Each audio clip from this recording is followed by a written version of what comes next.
All right, testing. Okay. Sounds good. Sounds like you can hear us. Hey, it's finally here, the MetaStock APAC Online Trading Summit. Thank you so much. We've been waiting for this. It's about a once a quarter event, and we're very excited about it. And we want to thank everyone for coming. My name is Greg Lewis. I'm the marketing director for MetaStock, and this is my basement, aka the MetaStock Temporary Studio. Tonight's a big night, and right away I'd like you to make sure that when you log on to YouTube, give us a shout out, say hello, tell us where you're coming from. Hello, Nelly David from the Philippines, Superfan Nelly, and Superfan Vincenzo from Italy. Thank you so much for joining us this evening. Hey, it's going to be a long night. It's going to be a great, it's going to be a long night for me. It's 6 p.m. here in Utah. Wherever you are, I hope you have a great time. If you don't want to sit here and watch all 6 hours straight, you can certainly just come back to the recording. We are recording this right now. Yes, double checking. We are recording this right now. And you can come back and watch it at your leisure. Good morning to everyone in Asia watching this, and good evening to everyone in America watching this. A couple of quick things. If you are watching this on YouTube, that is great, but there is a reason why you may want to go ahead, if you have not already, and register for this event at MetaStock. And let me show you why. Just a second, please. Okay, just a second. Here we go. All right. Now, if you go to metastock.com, just metastock.com, and you see this big old banner along the top, click on that. First of all, you can go there just to kind of see what the situation is and see who's speaking tonight. Our first speaker is Guy Cohen from the UK. After him, we have Mark Belnick from, I believe, Australia. Then we have our own Hunter Smith broadcasting here from Utah. Hello, Claudia from New Jersey. Thank you for joining us. We have Gary Burton, who I believe is broadcasting from Australia, and Tim Stryden, who will be broadcasting from the UK. And we have Daryl Guppy, who I think is in Singapore. Don't quote me on that. He could be Australia. I'm not sure. And the thing I wanted to show you is if you go down here a little bit more, you can see that there's some freebies, things that all the presenters have agreed to, as part of this presentation, have agreed to share with you for nothing. And if you go ahead and register here and select the things that you want, like this, then you can go ahead and get them. Sorry, I'm a little distracted because I thought I heard something on my headset.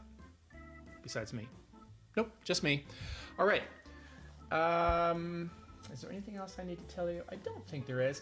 I'm going to go ahead and leave this website live like this all evening, and go ahead and just go again, metastock.com, and click on the banner on the top, and just go to the APAC Summit website, and you can register there. If you don't want to register there, you don't have to. You can just watch it here on YouTube. Now, we are simulcasting on YouTube and GoToWebinar this evening. So if you're on YouTube, go ahead and do ask questions in chat.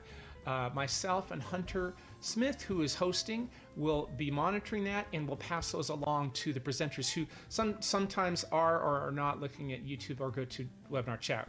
We don't know. That's up to them. But we do pass along those questions.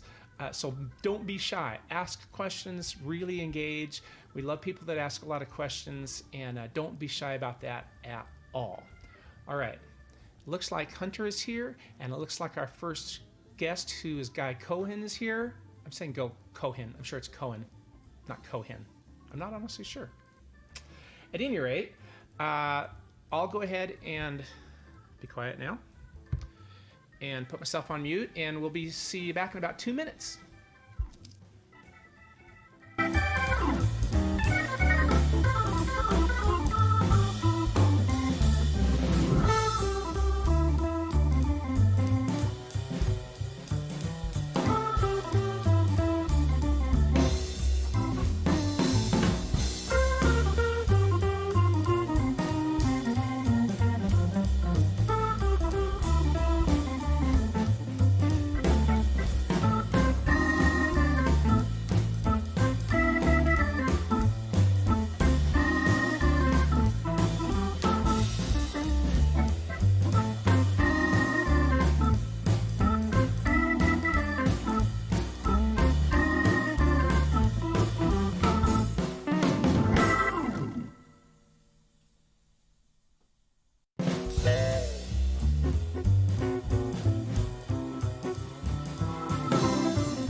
Hello, everyone, and welcome to the Online Traders Summit, Asia Pacific region version of our Online Traders Summit. We have an amazing list of guests this evening over the course of the next 6 hours. My name is Hunter Smith.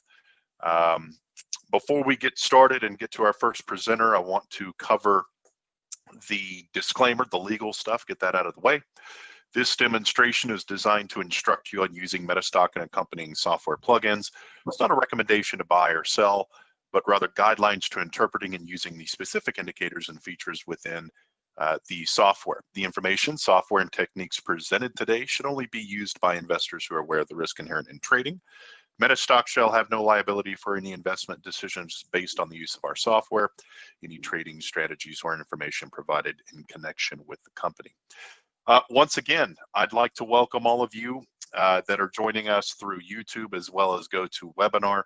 I'm very excited to be having this very long session with some truly amazing speakers. Without further ado, I'm going to get straight into our first speaker, who is Mr. Guy Cohen. He is an innovator in financial trading. He is the chief investment strategist of OVI Traders. He has decades of experience. We've actually worked with Guy for quite some time now, worked tirelessly with him to get his add-on within Metastock. I'm excited to see what he's presenting tonight. It's always going to be very, very good. Guy, I see you on camera there. Can you hear me okay? I can hear you, Hunter. Wonderful. Well, I'm just going to turn the time straight over to you here. And let's see. Make you the presenter. Should be prompt there. It's an evening time there, I understand. It's morning, but it's 1 o'clock. It's 1 o'clock in the morning. It is. I appreciate you staying up late to visit with us. The time is all yours. So just first of all, can you see my screen even? Yes. Yes. My screen's there. Okay. Well, thank you for that very nice introduction. I love working with the guys at Metastock. I think everyone who's interacted with Metastock knows what good people they are. And like me, we like to innovate and bring really great tools for ourselves to utilize. And obviously, if we're utilizing the tools, then it means that more people can also utilize great tools to simplify our trading, but also to enhance it as well.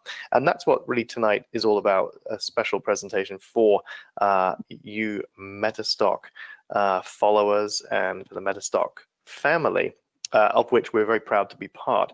And tonight is all about how to crack the hidden money code to generate those lifelong consistent profits, because that's what trading is all about if we think about it. Now, what I'm going to do tonight is have an accelerated version of this particular presentation. I will not miss a beat on anything, but we will go right into it.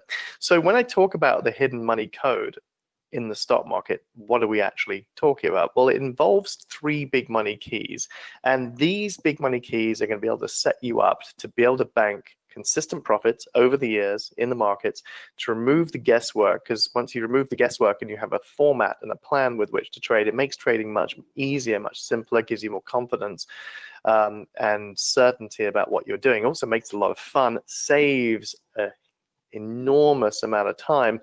And the idea is to eliminate the overwhelm, because you'll know how to do something in a very simple way, but where the hard work is done for you behind the scenes. Now, separately, these hidden money keys are valuable, as you'll see, but when you combine them, they unlock profits for life. Now, before we go into it, we talk about trading, principally as a way to make money, but what does that actually mean? Well, we're really talking about security, and for some people, security means being able to pay their expenses in life, retire into a comfortable kind of retirement life, or it can mean more like having fun with family, or even being able to educate yourself further or educate family if you're that way inclined, or even just have really nice holidays together.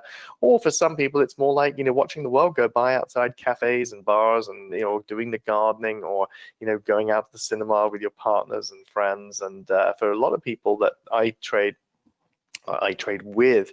It's also about the little mental exercise, keeping you occupied, something interesting and fun and lucrative to do. So it's all about how you spend your time, and what trading can give you is more time to have more fun. And for some of you, you might think that it's more about the big deals and the the fun times and the finer things in life, fine dining, fast cars, beautiful tropical vacations. But whatever it is for you, that ability to have a vocation that can help you make money, trading can lead to all those wonderful things. And of course, underpinning all that is the security that we all really like and crave underneath. Now, there are many different instruments you could trade, whether it's Forex, whether it's crypto, whether it's bonds, whether it's commodities. Why do I trade stocks? Why do we trade stocks? Well, we trade stocks because the stock market has created more fortunes than any other financial instrument there is. And the stock market is the only financial instrument where you can actually tilt probabilities in your side as a home-based trader from a mathematical point of view. I won't go into that right now, but that is just a fact of stock trading and why you can become consistently successful with it. Now, the other beauty about trading stocks is it only requires one set of skills. Therefore, it's very quick to get started. It's easy to get started. It's easy to learn, provided you learn in the right place. Hopefully this is it. And it has minimal costs to set up. Now, once you get past all that as well, then you can trade anywhere with an internet connection, whether it's wireless or 4G, 5G, whatever it is. The time you spend is your own time, and you can choose how much time you spend to trade with it. And you're also going to get very quick results, very quick feedback when you trade stocks, because if you keep on sucking at it, that's not going to be very good. But if you keep on performing well, then that's your feedback. You're on the right track. And of course, when you are on the right track, this becomes very, very scalable, as I'm about to show you.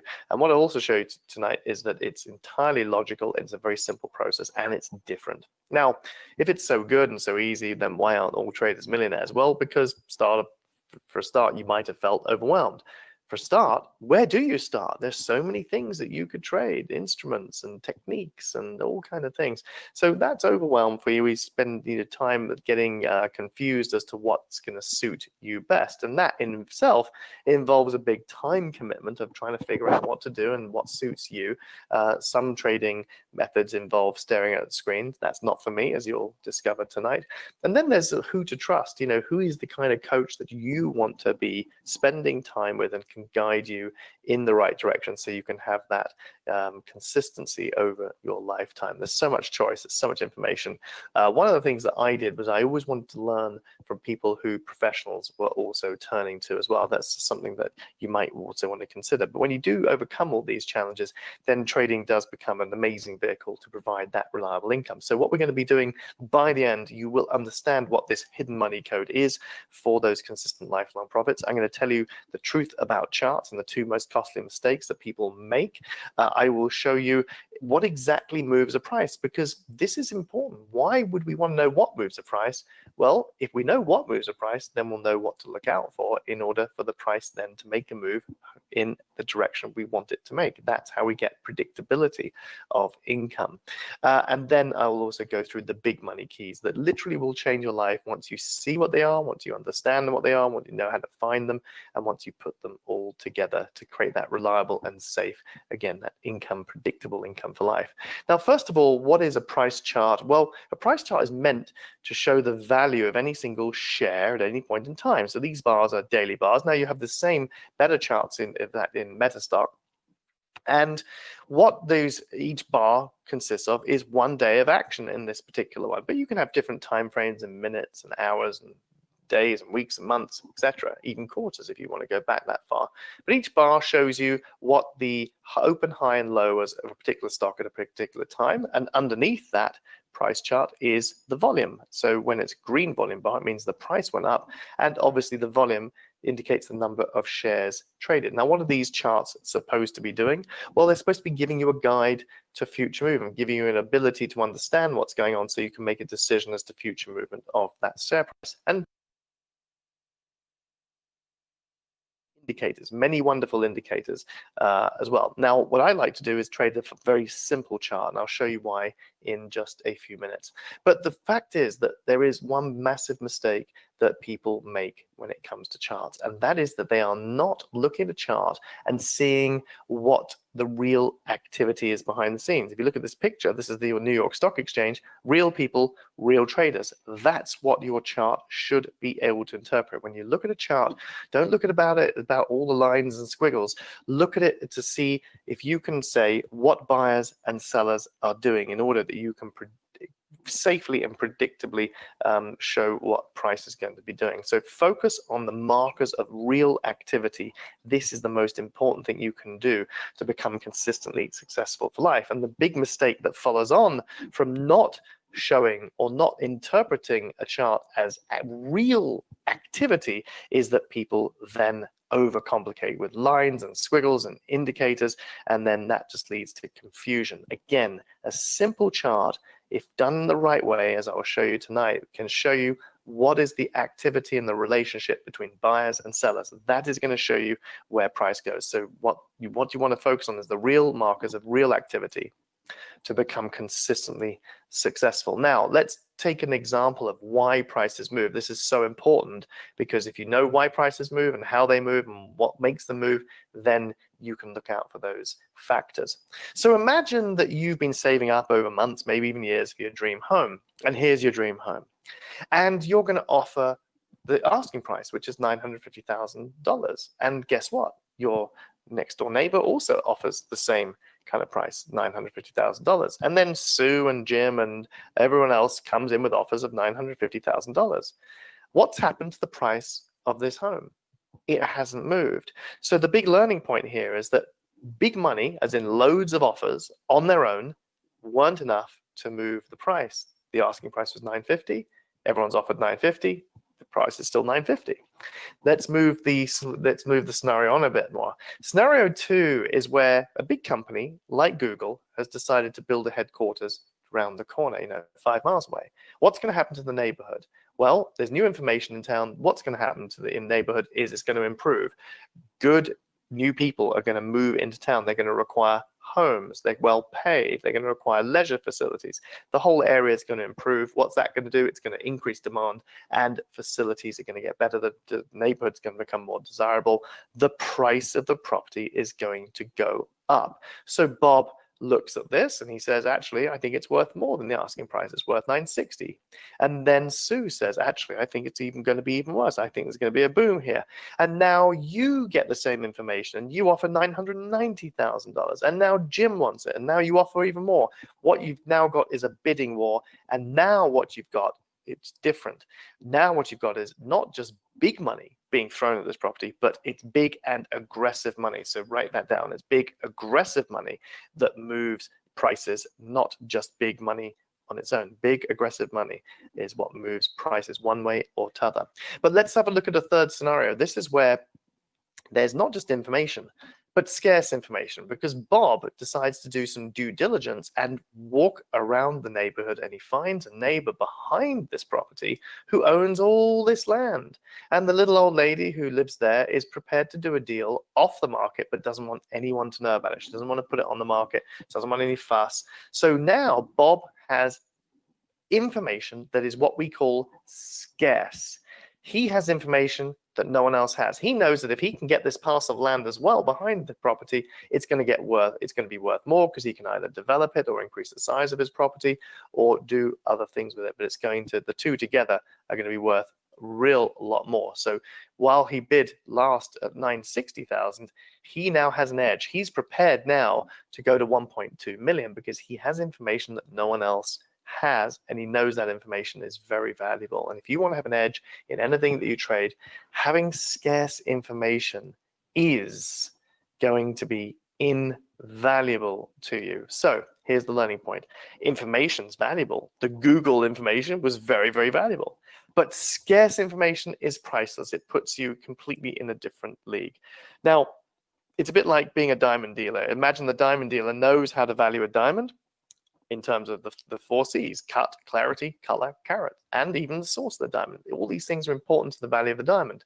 And therefore, because they're specifically trained in it, i.e. they have scarce information, they know that when they buy a diamond for $2,000, they're going to be able to sell it for double or triple that. That's the typical markup of a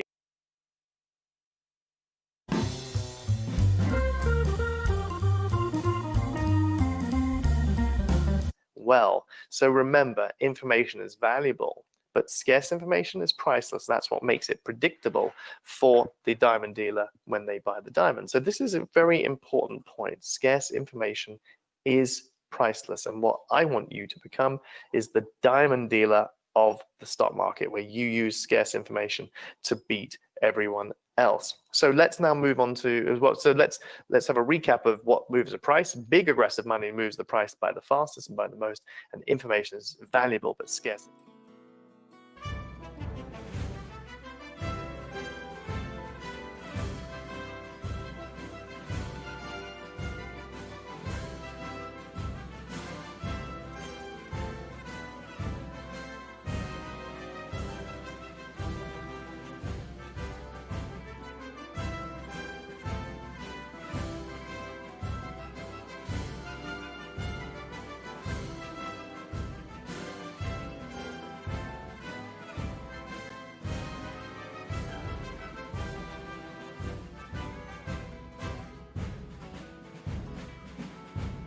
Then you will have that lifelong skill to make money consistently in the markets and have a very great deal of fun while you're doing it. Now, before we get on to that, just tell you a little bit about me. I mean, I know that if I'm going to be listening to a presenter and watching a presenter, I want to know that they might know what they're talking about. Well, I am a professional trader of many years. I've made well over 7 figures in trading and thousands of % in personal gains many times, including big runs like taking $14,500 into $187,000 in just a matter of 6 months, several times. But also, I'm the chairman, chief executive, the founder of OVI Traders, which is dedicated to helping home-based traders, because I am also a home-based trader like you, to achieve greater success in a simple and straightforward way. Now, my trading exploits have led me to write books and got me on various TV broadcasts, whether it's Reuters or Bloomberg or ABC News, all that kind of stuff, but also 4 best-selling books on stocks and options as well, with real big publishers like the Financial Times and Wiley. Now, it's also led me to work with blue chip clients like the New York Stock Exchange and like the International Securities Exchange. And what I learned from those, from them being my client, is I learned what I call big money insights. I saw very large amounts of money at play in the stocks and options market. So I had the real insights from there. And again, I can't emphasize enough that charts must be a reflection of real people making real trades. If that's not your interpretation of what a chart is doing, then you're not going to be able to get the most out of that chart. You must look at a chart from it being a reflection of real people making real trades, real activity. And I'll come on to that a bit more as we go along. Now, I've also have an extensive professional client unit as well. I provide trading systems for professional money managers. Now, if you look at this chart here, these equity curves, the red line is the S&P and the blue line is our own equity curve with our own systems. If you were to have $10,000 in the S&P in 2005, that would be worth roughly $37,000 today. However, if you'd put it into our automated systems, then it would be now worth $258,000 today. So that's quite a big difference in the two. So my systems, my professional systems, have outperformed the S&P, the benchmark, by minimum 7 times, or 638%, maybe even a bit more. And that's continued into this year, where we are 19 or 20% up, just over 20% up from the markets. You know, obviously one of these funds is here, a small fund, but it's 13.6. I think it's about 13.9 million as we speak right over today. And this is why I get paid very large sums by professional money managers, whether it's $105,000 or $122,000 or $44,000 or $73,000 at a time. They pay me big results because we are very consistently excellent at what we do and we outperform. And it also means that literally tens of millions of dollars are traded using my systems literally every single day in the US markets. And I emphasize again, I also serve home-based traders because I am also a home-based trader myself. Chloe actually happens to be in Malaysia, in Kuala Lumpur. And she came from being a very bad trader, and we transformed her into being a very good trader. So she had a record of only 4 wins out of 10 before she came to us, and now she's on 8.4 wins out of 10, an 84% win rate. She was down to her last $3,000 in trading. She has 10x'd it in just 18 months. She almost gave up, and actually, I'll tell you a bit more about her in a little bit later. But she's in Kuala Lumpur, so right in your neck of the woods, and so this is very possible to do. Now, Roger's one of my favorites as well. He's in the UK. He's made almost $500,000 after having had 6 years of fumbling around with other systems. And so we were able to transform, in his case, his retirement life. And that he's the guy who likes to, go to cafes and people watch and go to the cinema with his wife and have some nice meals and all that. That's his, simple life, but a very good life. Again, it transformed his retirement life. So if you listen to what I'm saying tonight, this is what we can do for you. Now, for me, as I've become a family man, trading's more about my family. Only recently, I had a new baby daughter.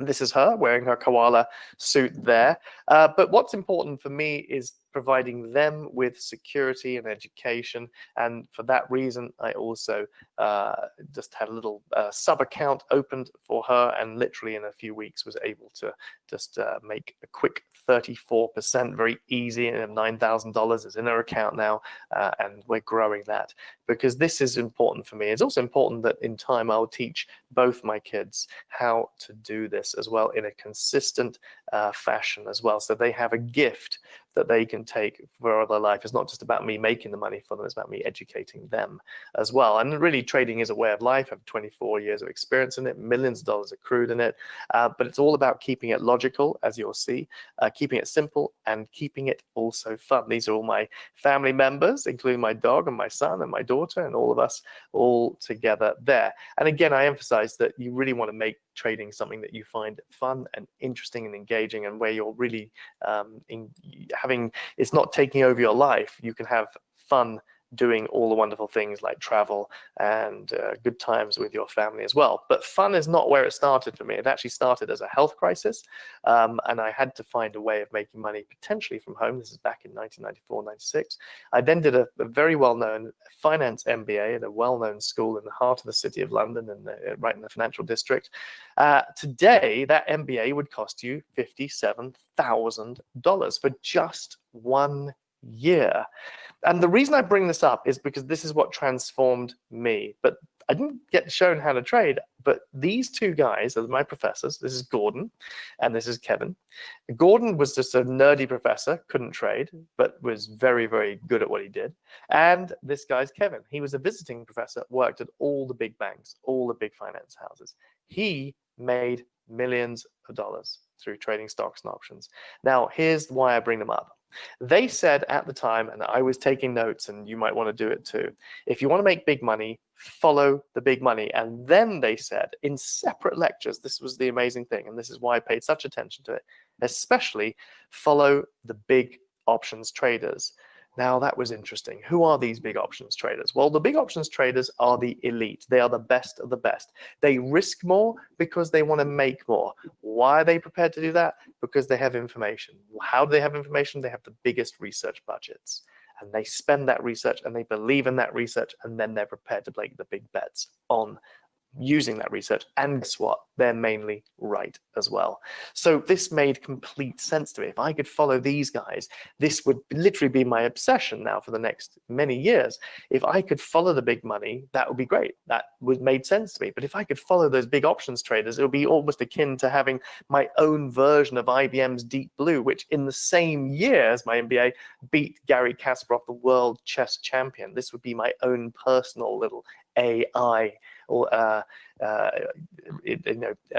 intelligent machine, if you like, my own golden key to this. So it became a bit of an obsession. The problem I found, though, was that literally as I got more and more into it, I realized how much data was involved. I realized how much research it would require, billions of rows of data. I would need the best quantitative analyst type of information. These are expensive, nerdy people in the city and in Wall Street. I'd need programmers to plumb it in. I'd need the biggest servers. I'd need expertise. I'd need millions of dollars. It would take years. It'd be like literally banging my head against a brick wall. But luckily for me, I did, in that initial research phase, discover that there were 3 other big money keys from which you could achieve fantastic success. And that's what we're doing right now. And that's what we're doing. So we're going to be able to spot now, by the end of this session, the big money keys at will and generate consistent profits for life. So I can't see you wave, but if you can say you are ready, I can ask you, are you ready? We're going to do this right now. So good. If you put your hands, throw your hands up, then we can see that too. Right, we are ready. So what are these 3 big money keys that we're going to talk about? Remember, big aggressive money moves prices. Well, the first big money key is important because it shows you sheer weight of volume. What do we talk about? Big money. I'll show you that in a minute. The second big money key is also critical because this is where prices actually are moving. That's aggressive bidding, so aggression. And the third big money key is vitally important because it shows you that there is potentially more big money on its way, and that will also further fuel further price action. What are we talking about? We're talking about key levels. I'll talk about all these 3 imminently. Now, what do we talk about with big money? Well, what we're really talking about is a big volume bar in the same direction. So if you're looking to trade in a bullish sense where prices are going up, you want to see big bullish price bars before you're set up, before you actually make your trade. So like a big volume spike that's noticeably higher than the rest of them. And it needs to be green, corresponding with the price going up. So here's Perkin-Elmer not long ago. All these examples I'm showing you are real trades that we made and real trades we spotted. And what we see here is, look, do you see where my mouse is? You see here the big volume spike. There it is. Okay, there's that big money market. And then what happened with that stock is that very shortly it made 11% in just 7 days, making $2,230. There's more I'm going to show you about that in a little bit. The second big money key is aggression. So we want to know that when that big volume comes in, that the price has actually moved. You want to be a price jump. Now, here's an interesting thing. Ideally, after that price jump, you would like the price to then go sideways. That pause. Very important. So price jump and then a sideways move. Let's have a look. Here's tractor supply, and here you have the big volume. Here you have the big price jump. Look at it. There's the big price jump, followed by a sideways move, and then guess what happens? $3,360 of profit made, 27% in just 7 weeks. So the second big money marker is aggression before you actually get in. This is aggression. This is a stock price that went up from middle 90s to over 100 in only a couple of days. There's aggressive bidding going on there. Now you'll notice here that there are red bells in here, and these red bells are for earnings, and often you'll get the big volume and the big move corresponding with an earnings report as well. Just something to bear in mind. The third big money key is the key levels. Now there are many key levels that people can use out there, but the most important and the one that most eyeballs are actually watching is the 200-day moving average. Now on its own, not amazing, but when you combine it, very important. So here's what we mean. We want the stock price to rise above and stay above the 200 for bullish stocks, or fall below and stay below for bearish stocks. So let's have a look. Here's Livongo, not long ago as well. The stock price rises above that red line, the 200-day moving average, and stays above it. There it is. And it made a big rise after that, making us $4,800, 160% in just 11 weeks. So very powerful, but none more so powerful when you put all these things together. So here's Livongo again. Now look, before that all happened, did we have big volume coming in? Number one, yes, we did. Did we have the price moving aggressively? Yes, we did, from 20 to 30 in just a few days. That's aggressive money. And did it pass through and stay above a key level, the 200-day moving average? It sure did. And then what's the result? Again, that $4,800 and 160%. So it went up by 2.6 times in a very short space of time. Let's look at the other two examples we saw earlier. PerkinElmer, do we have the big money? We saw that earlier. But do we have the big aggressive price move? Yes, we did. Remember, corresponding with earnings as it happens. So there's that aggression there as well. We got that. And do we have a key level that's breached? Yes, we do. And did it stay breached? Yes, it did. And what was the result?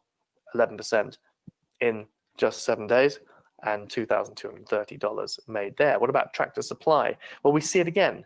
Do we see the big money? Yes, there's the big volume spike. Do we see the aggression of the price? Yes, we do. Look, from 90 to over 100 in a very short space of time. And did it penetrate and stay above a key level? It sure did. Look at all those three, and that's how you get the 27% in just 7 weeks. $3,360 made very easily, very quickly, no fuss, very low risk. Now, can it work the other way around?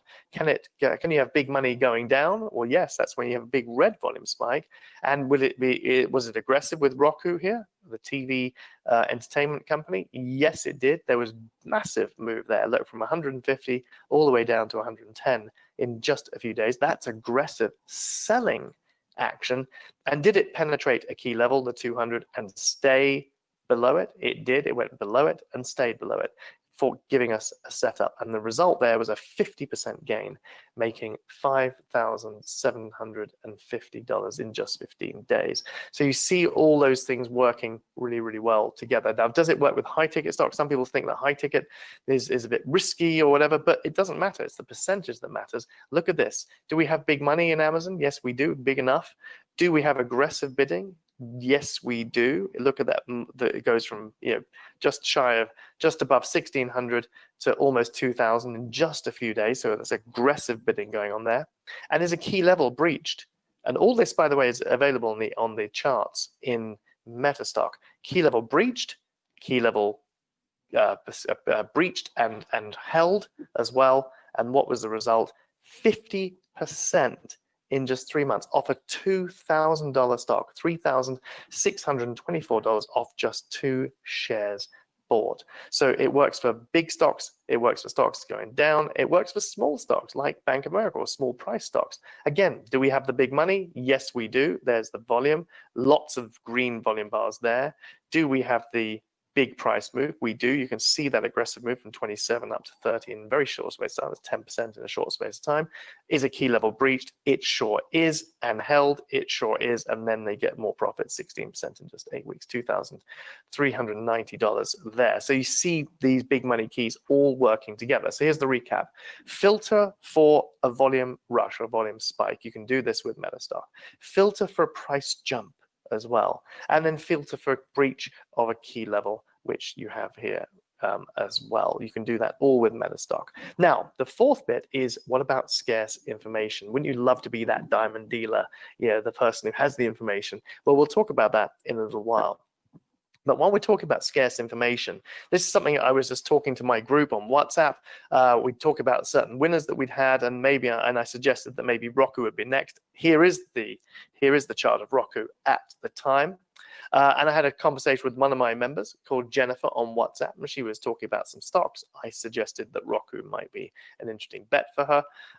And here was the big money markers. We'd had some big volume. We'd had the big price moving, and we'd had the breach and hold of the 200-day moving average. And she said, thank you for that. And then she made some money off that, $509 in profit in just a few hours. And she said, thank you for highlighting that. And I said, you're welcome. How about that? That's pretty cool that we can do that. And it's just, look at the breakout, lovely breakout in 2 days, $509 of profit in just a few hours for her. So again, scarce information, if we can add that to the equation, it's going to be amazing. I will talk about that in a little while. But remember also, you can't just have a good probability of trading. You also must have a trade plan. Now, the trade plan encompasses the way you enter a trade for controlling risk, and then how you manage your profits so that you can also ensure consistency and control. And I have a proven 4-step formula for every step of that trade. I don't have time to go through it today, but you must make sure that you have a robust trading plan to cover the entry and to cover the management of the trade and the exit eventually of it as well. Now, I cover all of that in my Flag Trader, OVI Flag Trader program, which is an all-in-one path to lifelong profitable trading, focusing on those big money keys. Has all the tools, the training, the support to start generating consistent income in the way that really will completely change your life. It'll change the way you look at charts, change the way you do stuff. And again, you can use the MetaStock charts for all this as well. Now, within literally a few days of learning all this, or even a few weeks, you can literally transform how you approach trading and your confidence levels, your consistency and enjoyment of trading. And also this will only take literally minutes in any particular day, and the reason is because most of the hard work is done for you. So here's the kind of routine that you would have with Flag Trader. You'd log into the members area, very simple, with your morning or afternoon cup of beverage, whichever you like, and then you can follow my filters and watch this. Now, what this actually means is I have prepared filter combinations that you can click in one button and watch lists pre-prepared for you, which again you can click for in one button. And from there, you can identify through the very simple fast track training the best setups, like that Roku one and all the others that we've also mentioned tonight. And you just review those checklists for those best looking stocks as you've been trained. And then you select the trades that suit you, or you move on to another day if there aren't any there on that day. There's no compulsion to trade any day. Now, how you use Flag Trader is very, very simple. First of all, you're going to use those quick filters to find those optimal setups with the big money instantly. That's just a 1997 value there. Then you can also use my fast filters or your own fast filters and watch lists as well. So that flexibility is there to just follow what I'm looking at or do your own under the kind of guidance that we give you. Again, 1997 value there. I also have a learning vault. Now, the learning vault is videos and articles which will increase and accelerate your progress and attainment of those high odds. That's a 597 value. And with my learning vault, it's not like hundreds of hours, it's 8.5 hours course. And then we do reviews every week, which I'll talk about. Now, in the learning vault is also the 4-step trade plan, which will guarantee you the lowest risk. This is a complete game changer, this trade plan. If you don't have a trade plan that works for you right now, mine will. It makes sure that you enter with control. It makes sure that you don't allow profits to turn into losses. And it also makes sure it has a mechanism for you riding a trend if a trend does manifest. And that's at a 997 value as well, but it's invaluable. Now, regular members will also have live sessions with me on a regular basis. So members will get those sessions with me, and that's where we identify new trades and new activities, new opportunities. Support is also like MetaStock. My support for my group is exceptionally important, and actually only just recently we've had a few notes on Twitter from real members. Here's Dave saying about thanks to your team for your hard work. Here's David, another Dave, but this one times David said, Guy, thanks for your diligence and persistence. And then Ollie was saying I had difficulty yesterday, but it was straightened out within minutes of my reporting it to support exemplary follow-ups. There's some real life examples of how we support you to make sure we take that very seriously. Now, the regular the total value of all that is $6,585 US. The regular price is $3,997. If you tried to get it right now, that's what it would take. That was what it would cost you. But tonight, for MetaStock members, only on people on this webinar, it is just $997. But we do have a 25-seat limit, and we will reach that 25-seat limit. So be aware of that. I'll tell you about more details on that a little bit later. Now, let's get on to what we were talking about earlier, which was scarce information. Remember, scarce information is priceless. Information is valuable, but scarce information is priceless. Remember the diamond dealer, remember Bob with the property. He knew something that no one else knew. Now, you might recall earlier that I showed you these checks that I get paid by professional money managers, 122,000, 44,000, 105,000, 70 odd thousand. Why do I get paid these kind of sums? Well, I get paid these kind of sums because we consistently outperform. We produce equity curves like this rather than the benchmark, which is down there. Remember, if you had $20,000 in the S&P 15 years later, that would be $36,000, $37,000. But if you have it in my systems, it's $258,000 without leverage. That's 7 times more than the benchmark. And again, this year we're way ahead of the benchmark. That's the proof of the system from an empirical, automated basis. And you might recall as well my MBA, my finance MBA, which is now worth $57,000 in a year. And these guys just said, look, if you want to make money, follow the big money. In particular, follow those big options traders. And remember how it was going to be so difficult to do, how I felt like I was banging my head against the wall. It was going to take so much data.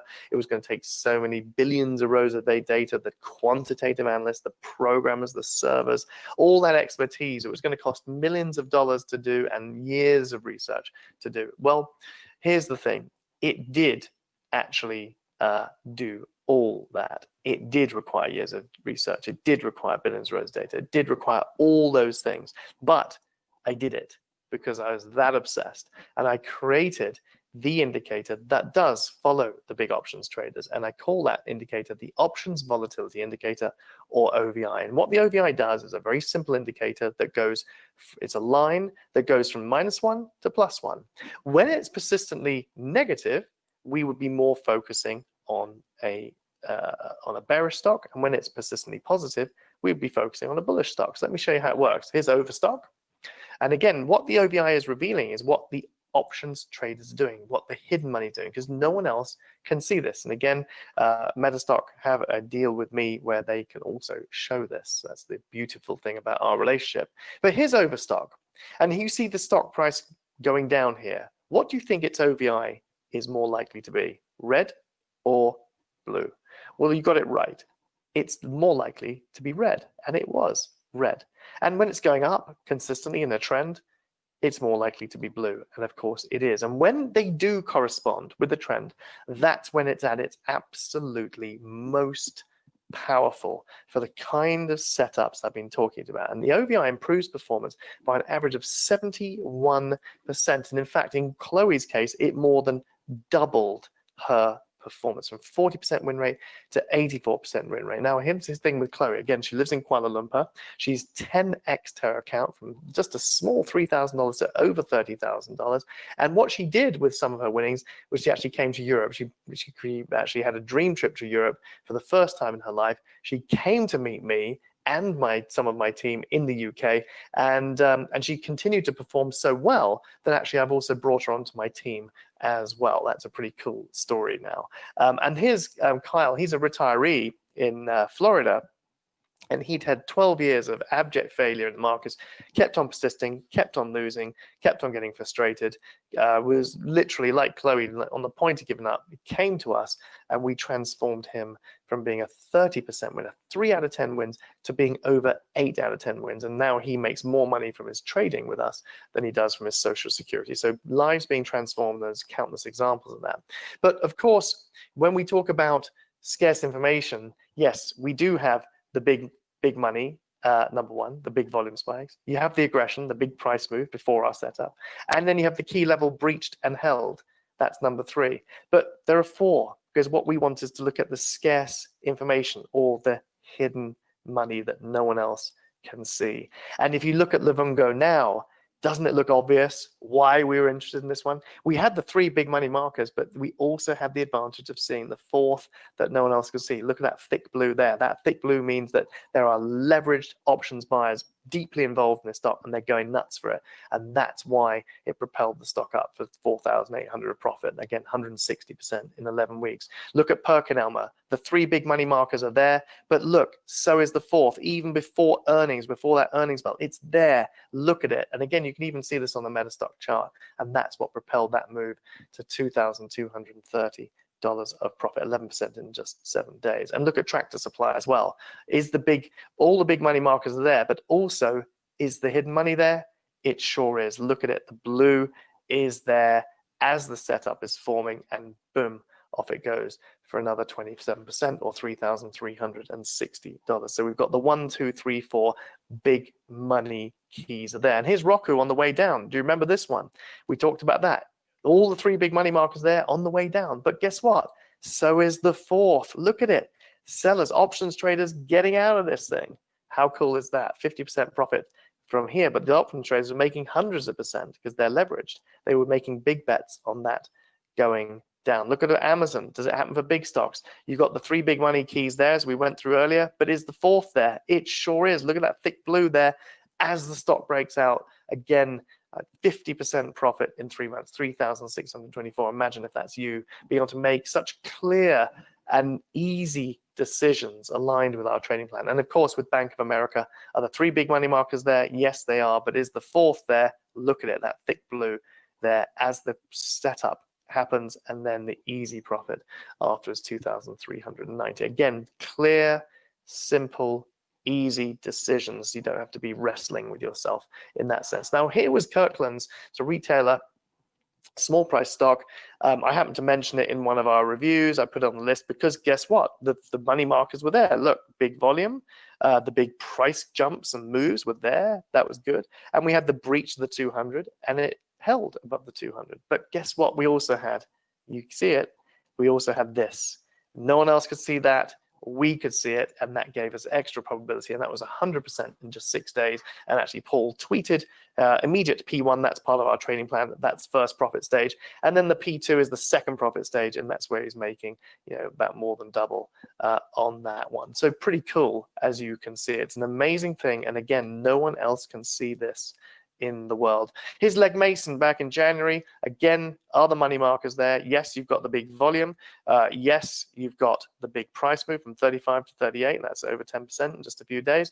And then you've got the key level breached and held. And do we have the hidden money? We do. All 4 of them present. And if this breaks out, we're going to make some money. And guess what? It broke out, and then it got taken over, and that made us $3,913 there, 34% in just 3 weeks from this setup. That happens over and over and over again. So the hidden money was there. There it is, as well as this all was happening. So what do the professionals say? Well, they say that the OVI stands up to rigorous scrutiny as a valuable, logical, and robust indicator using institutional standards of modeling.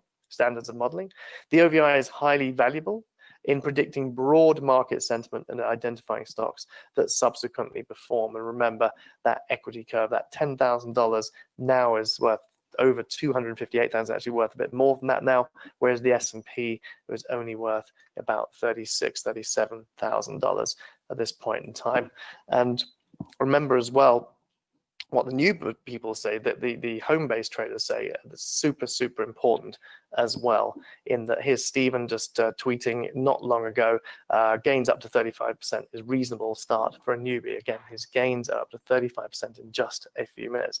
Now, with him, with this, by the way, if you go to ovi.to/APAC, if you use that link, then you can get a special deal, which I'll tell you about in just a couple of minutes. Here's Tony, another home-based trader just like you, making $3,000 in a very short space of time. I can hear my children up, by the way. It's almost 2 o'clock in the morning here, so I hear some kerfuffle here. I'm just going to carry on, though. Hopefully they won't interrupt in this one. Also, look, here's Bernard.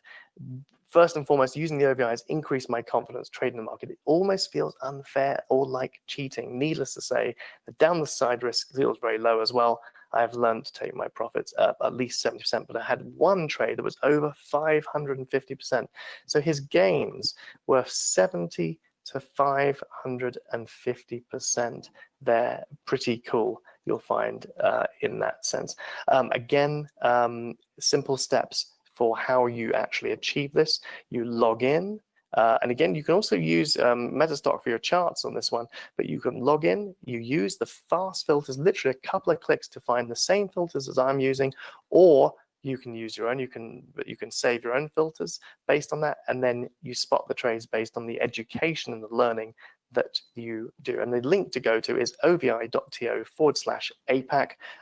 Maybe the guys will put that in the link, but APAC is the /. So www.ovi.to/APAC.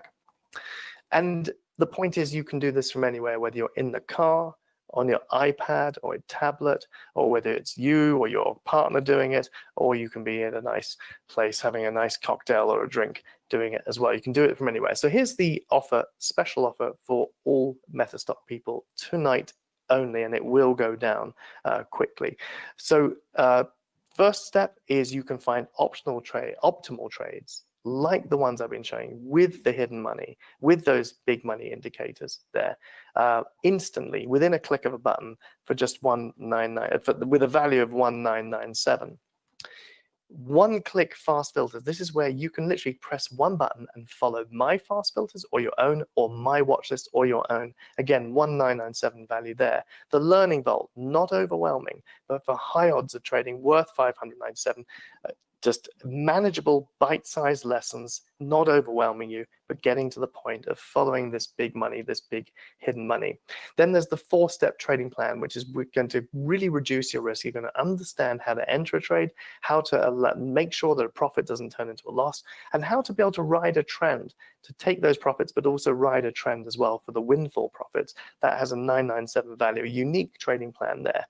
For regular members as well, you also have members only live sessions as a $997 value there. So that's where we're going to go through stocks. I'm going to show you what I'm looking at, show you which ones look like great opportunities, and also you get to participate in those as well. Remember about my support, the priority that we give it, the importance that we give it, and the kind of feedback that we're getting from looking after you as our members. Now is the fun part, because we're talking about the bonuses. Now, the first big bonus is that the OVI, the hidden information, the scarce information, the hidden money, is built in, is baked into this package, and that's what's going to give you the highest odds. It's empirically proven, empirically tested. That has a value of $1997. The second bonus is that we do live onboarding and live one-to-one and an onboarding session. Now, the onboarding session will be a recording I've done recently to onboard new people into the program, and we have a few spaces left. And then there's a live one-to-one session you'll have with one of my coaches to make sure that you have the right structure and the right routine that suits you. So we tailor our system to fit you and your life. That's the beauty of this. And because we put such a big emphasis on that, that's why we have to have a low number of people coming on board to that. Your third bonus is, you might have noticed that some of these big moves were happening at earnings, that red bell I showed you earlier. So I have what's called my ultimate earnings blueprint. This is where you can focus on earnings and be an absolute master of it. Massive moves happen, not just at earnings, but after earnings. And so I want you to be able to benefit from that. Is one of my favorite strategies. So I'm giving you that blueprint with a $497 value there. And the fourth bonus is, as Chloe has 10x'd in recent times, she's used a small watch list that she watches every single day, and with that watch list she picks out the trades that are conforming to what we do, has a $597 value, and I'm also going to pop that in for you as well, because why not learn directly and follow someone directly who's had the kind of results that you really want. Now, all that has a value of $10,673. The regular price is $3,997. That you will find it at that level if you try and get it elsewhere, but tonight with this link only, ovi.to/APAC, with a 25 seat limit, that's how you can get it. And the 25 seat limit is because of this support. We want to make sure that we provide the best support for you, and we can cope with that support for you. And that's why we only have 25 seats available at this time in that one. Your one-to-one coaching session will happen with one of my coaches. If it happens to be with me, you might find these characters might join in for a couple of minutes to say hello. They often like to come into my office and do things, but otherwise it'll be one of my top coaches. Again, the link to go to is ovi.to/APAC in that sense. It comes with a guarantee, not one of these impossible guarantees, a real guarantee. If you don't think this is going to completely change the way you trade and be able to enjoy not just our stuff, but the MetaStock program as well, then There's a 30-day cash guarantee, no quibble, no catches, no silliness on that one, but no one ever does take it up because it is that good what we provide. Again, if you went to a website to try and find this, it will be $3,997, and there is a clock ticking on this offer, so you'll have to get in before that runs out of time as well. Remember, there's that 25 seat limit with that as well. So ovi.to/APAC. Now, just a couple of things before we wrap up. Here's Mike in Minneapolis talking about his 150% winner with M-Phase. You can see the kind of setup that he's talking about there and the big rise that he's had there. So he's been riding the wave for his biggest OVI winner as well. He'd also liked the tutorial I gave on the weekend, and up 120% and then up 150%. He's also saying, my confidence is high even in this turbulent market. That was just not long ago. Also, we've got the big winners. You've got Steve making 53,000 on a single trade. Imagine if you could do that.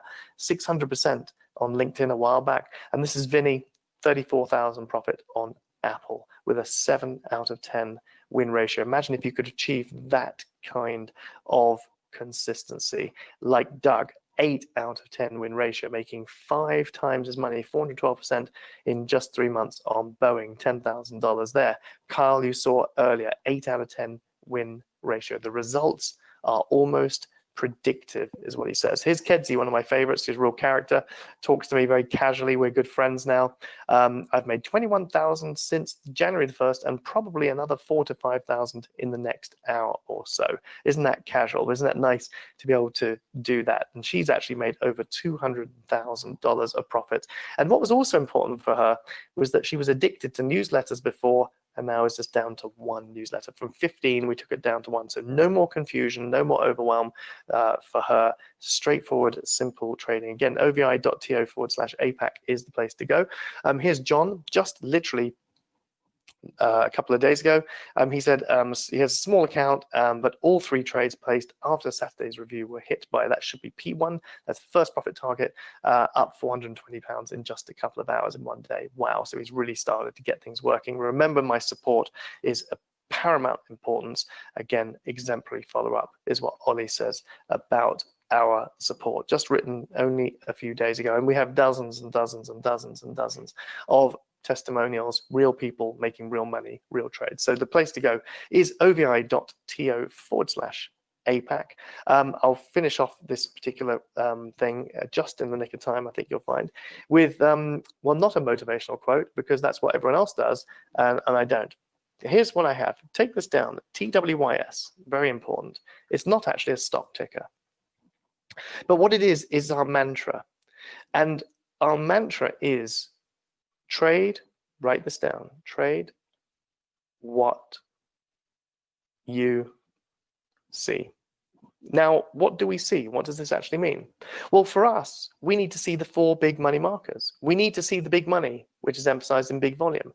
We need to see the aggressive money, which means the price has moved before we actually get our setup. We need to see a key level breached and held, which in our case, in this case, the simplest case, means the 200-day. And we also must see the hidden money, the OVI being persistent in our favor. This is what gives us big probabilities. This is what gives us the consistency and the enjoyment of trading, to fall back in love with trading again, to get rid of the overwhelm and the confusion, and to also make the money that's going to give you the security and the fun in life as well. This is what it's all about. So trade what you see. If you don't see those things, don't trade. If you do see those things, do trade. That's what we're doing. We're not trying to interpret everything else. We're not trying to be predictors.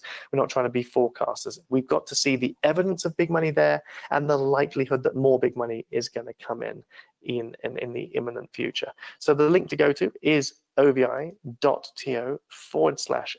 Here's the final stack, if you like, of that total value of 10,673. The regular price, if you go and find it somewhere on the website, will be 3,997. It is that regular price, but right now there is that 25 seat limit for the 997 offer only to you good people at this MetaStock event. That pretty much takes me to 2 minutes before the end. If there are any questions, I will be here to answer those, and I think there may be. So Hunter, if you've got questions, I've got answers.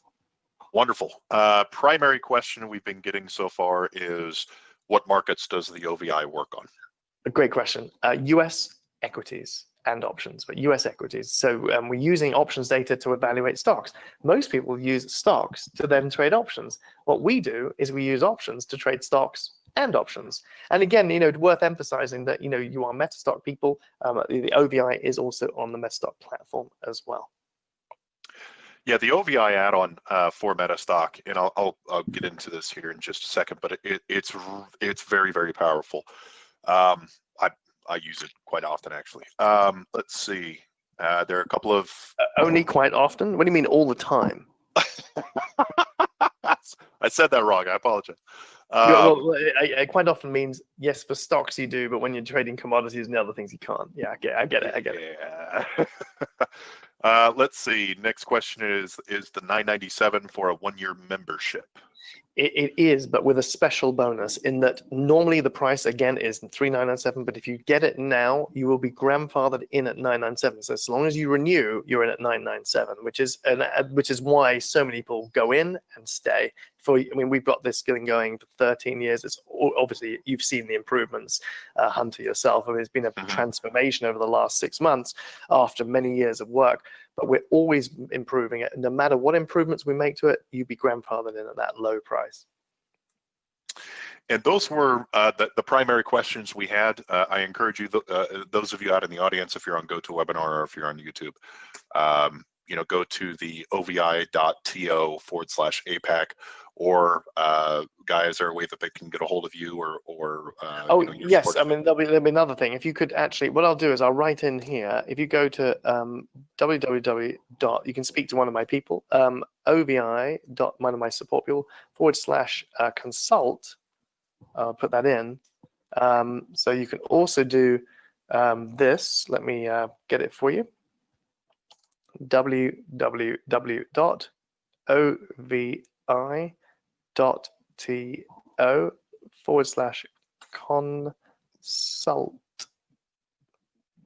If you do that as well, you'll get to speak to one of my support people who will look after you, answer your questions, and take it from there as well. Perfect. And I'll take the, so go ahead and take the screen back here. I did want to show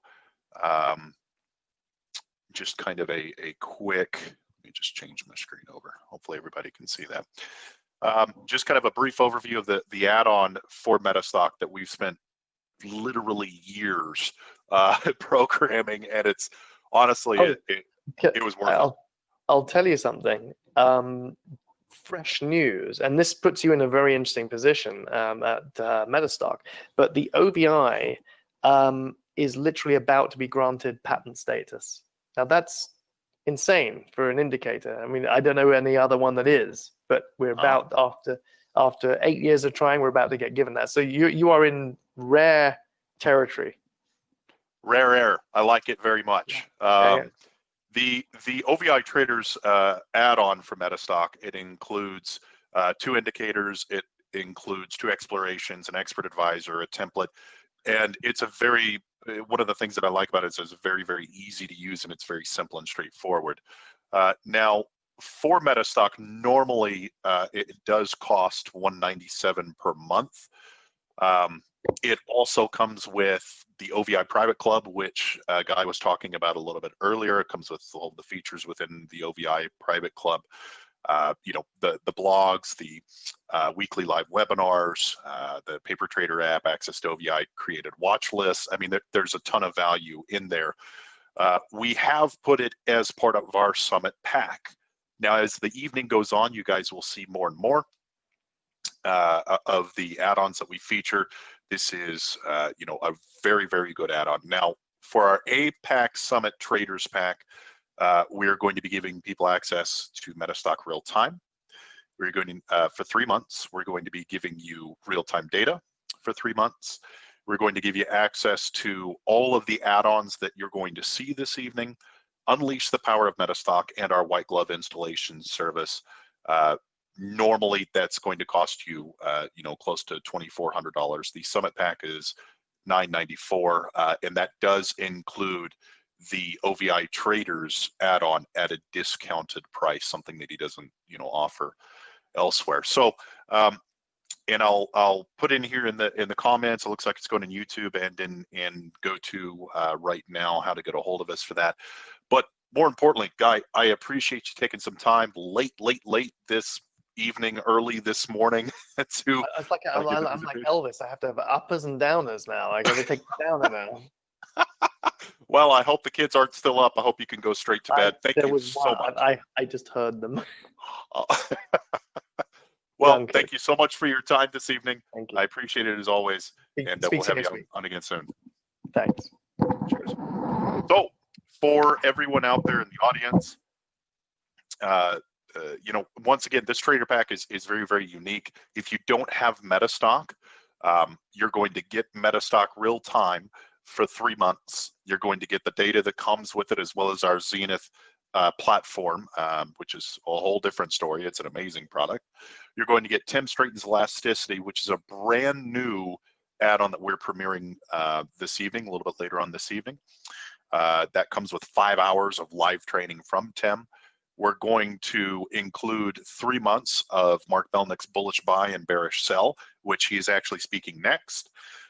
We are going to include Guy Cohen's product at the monthly discount of $97. We're going to include Learn Metastock, which is a wonderful service that a gentleman named Kevin Nelson provides that walks you through every aspect of how to use Metastock. He has many classes, an entire library. It's really an amazing tool to be able to have. You're going to include, you're going to get Unleash the Power of Metastock, as well as our white glove installation service, meaning we'll walk you through exactly step by step how to install all this. In a lot of cases, we'll just go ahead and install all of the products for you. Now, normally all of this together, again, a little under $2,400 this evening for attending the summit. You get that for $994. Incredible value. How you get a hold of that is just go to metastock.com/sales chat. You can also dial in at +1 or country code 801-506-0900, and we have sales guys standing by. Now, onward to our next presenter. Mark, I can hear you there. How are you? How you going, Hunter? All good? Can you hear me?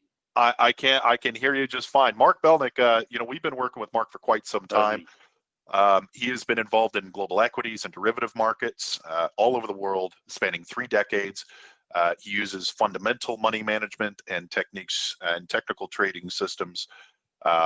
Since '98, he's been involved with the equities and the derivatives market trading and investing on a full-time basis.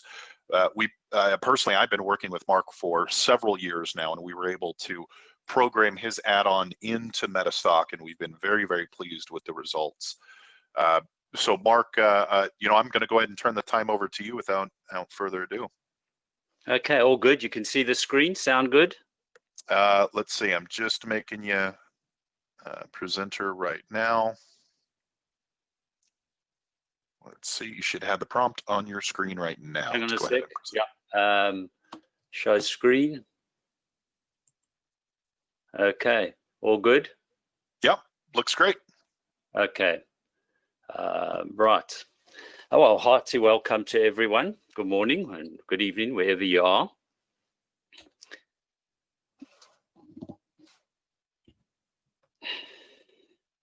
Hang on one sec. Yep, just trying to get this slide. There seems to be an issue with the slide. Not moving down.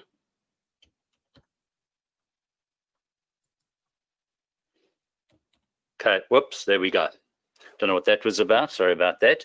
Just a general warning. This advice is general and does not take into account your personal objectives, financial situation, or needs. You should consider whether the advice is suitable for you and your personal circumstances. Please consult your financial planner or other qualified investment professional before making any investment decisions, investment or trading decisions. Now, may I just request that all questions are left to the end of the presentation due to the time constraints. I noticed I did start about 5 or 6 minutes later, so I'll use the full hour. As these questions are usually answered as the presentation progresses, and after explaining the nuts and bolts of the system, there are many juicy examples and valuable information. So please be a little patient as I need to review the Mark Belnick bullish buy and bearish sell add-on principles, which follow through and integrate with the new add-on, Mark Belnick's all-time high, 10-year highs, and all-time low, 10-year lows.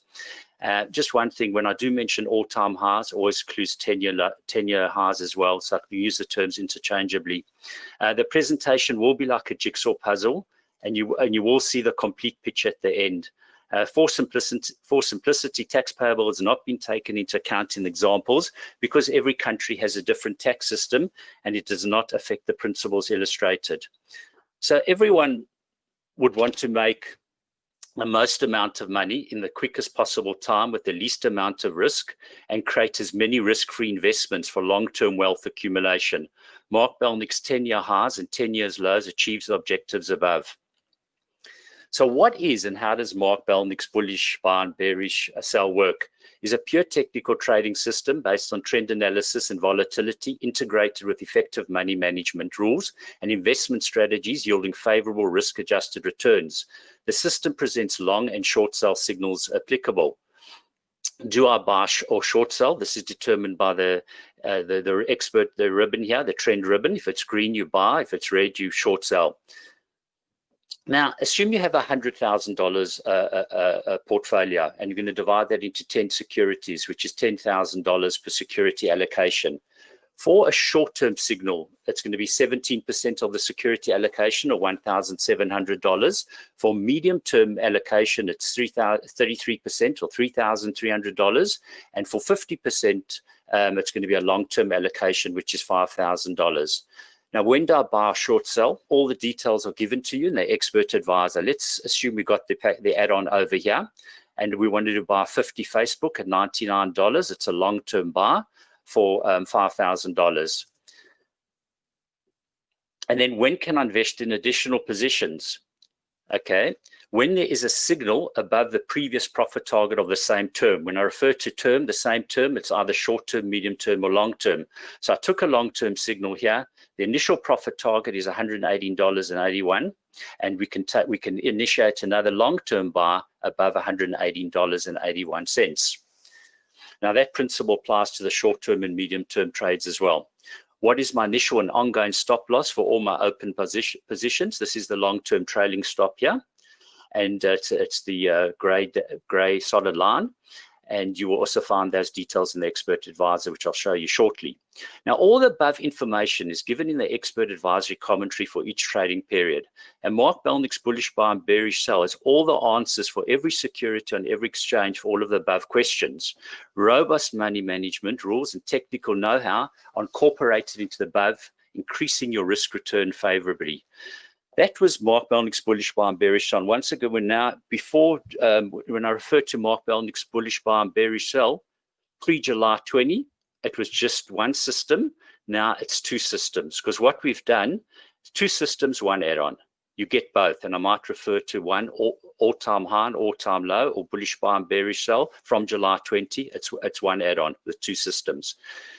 The all-time high and all-time low add-on automates the above and only shows the all-time high and 10-year high buy signals that are above their previous profit target. So this is a real big game changer.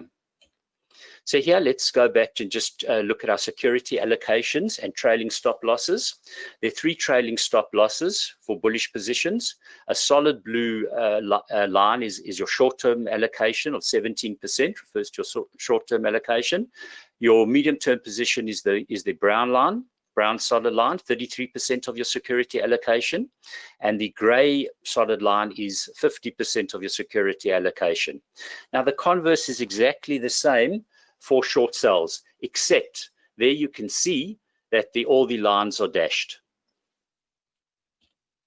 And here we have all the information that's populated in the expert advisor. It gives you the stop value every single day, and it gives you the profit target. So what happens, as I showed in the first slide, there's the initial profit target where you sell half, and then you let the rest run, and it's subject to the trailing stop being breached.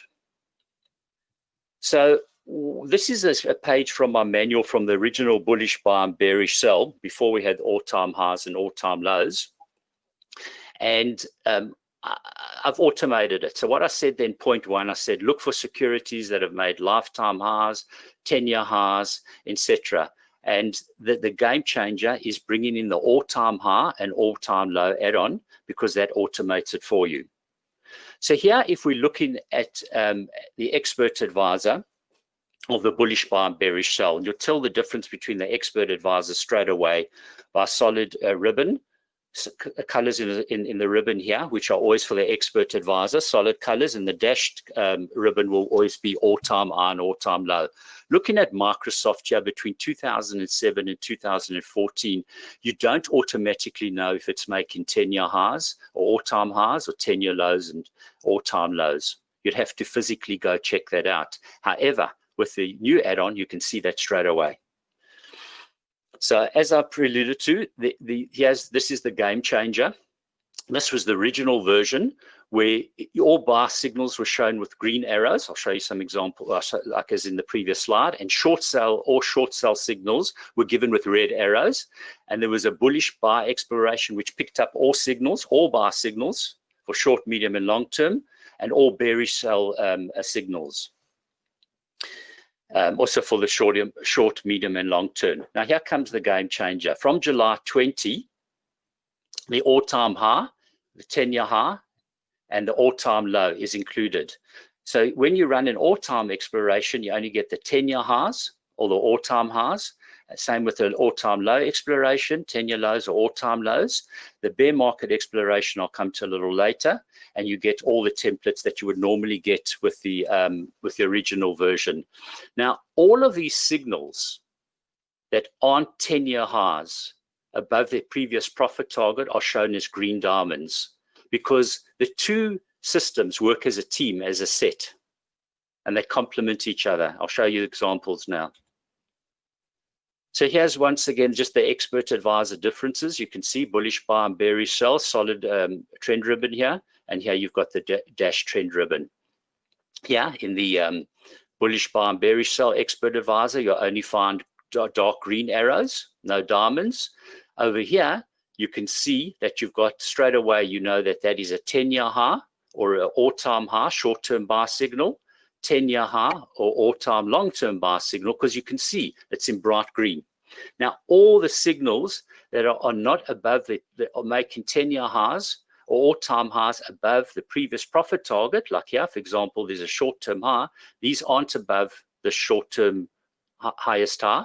They're shown as diamonds. And you'll see the same thing with the signals. They increase in size from short-term to medium-term to long-term, long-term being the biggest, and the same with the diamonds. Small diamonds for short-term, etc., to big diamonds for long-term.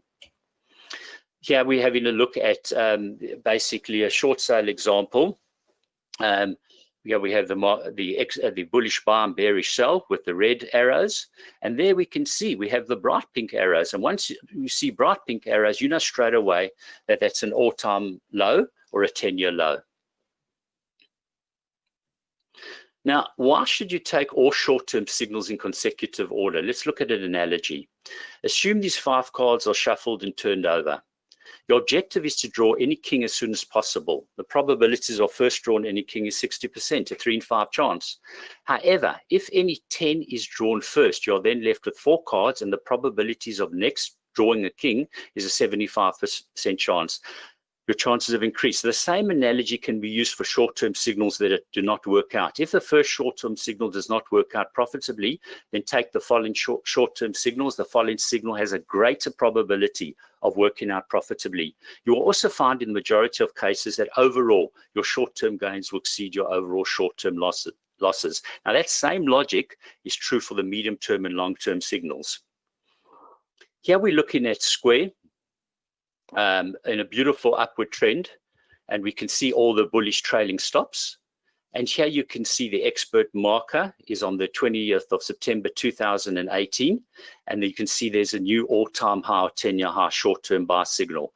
But the point that I actually want to illustrate is here, having a look here, you would have had a good trade. You weren't stopped out. You weren't even stopped out until there. But let's say you decided to invest in Square, and for the first time here, you were stopped out. Here you were stopped out without taking your initial profit. And over there, the third trade, the fourth trade, and the fifth trade turned out to be great trades. So that's what I was referring to with that analogy with the cards. What you see is what you get on Mark Belnick's all-time high and all-time low. If you load 500 daily records, it's 2 years trading history, you'll get the highest high buy signals and the lowest low short signals of the past 2 years. If you load 1,000 daily records, similarly, you'll get 4 years trading history. And if you load 2,500 daily records, it's 10 years trading history, you'll get at least the highest high buy signals and the lowest low short signals of the past 10 years. So ideally, it is best to load maximum records possible for that security and at least 10 years trading history, so you can actually see the actual highest highs and the lowest lows. Now, one tip I've got when applying the Mark Belnick all-time high and all-time low templates, which give you, for example, all the bullish stops on one template and all the bearish stops on another template, there's 5, then right-click on the x-axis and check the box load maximum data, and that way it will bring up all the maximum data. Here, let's have a look at this expert advisor example, the all-time high and all-time low. It's Fisher Paykel Healthcare New Zealand. Now, when analyzing a chart with the expert advisor commentary, always know where the expert advisor pointer is, as it only narrates commentary up to the expert advisor pointer date. Here we can see the pointer date is on the 18th of March 20. And we can, if we look at this here, you can see there's a short-term buy signal. We look down here and we think, why isn't that short-term buy signal reflected? The reason is that the expert advisor pointer is over here. Now, let's have a look at the next slide, which actually shows the expert advisor on the most recent date. But I just want to point out to you, even with short-term buy signals, you can do pretty well. There's a short-term buy there. Yes, you were stopped out. There's a short-term buy over here. You weren't stopped out. And there's another short-term buy signal. So there we have the expert advisor marker on the latest date, whether it's the 11th of August. And you can see that the short-term trades are populated here, where there was a current buy stop position of 33.36 and the current buy profit target is 37.83. You'll always see in orange, you'll get the buy stops, and the initial profit targets are always in purple. Let's have a look at how the two systems actually complement each other. So here we're looking at the two expert advisors complement each other. Here we're looking at Flight Center. There's a compelling medium-term short sell signal identified in the all-time high and all-time low expert advisor on the 22nd of Jan 20. So unfortunately, this was the start of coronavirus, but if you thought that this was, as you can see here, there was a message tweeted out by the World Health Organization that basically said it's clear that there's human-to-human transmission with coronavirus, and now there's the first case in the States. And you thought, well, look, you're going to short Flight Center, which is involved in the flight in airline industry and tourism industry.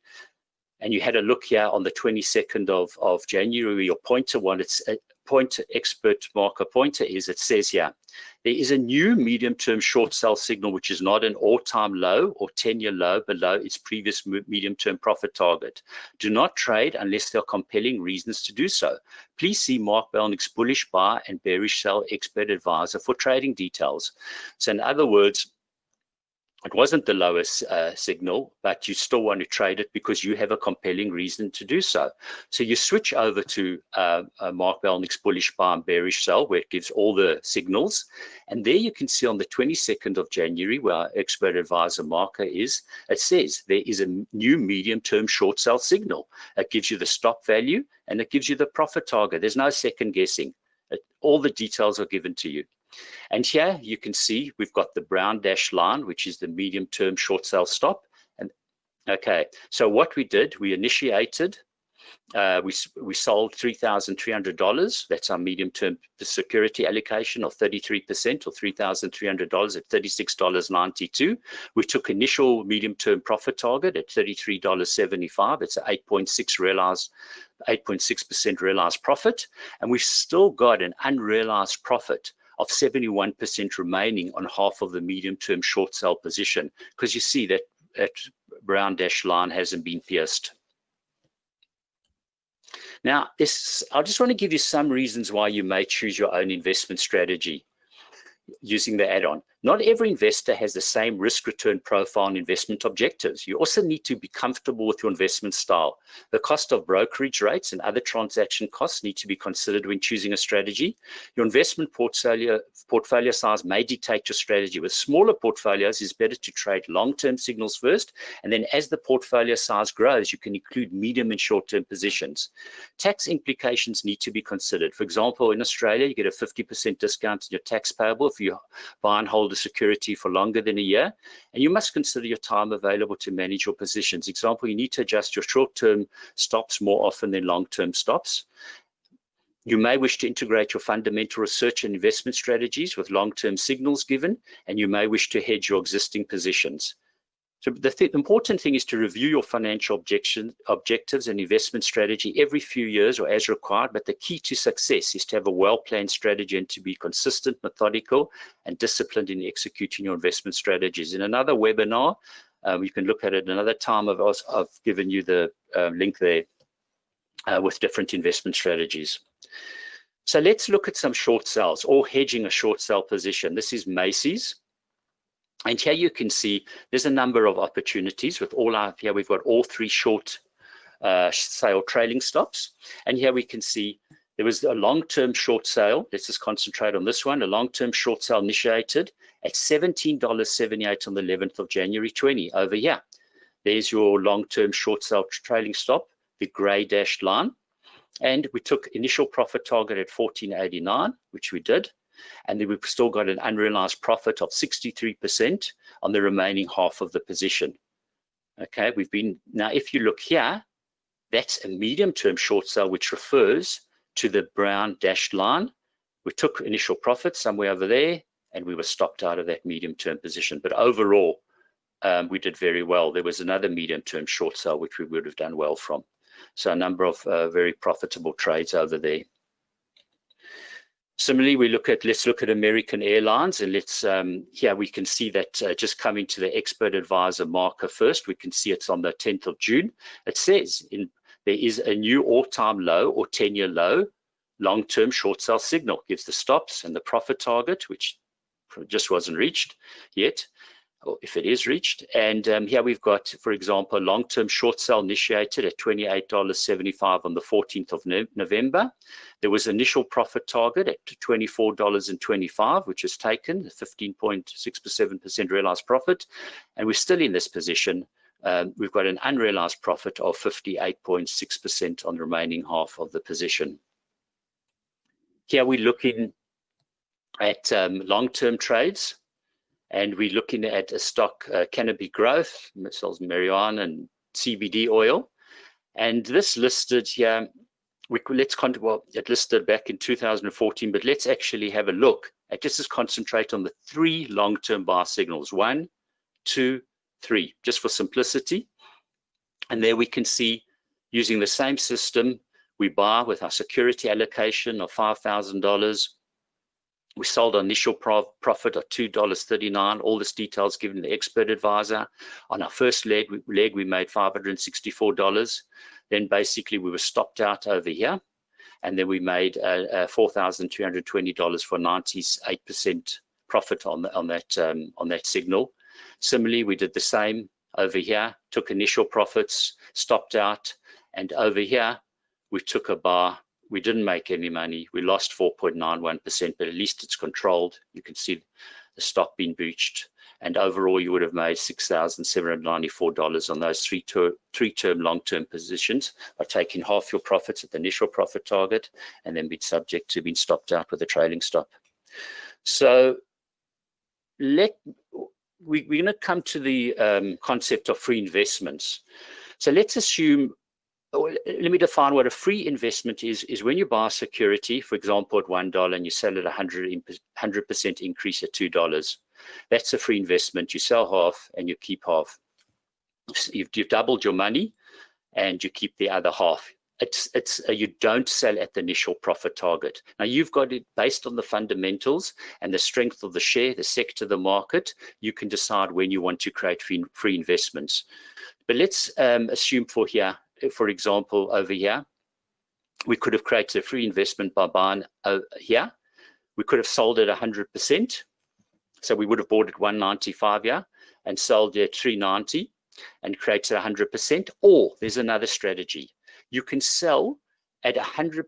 You can sell when it reaches the long-term stop loss, the bullish stop loss, as long as it's above 100%. You create a free investment. So there's those two strategies that you can use. One is just 100% from where you buy it, and the second is 100% if it's 100% when it's breached, when the long stop trailing stop is breached, it's still 100%. So you've got those two strategies to decide. Let's say for here, for example, we thought it had a lot of growth, a lot of hype in the stock. So we bought over there at $1.95, and then we sold half at $5.32, and we kept the rest. Okay, now I just want to point out where these strategies differ. So that was the one example. If buying over here, what we can do at the top, we can see the earnings per share. It was put a lot of capital investment, and you can see the return on investment has taken longer to materialize. In fact, it hasn't materialized yet. But here you can see basically that in 2018, if there was a long-term buy over here, you might just say, look, I'm just going to go for the 100% gain because they're still making losses, and you would have still created a free investment from $20. You would have bought and sold at $40. So still would have created a free investment. Okay, here's another example of a free investment. A long-term buy signal was given at $2.45 on 26th of September 01. There's the long-term trailing stop. You buy $2.45. Sell at $4.90, or even if you were stopped over here, you could have created a free investment. And I just want to point out with the free investments, the beauty about the free investments is with a good stock is that you will get dividends. It's the dividends that you're going to receive. So here you can see with Borrow, even after the share price peak in 2006, you would still have received $2.57 in dividends from 2007 to 2019, which is above your $2.45 purchase price on the 26th of September 01. So, excuse me, just gonna have a sip of water. Oh, that's good.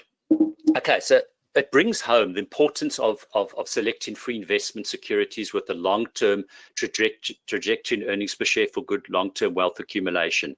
Assume here, as an example, that you could have bought Borrow at 809. There was a long-term buy signal here in May 06, and there was CSL that you could have bought at $18.56 with a long-term buy signal. Make that assumption. And there you can see the scale for CSL is on the right-hand side here, and the scale for Borrow is on the left-hand side.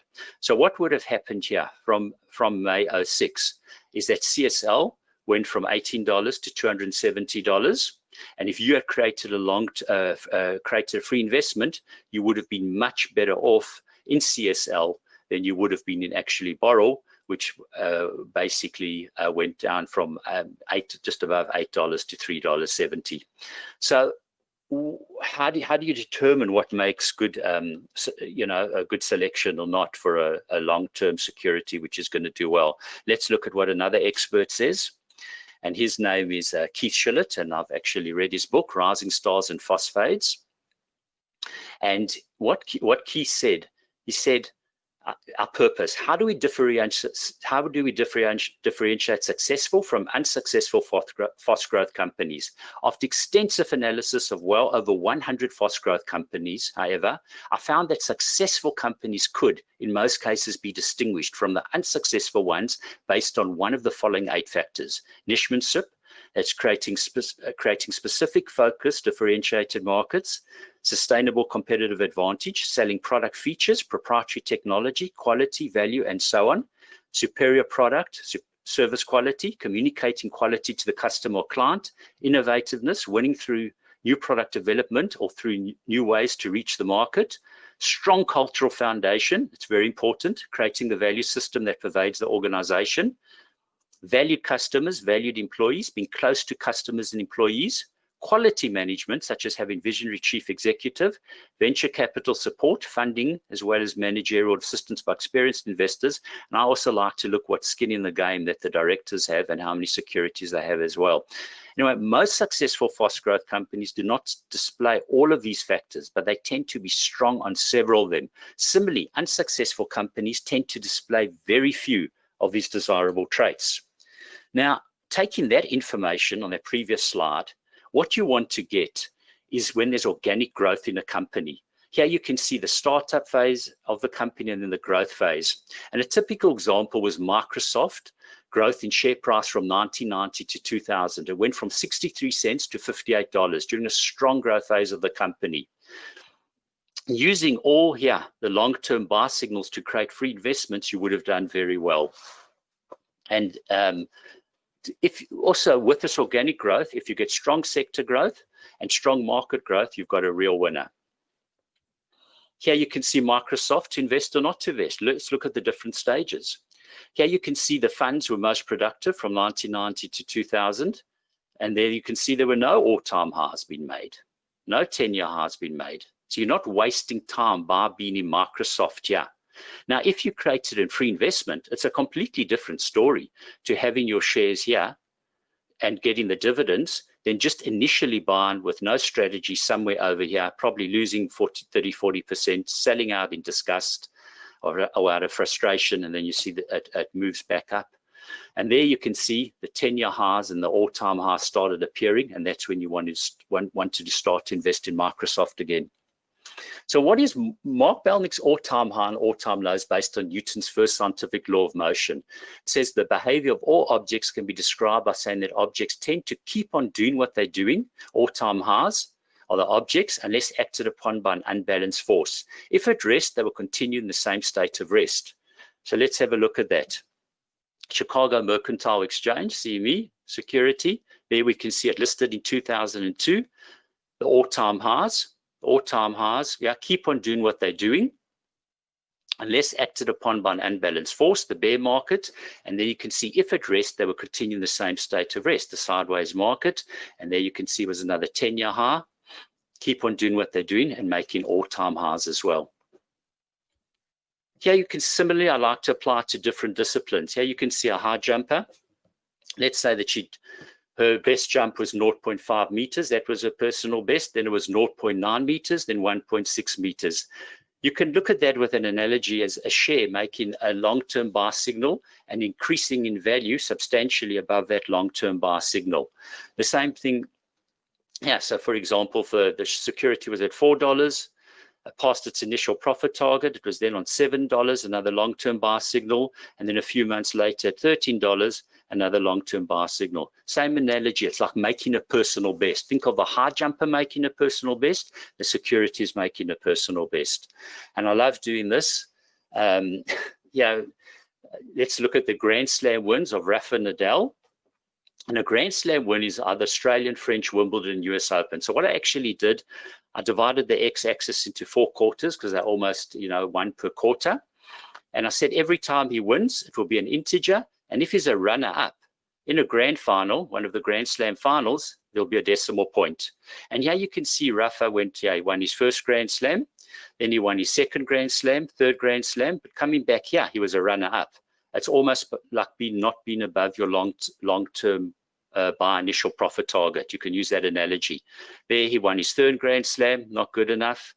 It was a runner-up, 4th Grand Slam, 5th Grand Slam, 6th Grand Slam, etc., all the way to 19 Grand Slams in 19 years. Now, if you were actually investing in Rafa as a tennis player with all these new highs equating to long-term buys, all-time highs of long-term buy signals, you would have seen that his prize money went from $3,874,000 to $16,349,000. So it's personal best. System works as well.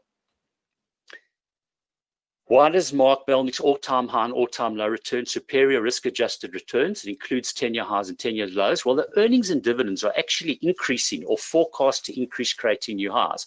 Companies often list to secure funding for growth expansion when company and industry fundamentals are strong. Increased dividend rates with interest rates remaining the same or decreasing create all new time highs in the security price. The converse is true for falling earnings and dividends. Companies making 10-year highs often do so after a long stagnant sideways period of earnings growth and have often made themselves lean and mean by cutting unnecessary costs, increased productivity, and redefine their business models and objectives for higher growth. There may be more focused, competent new management which has brought about these changes. The sector fundamentals may also become very bullish, propelling the security to new 10-year highs. Investors are psychologically more emotionally bullish about a security making new highs and less critical of the fundamentals as long as the security keeps on making new highs. In fact, the security often overshoots in value, and you take advantage of this. There's less overhead resistance and selling pressure when the security is making the new highs, as almost everyone is a winner.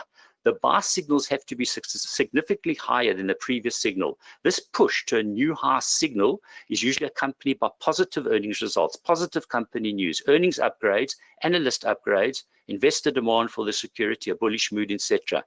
The short-term, medium-term, and long-term proprietary signals use historic volatility to establish new signal entry points, which are always above their previous profit targets.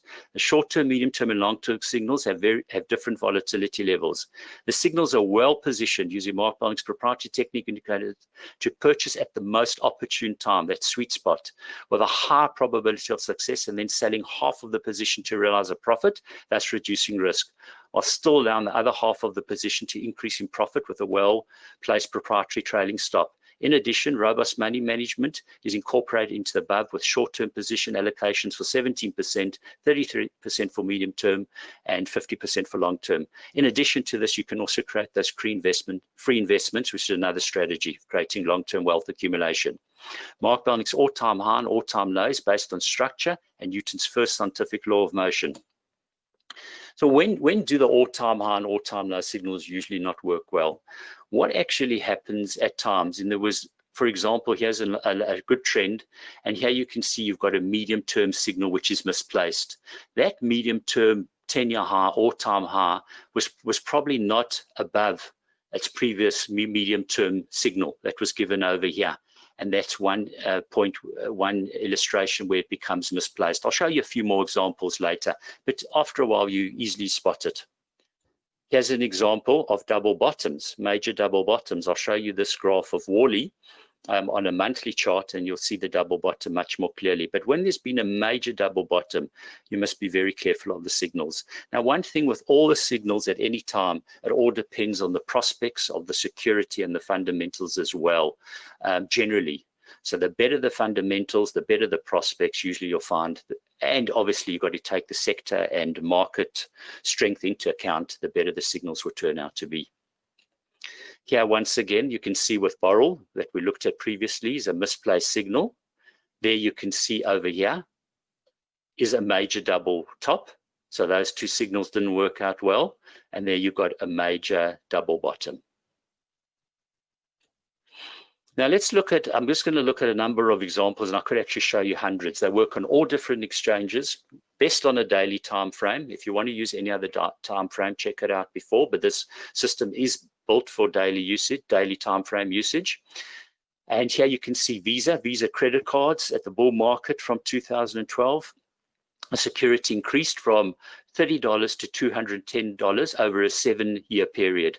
There you can see that period. There's the long-term buy trailing stop. Many opportunities to create free investments.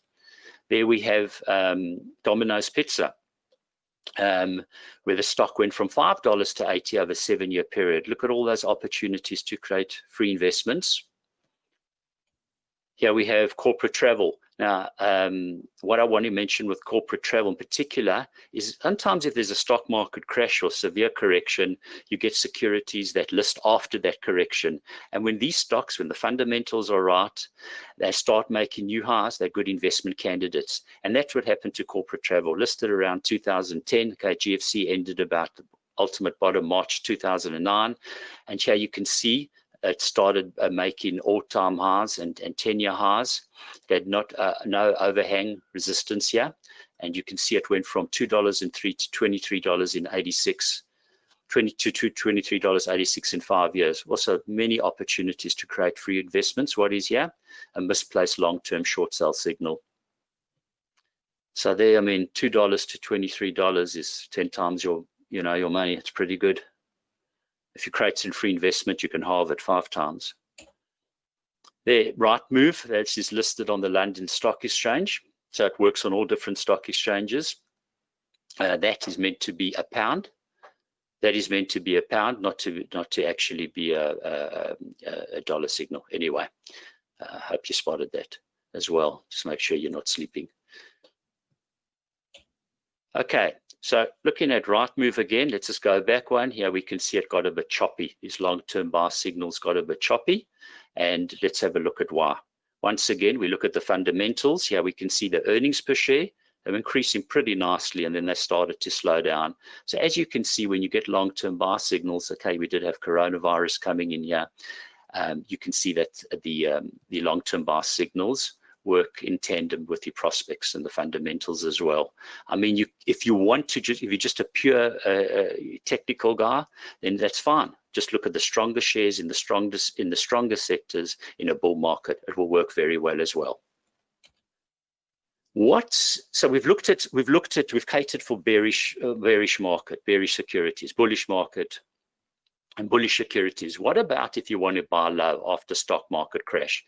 So what I've done to make this complete, to make this add-on complete, is there's a bear market low exploration, and I want to explain to you how it's calculated and how to effectively use it. So over here we had aristocrat. There's 2 conditions that have to materialize for this to happen. 1 year has to have elapsed, 250 trading days, and the second one is basically that the price has to decline by more than 50% from its highest high closing price. And there you can see is a signal that qualifies. If there was that's the signal number is 1, which is in the exploration advisor, and it's handy to see those signal numbers because you can know if this just declined in sympathy with the bear market and its prospects are excellent and there's just a signal number 1, you would want to have a good look at it. If the price went over here, the signal count wouldn't increase by 1. Went down here, again, the signal number would increase by 1. So I basically just said that in the previous chart, except I must point out that it only caters for the bear market low exploration, only caters for the long-term buy signals because you need wriggle room, not for the medium-term and short sell signals. Okay, here we can have a look at the explorations. There was a Worley exploration on the 20th September 2016. We bought at 672 and we sold above 1344 to create a free investment. I'll show you that. I'm saying that before we've shown that. But there you can see the exploration. 3 is a true condition and 1 is a false condition. Now you can see the date here. That's the date I ran it. But the date that I had programmed to run, to bring up this example, was the 20th of September 2016. And there you can see those signal numbers we were talking about previously. Okay. So here, looking at Worley, 2 things I want to point out. You remember this green line? Worley was coming back to that organic growth, and when a company's in a growth phase, that's what did happen to Worley here. It listed in 2002, went from $2.50 to $47. Lots of long-term buy opportunities to create free investments, and has been declining since. There was that double bottom I mentioned previously, and here this is a monthly chart, but I'll show you there was on the 20th September 16 there was a daily long-term buy signal at 672, and you wouldn't have been stopped out if you just sold at double that price at 1344. You would have created a free investment. So once again, I'm just bringing in that picture to remind you that's where you really want to be when you're creating your long-term buy investments. All-time high explorations. There we can see the Mark Melnick's all-time high. Remember, you still get if you wanted to look at all buy purchases, that would still be in the bullish buy, and all shorts were in the bearish sell, but we would just want to look at the 10-year high and the all-time high. So we check Mark Melnick's all-time high. You load at least 3,000 daily records, use the current exchange date time daily, and use the filter. There's the Australian equities that we're running on, and there we can see Depending on the day, you might get more, you might get less, but you always get plenty of opportunities. Let's look at MedAdvisor. There was a long-term buy signal in the expert advisor. And over here, we can see the all-time low expert advisor on that date, 28th of July. There's the signal. It gives you the stop value and the profit target. Over here, same thing. We're running the Mark Belnick's all-time low exploration, same parameters. There we look at Eleanor Retail. There we can see as a medium-term signal. Now, one thing I want to say here, you can sort these columns, sending to descending. It gives you quite a bit of useful information, like the daily market cap, the 50-day volatility of the security as well, and the price. And it always gives you the trailing your stop value and your profit target. And then after today, the next day, you look at your expert advisor for the stop loss and your profit target. And what you'll find is that short-term trades that work out well can be a few days to a few weeks, even months. Medium-term are usually a few weeks to a few months, and long-term can be a few weeks to years. So there we said we looked at Eleanor Retail, which had a medium-term short sell signal, and there it is with all the with the parameters, with the details at least. Let's have a look at Fortescue. Here we can see that Fortescue went from 28 cents to $11 in 3 years. Once again, free investments were created over there. Then you saw there was a nice trend line. It broke out of that trend line, did a return to trend line, and there we start with the all-time highs and long-term buys. And it was investment opportunity because it was increasing its production in iron ore, it was lowering costs, and the iron ore price was going up. So you had that trifecta, bought over there, and you could have created free investment when your price doubled. There's your long-term buy trailing stop. Just like getting the structure correct, let's take a little break, go to a bit of nature. Just like getting the structure correct in the stock market, so too is important in nature. In other words, the same principles that apply to nature apply to the stock market. And where do weaver birds make a beautiful word? For those of you who come from Southern Africa, you'll know these beautiful birds. My sister's got a tree in a garden where they nest, and it's just absolute beauty to watch. It's truly a blessing to watch them make their nests. And here you can see it's all about getting the structure correct. The weaver bird getting the structure of the nest correct, and the stock market structure, all-time high and 10-year highs, to share the same structural principles to survive. That's taking initial profits or creating free investments and then thrive. It's keeping the free investments and receiving dividends or taking profits when the trailing stop is breached. So here we can see they build these nests. They use like little palm tree strands and grass on the end of a twig on a branch. And there you can see it's about halfway through, and that's obviously you can see why they're called weaver birds, weaving that nest. And there it's a matter of getting the structure correct from start to finish and following through with the strategy from start to finish. And that's what all the nests look like on a tree, and they're pretty strong. And yeah, great sight, really beautiful. And there you can see, there are your dividends. Okay, so the components included in Mark Belnick's all-time high and all-time low head-on. You get a comprehensive user-friendly manual. Let me just go up here and say, in addition to the bullish buy and bearish sell expert advisor exploration templates, you get in one add-on which has two systems that complement each other and work together, as I've shown you. You get a comprehensive user-friendly manual. 3 explorations, and then talking about the all-time high and all-time add-on, all-time high and all-time low now.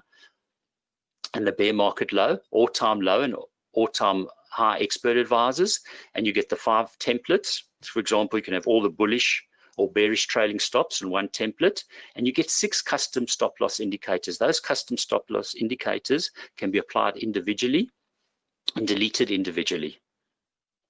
Okay, Mark Belnick's 10-year highs and 10-year lows at the bull's eye of superior profits, which ease of use and successful proven strategy that uses the best stock market structure, which is new highs, 10-year highs, new lows, and 10-year lows with proprietary entry and exit signals and investment strategies combined with integrated money management. The short-term, medium-term, and long-term entry signals are the sweet spots. Simplicity is the ultimate sophistication. That's what Leonardo said, and that's what I've tried to do. Mark Belnick's all-time high as an inherent simple system of identifying strongly trending securities yielding superior returns. There we can see coming to a beauty of compound dividend growth. In certain instances, the dividends received pay for the original purchase price, as shown in this example. Now, I did show that before in Borrow, but I just want to point this out. With Chicago Mercantile Exchange, listed in 2002, you could have had a first long-term buy purchase on the 27th of October at $11.57 and a second long-term buy purchase on the 7th of April at $32.23 to create free investments. And look what would have happened. Your first buy long-term purchase would have been repaid by dividends received on the 27th in October 2013. And your second purchase would have been paid 13 years later, just by the dividends received on your free investments. So what a great investment, and the power of being able to create these free investments with the long-term buy signals and the long-term trailing stop is really invaluable and very, very profitable.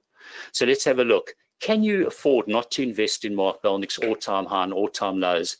It improves the short-term cash flow by taking half the profits, taking half the profits on the initial profit target and profits taken when the trailing buy stop loss is breached, dividends received before the buy trailing stop is breached, and cash generated from profitable short sales.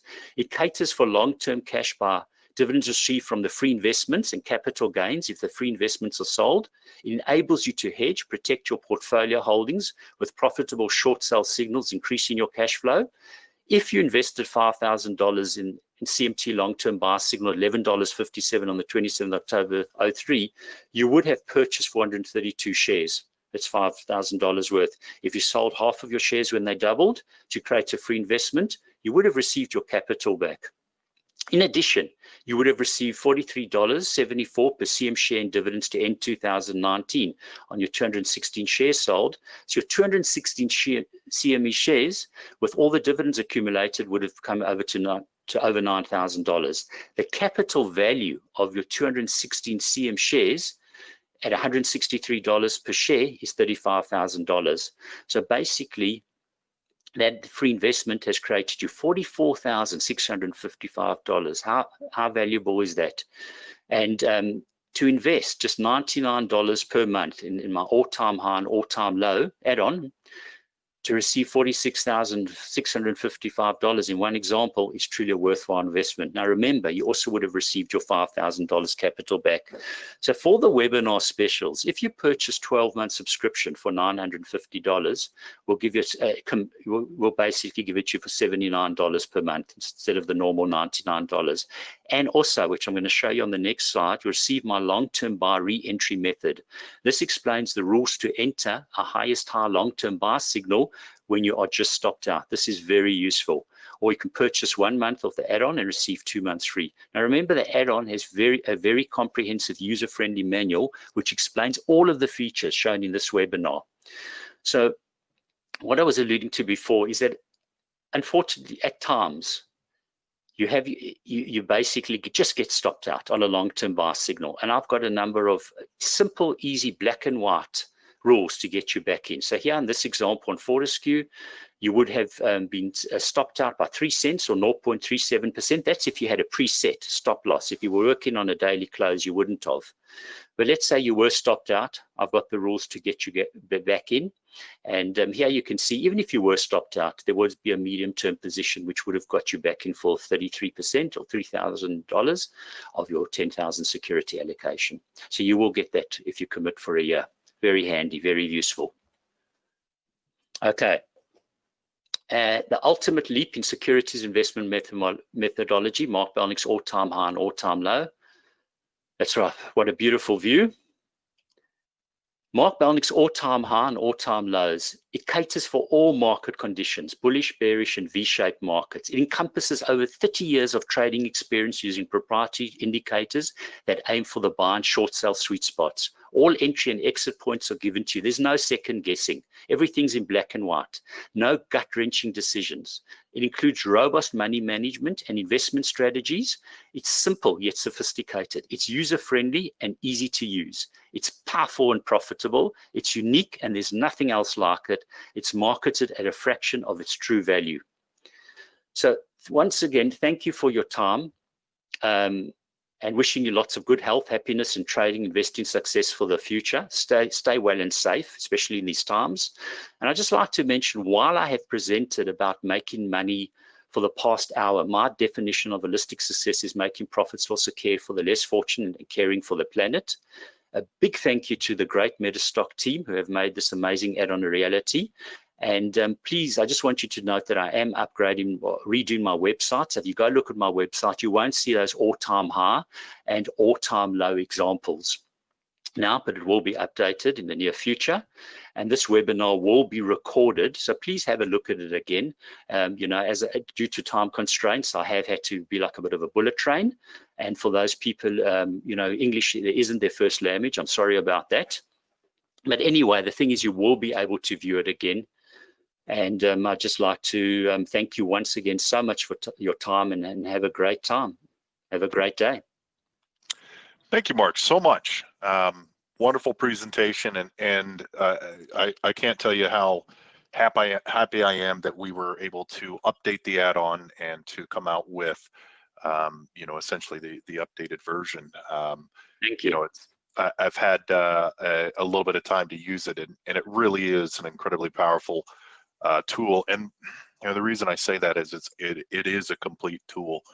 And I know honestly that a lot of people out there, most traders, they're looking for just kind of what's the easiest way, you know, just tell me the stocks that I should be trading type thing. And that's not realistic, but being able to have a system like this to be able to follow all the way through to money management techniques, it's incredibly powerful, you know, for people.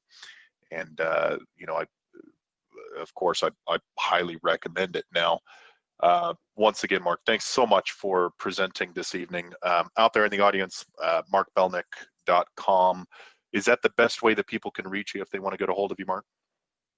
Yeah, they can reach me at email. Taurus is, that's T for Tango, A for Alpha, U for Umbrella, R for Romeo, U for Umbrella again, S for Sierra, I for India, and S for Sierra. It's like the zodiac sign, the bull with is at the end. Taurus is at bigpond.net.au. Wonderful. Wonderful. Thank you so much for presenting. I appreciate you taking some time this afternoon. I hope you have a good rest of your day. Absolute pleasure. Enjoy the rest of your day. Thank you very much. Cheers.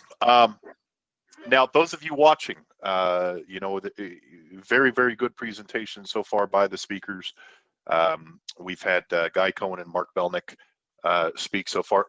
You know, a couple of things about the bullish buy and bearish sell. You know, it's a very, very good add-on. With Metastock, it includes 6 indicators. It includes 5 explorations, 5 templates, 3 expert advisors, and a very, very robust money management aspect to it. Now, normally this add-on is $99 per month. You actually do get 3 months for the price of 1 with the APAC Summit Traders Pack. Now, the Traders Pack is what we wanted to do for people that either have Metastock or haven't tried Metastock out. We wanted to give you all of the tools that you're going to see here today. First of which, Metastock RT, our real-time charting platform. We have been ranked as the number one charting analysis tool on Stocks and Commodities magazine for over 25 years now. We have an amazing data source with Zenith, so you're going to get 3 months of Metastock RT and Zenith, which Zenith actually does come with another platform that is a fundamental platform that we could spend hours and hours going over. You know, this is something that the professionals use. You'll actually get 3 months of Metastock RT as well as Zenith data and that platform. You'll also get Tim Streeton's Elasticity, which is an add-on that Tim will be presenting a little bit later on this evening. It's going to come with 5 hours of live training from Tim. That live training is going to start in just a couple of weeks now, and you have the ability to, if you get this trader pack tonight, you can actually attend these classes live. You're going to get his add-on. You're going to get Mark Belnick's bullish buy and bearish sell, which you just saw a demonstration of, the entire methodology. You're going to get that for 3 months.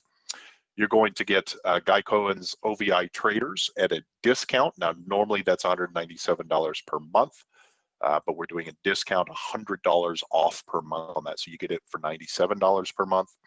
You're going to get Learn Metastock premium subscription for 3 months.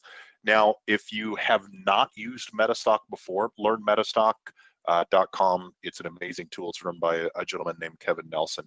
And, essentially he walks people through how to use the ins and outs of Metastock. I'll be showing you a couple of different workflows here in just a few minutes, but really learning from the ground up how to use Metastock and all the hidden features, and from writing code, writing your own scans, etc., to just basic using, setting up watch lists, etc.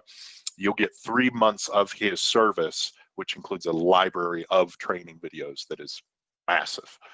So you get that for 3 months. You'll get Unleash the Power of Metastock, which is essentially an ebook getting started guide. You're going to get our white glove installation service. Now, since you'll have Metastock as well as 3 different add-ons to install, what we'll do with our white glove service, our support team is second to none in the industry. And if you've used our support in the past at all, you know that. They will actually go through and install Metastock for you, as well as all of these add-ons, and give you kind of a good running start as to how to run the program, etc. So we'll walk you through, take as much time as needed from our support team. So you get Metastock 3 months, you get Zenith data, you get Tim Streeton's elasticity add-on, which we'll see here in just a little bit. You're going to get 5 hours of live training from him. You're going to get Mark Belnick's bullish buy, bearish sell for 3 months. You'll get OVI Traders, which we saw a little bit earlier, for a deep discount. You'll get Learn Metastock for 3 months. You're going to get Unleash the Power of Metastock. Everything within this package is designed to give you everything that you need to get started and get more consistency with your trading. Now, all of that normally adds up to a little under $2,400. For attending the summit, you actually get that entire package for $994. So you're saving, well over $1,000, $1,400, just by attending the summit and getting all these add-ons. And I personally use most all of these add-ons, to be honest with you. Now, moving on to our next presenter. Oh, that's me. Look at me up there. I'm even wearing the same shirt. If you weren't here at the first, my name is Hunter Smith. I'm commenting in YouTube live right now, as well, answering questions. By the way, if you have questions along the way, just let me know. Just type them in YouTube, or if you're in GoToWebinar, just type them in GoToWebinar. I'm actually manning both of those. So if you have anything, any questions or anything like that, throw them in there. Man, I looked so young and spry in that photo. What happened? That's right, COVID happened. This has been the longest year of anyone's life. So what I wanted to do today, Hunter, is, yes. I have a question. Yeah, okay. How do you make your hair stick up like that? I have been asked that question multiple times, believe it or not. And it's gel, man. It's gel. I wait, and I'll wake up tomorrow morning and it's going to be the exact same. And sometimes my wife really doesn't like it because it'll poke her in the middle of the night. Years. Okay. Years of sculpting experience. Break a leg. Hey, thanks. For those of you who don't know, that's our marketing guy, as we call him, Greg. And he likes to chime in and ask about different stocks like Norwegian Cruise Lines and different types of hair gel, even though he doesn't have a lot of hair left. Actually, it's Royal Caribbean, but whatever. Which is up. Yeah, I mean, it has to go up. It's pretty much at the bottom, isn't it? No, it's doing okay, man. So we're going to show the audience out acquisition here. RCL. So I'll let you go there, buddy. We'll show you guys out in the audience some tools that you can use to take a look at RCL, Royal Caribbean, and you can make your own determination. So in the next little under an hour, what I'm going to be covering is getting into a workflow with Metastock. And I use the term workflow, and I found myself using it so much in the 6 years that I've been working with Metastock.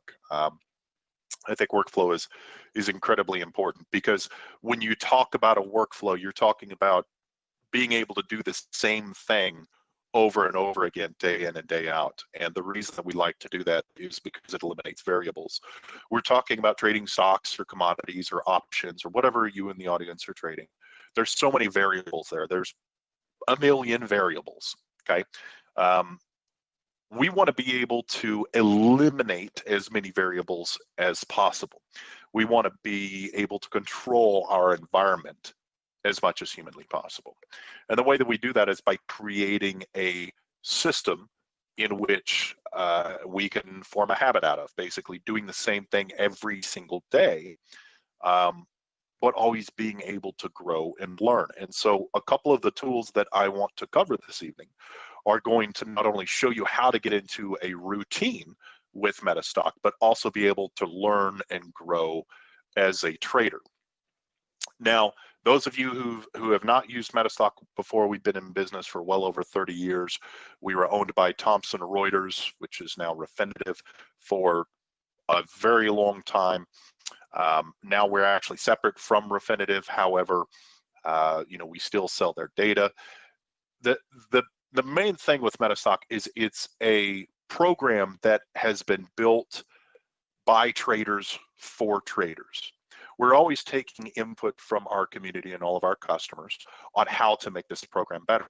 Metastock 17, which is the version that we're on now, is honestly a great testament to that. We've added a bunch of tools that people really, really wanted to be able to use day in and day out, and we put them in Metastock 17. But the first thing that you see when you open up Metastock is this, and I hope looks like everyone can see my screen. Wonderful. This is your Power Console. This is where you'll start and end your day. This is where you're going to open up charts, create lists. You're going to get into the quote center. You're going to get into your scans, your explorations, system tester, forecaster, option scope. You're going to do everything from your starting point here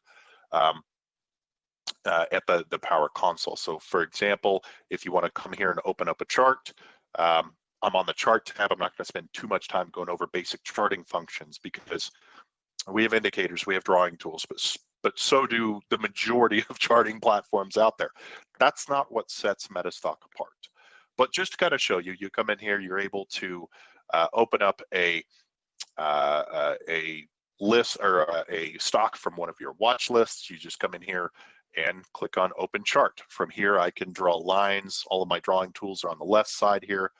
We have well over 250 indicators. I think we're actually over 300 indicators now with Metastock 17 that Metastock ships with out of the box, proverbial box. It's a download, but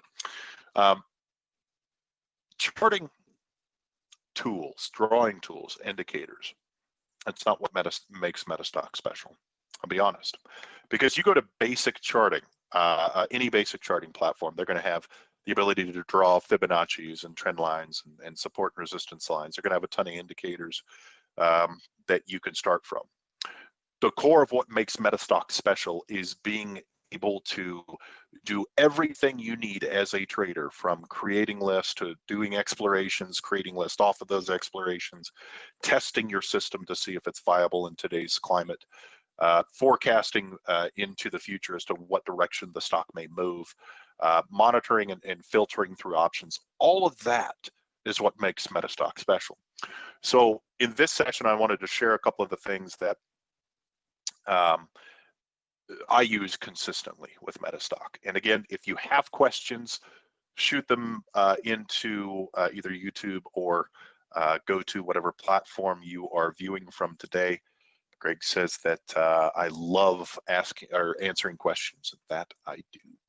So to start off, the first tool that I want to cover is the exploration tool, because the exploration tool is, everyone uses the Explorer. It's where you start your day or end your day if you're looking at stocks. What I want to be able to do is filter through, let's say that I am looking at the S&P 500. I don't want to have to open up 505 charts to look for trading opportunities. It's a waste of time. Time is money in this industry, and you know that, or you'll learn it very, very quickly. The Explorer tool allows me to put in specific parameters of what I'm looking for, my trading needs, what I consider a buy signal or a sell signal, etc. And it allows me to filter down and only view the stocks that have my buy criteria, whatever that is. So let's go into the Explorer. So right now, and for the majority of this demonstration, I'm going to use something very, very simple. I'm going to use the MACD because it's what the majority of you understand to start off with. For example, it's one of the first systems that I ever learned. It's a very simple system. I'm not saying that the MACD is the end-all, be-all.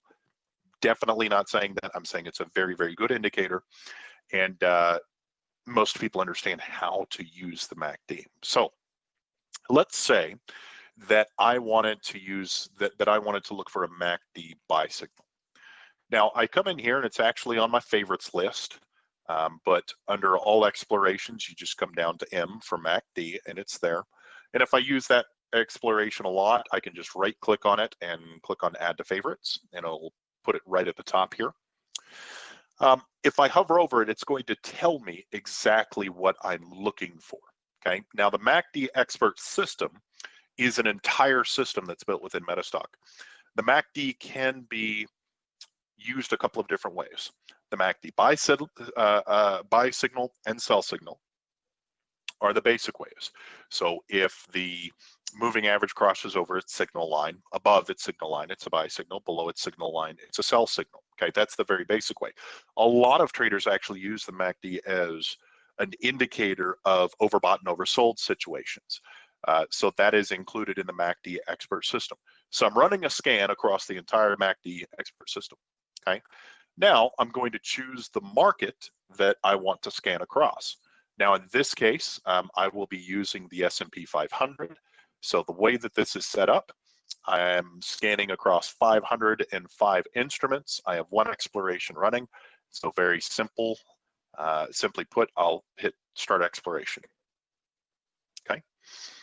Now, bringing this over from another screen here, this is the exploration running. Now, if I'm running a very, very large exploration, I can just kick this off to the side and use the other tools that are in Metastock. But this gives me the status right here. So we're 89%. Actually, we're 89% rejected. Okay. So if I click on here, we're going to see all of those results. Now you're going to notice that there's 5 different columns, well, 6 technically different columns. The instrument name, which is basic. You're going to have your buy signal. The second one's going to be your sell signal, your overbought situation, as well as your oversold situation, and then your symbol, of course. Now, I can sort these by whatever signal I'm looking for. Okay, so if I'm just looking for buy signals, I can double click on the buy column and it's going to sort all of my buy conditions to the top. Okay. Now, some of you may have noticed there's a 1 or a 0 next to it. 1 means true. Yes, it did ring true for a buy signal. 0 means false. It did not ring true for a buy signal. So we have all of our buy signals here. Our sell, same thing. If you double click on sell, it's going to bring all of the positive signals to the top. Overbought, oversold, exact same story. Okay. Now from here, I can do a couple of things. I can just open up the chart automatically. I can save the entire list if I wanted to. I can open all of my instruments into Quote Center, which I'll show you guys how to use here in just a few minutes. So let's say I wanted to open up a chart. I'll kick this off to the side. So I could actually have this on a different screen. I can have that exploration on a different screen, and I can come in here and attach my MACD Expert Advisor, which is going to show me the signals that we're talking about. MACD by Metastock. Let's do that. I have an alert saying it just crossed above its signal line. Now I'm viewing the, let's see, Alexion Pharmaceuticals that just rang true with a MACD by signal. Now this one has actually worked pretty well with the MACD, but the MACD is based off of moving averages. Therefore, it is going to be a little bit of a lagging signal. So if we were to come in here and plot a, let's see, a MACD in a different window, let's go right here. So we select the MACD and let's plot it in a separate window at the top. I just drag it into that gray bar. And it's going to apply here. I'm going to go ahead and click OK. And I have my MACD indicator there, and it shows that the moving average just crossed above its signal line. So that's why we're getting that MACD signal.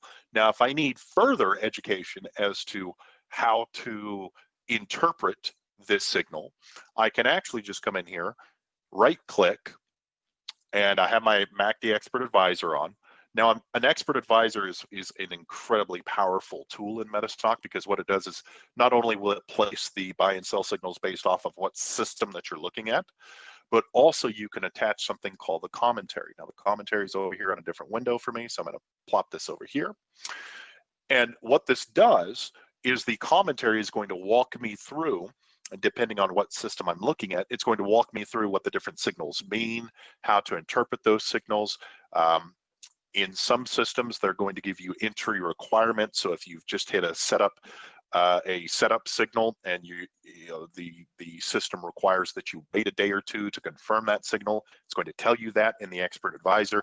So this is a wonderful way to learn how to use new systems. So I'm over a MACD buy signal. And what this tells me is exactly the current MACD is bullish since it is trading above its signal line, and it's going to walk me through why I saw that signal. So the Expert Advisor, if you have Metastock currently and you haven't used Expert Advisor, do it. It's a wonderful way to learn new systems. And if you're getting Metastock for the first time, Expert Advisor is an amazing tool to walk you through these different systems.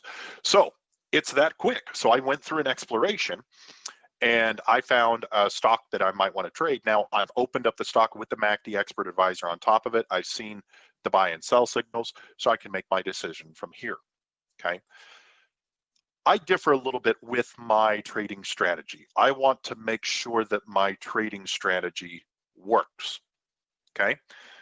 Now, I know that some of you in the past, or maybe currently, use system testers. You want to be able to test your system. In other words, I trade a specific way, so I want to be able to input that specific way into a program, and I want to be able to test over the last 1 or 5 or 10 years to see if my system specifically would have worked well trading those stocks. With Metastock, it's very, very, very easy. Okay, so we'll come up here and we'll click on System Test.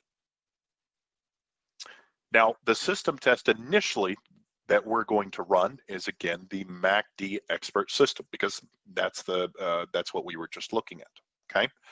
So the MACD Expert System within the system test, we select that, and again, same thing here. We have over 60 system tests available in Metastock right off the bat. You have the ability, once you get a little bit more advanced, to be able to create your own system tests. We can create system tests for you if you have the parameters in your mind of exactly what your entry and exit signals are, etc. If you hover over any of these, it's going to give you the explanation of what the system is. So right now, what I'm doing is I'm just selecting the MACD Expert System. I can run a system test on my custom lists, on local data lists, on any instrument that is covered by us, which is any instrument in the world. So currently, I am running this test on the S&P 500, okay? Now, once I've determined what system test I want to run, also over what market I want to run that system test on, I have to determine what type of system test I'm running. What type of trader am I?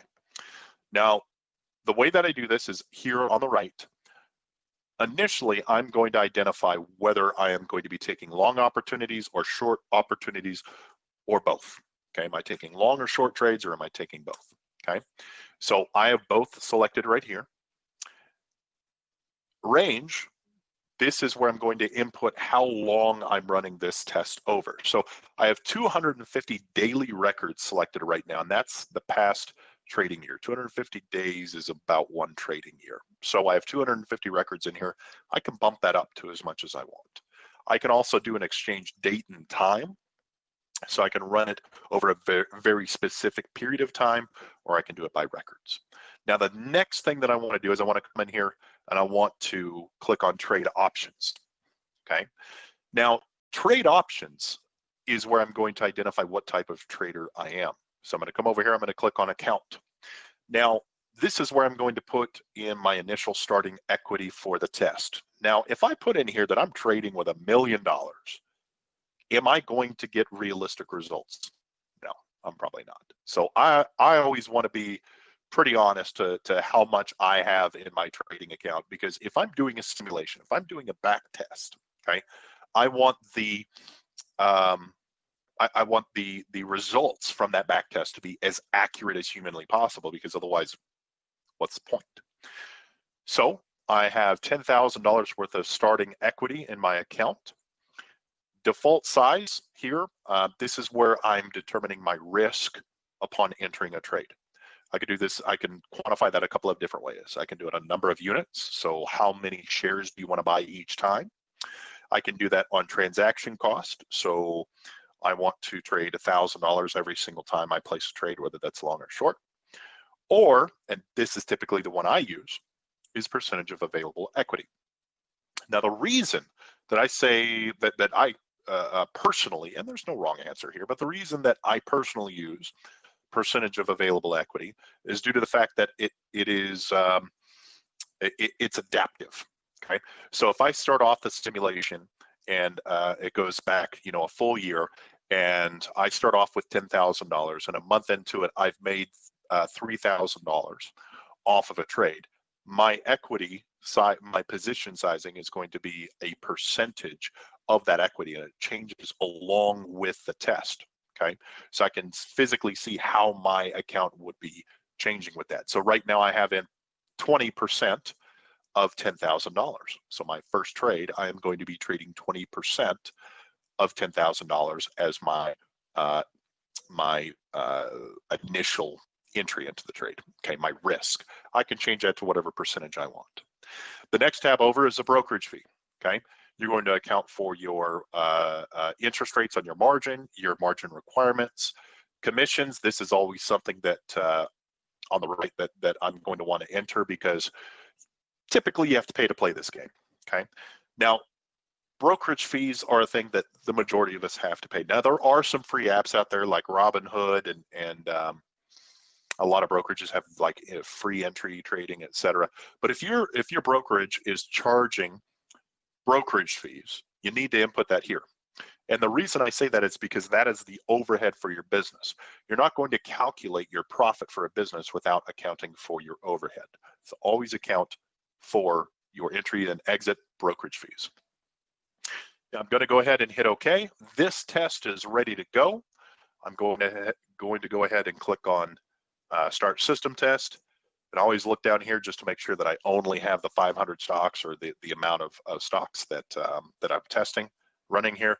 And again, I can kick this off to the side and use other stuff in Metastock, but this is running pretty fast. Now, I will give you a tip.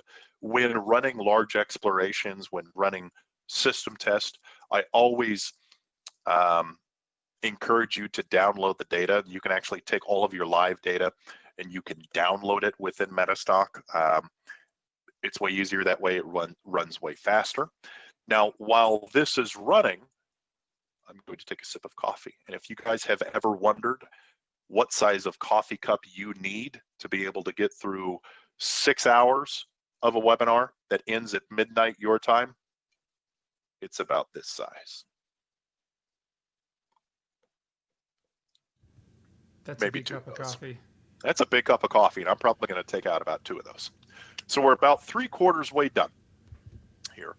And the next step is I'm going to be able to see this report and dive into it a little bit more. Now, there's so much information in this report that I don't have time to get to, and frankly, there's a lot in this report that you're not going to use, okay? But I am going to cover a couple of the things that I use very, very consistently within this report as soon as it finishes. So what we're doing, again, we're looking over 500 stocks over the course of the last year. If we were trading the MACD expert system, only took a couple of minutes. So let's pop out this report here real quick. And this is what pops up, okay? You're gonna notice a couple of columns initially. You're gonna have the instrument, you're gonna have the symbol name, you're gonna have the periodicity, which is all gonna be the same. You're gonna have your net profit, percent gain, trades, let me expand that, that's number of trades, your trade profit and loss, average and status. You don't typically have to worry about these. I'm gonna show you two columns initially that I pay attention to immediately. First off, net profit. We're in this to profit, hopefully. I hope that all of you are in this to profit and to make money. Now, I want to be able to see all of the stocks that were profitable, most profitable, to the very, very top. So all I do is double click on net profit, and it's going to sort all of my most profitable stocks to the very, very top, okay? The second thing that I am going to concentrate on is trades. Number of trades. Now, some of you may say, well, what about a trade profit loss? What about average? What about these other trades? I'm going to concentrate on because I need to be able to see, number one, that I'm profitable trading my system on these stocks. Number two, that it's realistic for me to be able to manage trading this system. And what do I mean by that?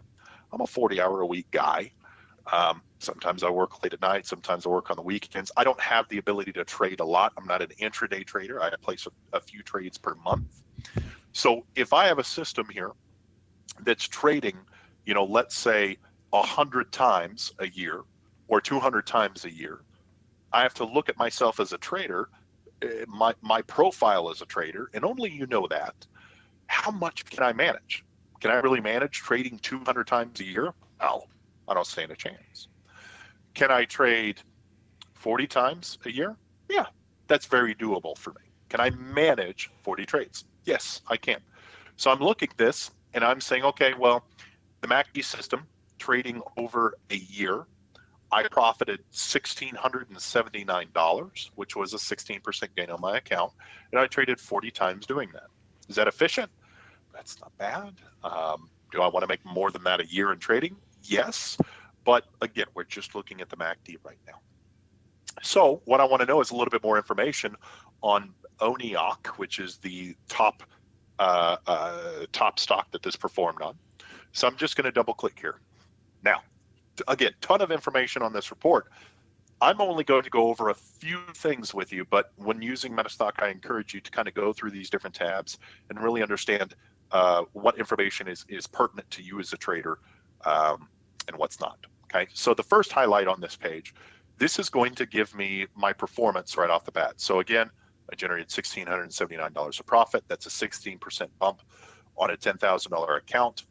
That's not bad. It's better than having it sit in a bank account. Is it the greatest ever? No. Buy and hold profit. This is an interesting one. I always like to do a comparison, okay? So if I'm trading a stock actively versus having it in more of like a long-term holding position, I can look at that ratio here. So for example, this is saying that if I had just bought and held ONIOC, the stock that we're looking at right now, over the course of the last year, I would have lost $1,100. If I were to actively trade it based on the MACD buy and sell signals, I would have made $1,600. So there's a big difference there. Now, you will run across stocks that have consistent growth and that will, you know, let's say that you would have made, you know, $2,000 or $3,000 just buying and holding that stock versus actively trading it. You will find those when you run system tests. So you can look at that and say, you know what, it's a volatile stock, or it's not a volatile stock. Maybe I'll add this to my long-term portfolio. That information is up to you to do with as you please. Okay. The next thing I'm going to look at here is profitable trades and unprofitable trades. Okay. So I had 15 total profitable trades 12 of them were long, 3 of them were short. My average profit was $296 per profitable trade.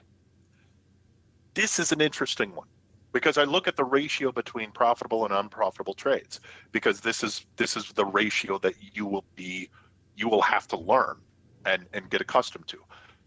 I actually won 15 trades. I was profitable on 15 trades. I was not profitable on 25 trades. Okay.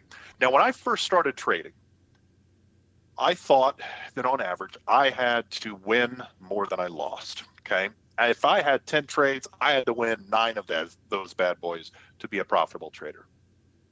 It's not the case. It's not realistic, in all honesty. To consistently win 90% of your trades, it's unrealistic. The key point here is being able to capture more profit every time you have a profitable trade than loss every time you have a losing trade. Okay, so for example, I generated almost $300 worth of profit every time I had a profitable trade. I only lost $100, $110 every time I had a non-profitable trade. That's a ratio that you have to play with and you have to understand. Okay. Again, a ton of information on this page. I encourage you to come through and start, viewing orders, positions, etc., and find out what information is pertinent to you as a trader. My favorite tab on here, though, is the equity curve. Now, the equity curve is, just looking for questions here. If you have questions on this, just shoot them into the chat box on either GoTo or YouTube, wherever you're at. The equity tab is very, very important to me because what it does is it gives me an overall view of what my account did for that 12-month simulation that I just ran.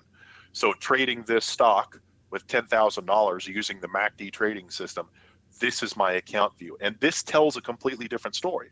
I look at it and say, well, it's a profitable stock. I traded 40 times. I made $1,600 on it. Cool, it's a profitable stock. But if you look at the equity curve, it tells a completely different story. Yes, I was still profitable, but I wasn't profitable until 135-ish days into trading this stock. Let that sink in for a second. I went 4, almost 5 months without making money trading the MACD on this stock. That's not consistency. So then I go through this period of time over the course of the next 70, 80 days where I generated the majority of my profit. Okay, 200 and almost right on 200 days. I generated the most amount of profit. Then I drew back a little bit, and I haven't done anything for the last 50 days. Now, again, this information can be pertinent to you however you want. The way I look at it is I say, you know what? The MACD's only really been performing well on this stock for a couple of months, and it hasn't for a couple of months, and it didn't for the first 3 or 4 or 5 months. Okay, so I have a very small window of time in which the MACD was trading this stock very well. Okay, let's look at something different. Let's look at a different stock. The second one, Poulter Group. Okay, quick rundown here. We made just about as much profit on it. We had 20 profitable trades. We had 19 unprofitable trades. We traded 39 times. Let's take a look at the equity curve. Now, the equity curve this is something I can definitely get behind a little bit more because from about 100 days on, this has been pretty consistent. We had a little profit. We had a little bit of a drop off at 150 days. Then after that, and since then, I have been consistently profitable trading Poulter Group with the MACD. Okay, so these are a couple of things that you can really start diving into and looking at with your system test. Now, you can use the system test in 2 different ways, and I like to categorize it as 2 different mindsets when it comes to trading. The first mindset is, hey, my name's Hunter Smith. I've been trading for a little while. I use the MACD. The MACD is the best trading system I've ever seen. I only use the MACD. I will only ever use the MACD. So I am going to only system test the MACD against the S&P 500 because that's what I trade. The market is not evolving. It trades the exact same way. Okay, so you run the MACD across the S&P 500. That's what you do. Second type of trader. Hey, my name is Hunter Smith. I've been trading for a few years now. I definitely don't know everything. I like the MACD. It's the first system that I really started using. I'm comfortable with my understanding of how to trade with the MACD. I don't think it's the end all be all. I think that the market is ever evolving. I think it's ever changing. I think that the way that I trade a stock one day is going to be completely different of how I trade the exact same stock 30 days later. So I want to be malleable as a trader. I want to be able to learn how to trade different systems and take bits and pieces of those systems, smoosh them together, and that's how I trade. Okay? Well, let's use the system tester that way. So I'm going to exit out of this. Let's say that I wanted to run a system test with multiple systems across the S&P 500, because I mainly trade the S&P 500. I want to see how 15 or 10 or 15 different systems act while testing across the S&P 500. Okay. For time's sake, I actually already ran this system test just a little bit earlier today. So I'm going to come in here. By the way, if you've run a system test before, there's going to be a little R in brackets. That means that there's a report for it. You've run it before. I click on report, and I'm going to look for the one that I did today, which was 814. Okay, and I'm going to go ahead and click view. Now, I didn't use all of the systems in Metastock. I didn't test all of the systems in Metastock because it takes a long time. And it's funny, every time I do either a webinar or I do an in-person event, God, those were the days, in-person events. I remember that way back in the day. People would always say, okay, Hunter, what is the best system in Metastock? It's a trick question, guys. Everyone here in the audience right now, all the people in GoToWebinar, all of the people in YouTube, you trade differently, okay?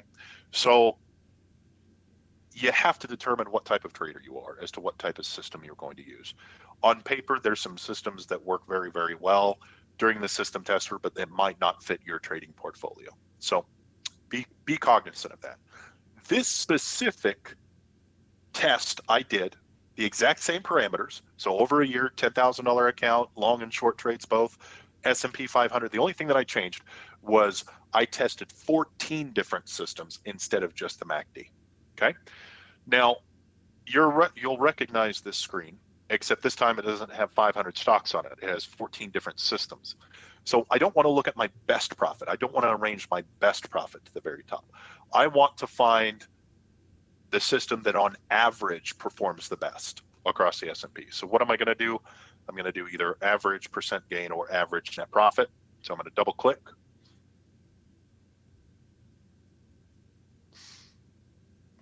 And now I have the best performing systems. Okay. Now you're going to have the same amount of, or the same columns here. You're going to have average profit. The second thing I'm going to look at is average trades. So for example, Bollinger Band Expert System, which is the by definition in Steve Michaelis's book, Technical Analysis A to Z, it's the Bollinger Band system from there. We can click on that. We just double click. Now it's going to bring us to our stock list, and then we can sort by net profit. My concern with this is there's not very many trades. Okay, so I saw my average trade was like 1 or 2 for the Bollinger Bands. So it doesn't trade a whole lot. It trades very well, but you don't take many trades. So let's say Carnival performed very well. Let's look at that equity curve. Pretty consistent. Okay, I only traded twice. Both trades were profitable. They're very profitable trades, but I stay in them a long period of time. It took me 105 days to get into a trade. I did very well. I've kind of trailed off recently. If we take another a look at a different one, Freeport, again, I traded twice on this. I made $3,200. So that's very, very good. That's better than the MACD, but take that as you will. You're only trading twice. Let's look at the equity curve there. This has been very, very consistent. It took me a while to actually get into a trade, but from 125 days into my simulation until now, I've been very, very consistent. Okay. So what I do with that information, I say, that doesn't trade a lot, but maybe what I wanted to do is start learning a little bit more about Bollinger Bands, because apparently they're very effective looking at this system test. Okay. I'm going to go back. let's look at something that trades a little bit more often. ACT. This is from the Adaptive Cycle Toolkit that comes with Metastock for free. InstaTrend, it's a great system. My average trade on this was 33. So let's go ahead and dive a little bit further into this. Adaptive Cycle Toolkit is an amazing set of systems. If you have Metastock, definitely check them out. They come with Metastock 17 as a built-in. Let's go ahead and sort this second list by net profit. So this one I traded 42 times. Okay, I had traded Apache 42 times. Royal Caribbean is the second one down on the list. That one's for you, Greg. We'll look at that in a second just to appease you. We traded 24 times on the ACT InstaTrend system. We profited $5,000. So we grew our account over the course of a year by 50%. Okay, let's double click on that. Again, this breaks down our trades. We had 14 unprofitable trades. We only had 10 profitable trades. But again, our average profit per winning trade was $670. Our average loss per losing trade was only $127. Spread that ratio. You want that ratio to be as wide as humanly possible. Let's take a look at annualized buy and hold profit. Okay, so if I were to just buy and hold Apache at the beginning of this simulation, I would have lost $1,000, but I made $5,000 by actively trading based off the buy and sell signals that are used in the ACT InstaTrend system. So I can tell that this is a little bit more of a volatile stock. And if we pop on over to equity curve, again, I think that stocks have different personalities. Okay, so I can take a look at this equity curve and say, well, honestly, this system didn't work that well on Apache until about 60 days ago, until about a month ago, or sorry, 2 months ago. I need more coffee. So 2 months ago, this started performing at a high level. This started generating quite a bit of profit here. Again, I only generated profit. I want to see this curve as consistent on an uptrend as possible. It worked very well here for about 40 days, and then we're starting to level off a little bit. Maybe I'll look at that and say, let's try to find something that is more consistent. I swear if it's Royal Caribbean. Royal Caribbean, profitable trades, we had 15. We had 7 of them short, 8 of them long. Let's take a look at that. First off, buy and hold profit, of course. Royal Caribbean took a huge hit. You would have lost $850 if you just bought and held Royal Caribbean over the course of last year. But with actively trading this system, we would have profited $3,700. Let's take a look at that equity curve. This is a little bit more consistent. This is closer to what I want to be able to see here. This is a consistent, more consistent uptrend. Okay. Yes. Now, very consistent and up. Good, and trendy. Greg. Good, Greg. Maybe you can stop asking about it on every webinar we do. It's a running joke. If you guys don't watch our webinars regularly, every webinar we have, Greg, our marketing guy, asks about Royal Caribbean. I feel like he has some sort of stock in it. In fact, I do. You see what I did there? Stock. Full transparency. Little investment into it. Okay. So moving on. With the system test, I am able to take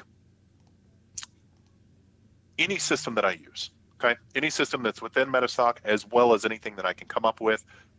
We can help you code it if you have kind of a different system that you don't see in Metastock. And I'm able to run a simulation over the course of the last year, 5 years, 10 years of the history of the stocks that you're running. And I am able to find out if my system has worked well across those stocks.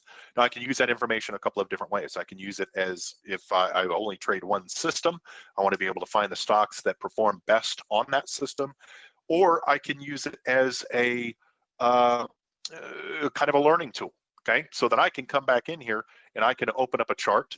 I can apply the ACT InstaTrend and find out what that system is all about. And I can open up the commentary and start learning more about that system. And I can take little bits and pieces of these different systems within Metastock. And I can apply them to my own. I'll give you a little bit of a secret, okay? All of the presenters that you see, the majority, I would say the majority of the presenters, the webinars you watch, all of the conferences you go to, the majority of those professional traders, they didn't just find one system and stuck with it their entire life and never added anything to it. They learned, they were adaptive, okay? They were malleable as a trader, and they took little bits and pieces of different systems, and then they put them together and they said, well, maybe that doesn't work. Maybe I'll rework this. Maybe I'll try these different parameters, etc. To come up with a system that they can consistently use. And they found that system, and most of the time they put it in Metastock, and they created scans, and they said, okay, well, these are the buying opportunities I will look for, so I'm going to use the exploration. I'm going to put in my specific criteria. I'm going to keep up to date with my system testing and understanding how I can best fit these different stocks and these different trading styles into my system. I'm going to learn and grow. And that's exactly what Metastock is there for, so that you can use these different tools, find the system that you want to use most consistently, adapt, and most importantly, be quick about it. Now, I ramble on for 45 minutes or an hour, and I show you all these different things that you can do in Metastock. This whole workflow takes a matter of a minute or two. Now, you can do this over a giant cup of coffee in the morning or the afternoon. You run your exploration. You can take your exploration. For example, one of the things that I do is I run kind of a compound exploration, and I will show you guys here. I have a certain set of criteria that I look for. Typically, I'll trade with candlesticks, so I'll look for some candlestick patterns. What I will do is at the end of the day, I am going to set a price requirement of the stocks that I want to trade. So I want them under $100, okay? So I click on that. I want to look for bullish candlestick patterns. So I'm going to look for that. So I have two explorations set up here. I am going to look across the S&P 500, okay? Now, since I'm running two scans, what I want to do is I want to start off with going through the S&P 500, and I want to take out all the stocks that are under $100 or under, and I want to run those stocks through a second scan to look for bullish candlestick patterns. So the way that I do that is it's set up here on the right. I have used the results from the preceding exploration. So I'm going to take that, it's going to run through that 100, then it's going to run it through a second scan, and then I just start my exploration. Now, once I do that, it is going to come up with a list for me, and I'm going to give you kind of an idea of what that looks like here. So it's running two scans, okay? So it's running the first one. That's my $100 scan. Oh, it's finding stocks under $100. It closed under $100. And I do this at the end of the day because what I'm looking for are opportunities to look at as market opens the next morning. So the first scan's done. You'll see one of two done right here. The second scan is done. So I can take that, and I have an entire list of stocks here with big white candles, bullish haramis, shaven heads, white bodies, etc., all the different bullish candlesticks. And I can just save this list and create a new list right here and name it tomorrow, still can't spell, tomorrow morning, and bam. I create that list, hit OK, and I have all of my exploration results at the tip of my fingers, so that when market opens in the morning, I can come in here, and here's my custom list right here. I can come in here and just open that list. Normally, what I am going to do is I am actually going to open that in our new tool, Option Scope, or sorry, Quote Center. So Quote Center is an amazing tool that we've added into Metastock 17 that I'll go over here very briefly. So what I can do is I can actually open up an entire list of symbols in a quote list that I can monitor first thing in the morning or throughout the day. So what I'm going to do is I'm going to select, make sure all my other instruments are deselected. I'm going to select the list that I just bought off created off of those scans I ran. And I'm going to open Quote Center.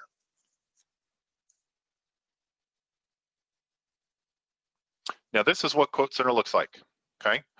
It's a essentially a ticker list, and this can be open. I typically have this open on a separate screen.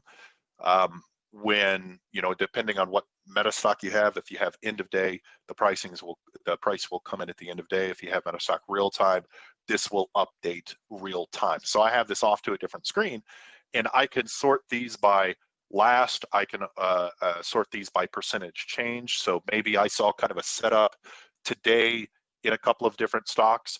I can sort by percentage change. That way, when the market first opens and I start seeing it jump up, I can, you know, start looking at placing trades based off of that.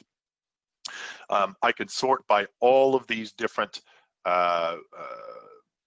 columns here, okay? And I can also come in here and drill that list down significantly, my custom list. So if I am halfway through the day and I notice that I've had a lot of buy opportunities, a lot of stocks going up, I can actually scroll down here.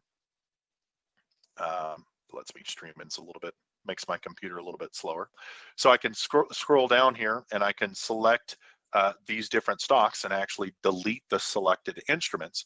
And what I end up doing is if I start off with a list of 50 and some of them are actually opening far down below the other day and I'm looking for long opportunities, then I'm going to start deselecting those and say, you know what, I don't want to pay attention to those because those are not buy opportunities.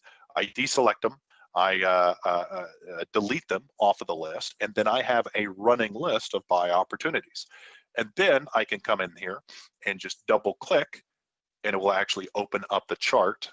And if I kick this over to the other screen, boop, kick it over to the other screen, it opens the chart for me here. So I can just double click in that Quote Center app and be able to view these live.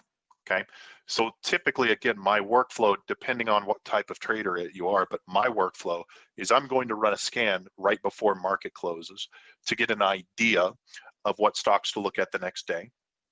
The next thing I'm going to do is take that list, save it in a list, so that the next morning when market opens, I just open it up in Quote Center, okay, and then I have a running quote list. And then once I start looking at some of the stocks that are maybe down for the day, if I'm looking for long opportunities, I just take those off of the list, and then I have my running list of buy opportunities. Now, once, let's say that I want to start looking at an opportunity, clicked off Metastock there. Once I want to start looking into an opportunity, personally, I am an options trader. For those of you that are options traders out there, you're going to want to check out Options Scope. I'm a little bit low on time, but I definitely want to kind of give you an idea of what Options Scope looks like, because finding the right contract to trade as an options trader is incredibly important. And what Options Scope allows you to do is actually view all of the contracts on a selected stock, and be able to kind of start weeding out the ones that are maybe too close to expiration or too far away from their strike price, etc. So let's say, for example, I'm in Options Scope. I want to take a look at Copart, something I've been trading a little bit. I select Copart, and then this is where I start kind of drilling down what contracts I want to take a look at. So I can look at all these different, expiration date within 7 days, 30 days, 90 days. So I have it set to 90 days right now. Strike price filter, this is within how close the price is to the actual strike price. So I just leave all of those in there. And then I can take the contracts, because some contracts are weekly contracts or monthly contracts, quarterly, et cetera. I can actually drill down just the contracts that I trade. I'm going to leave them all in here. And then I just click on Option Scope. And what this is going to do is it is going to bring up all of the options contracts within my initial parameters for Copart. I'm going to expand this a little bit for you.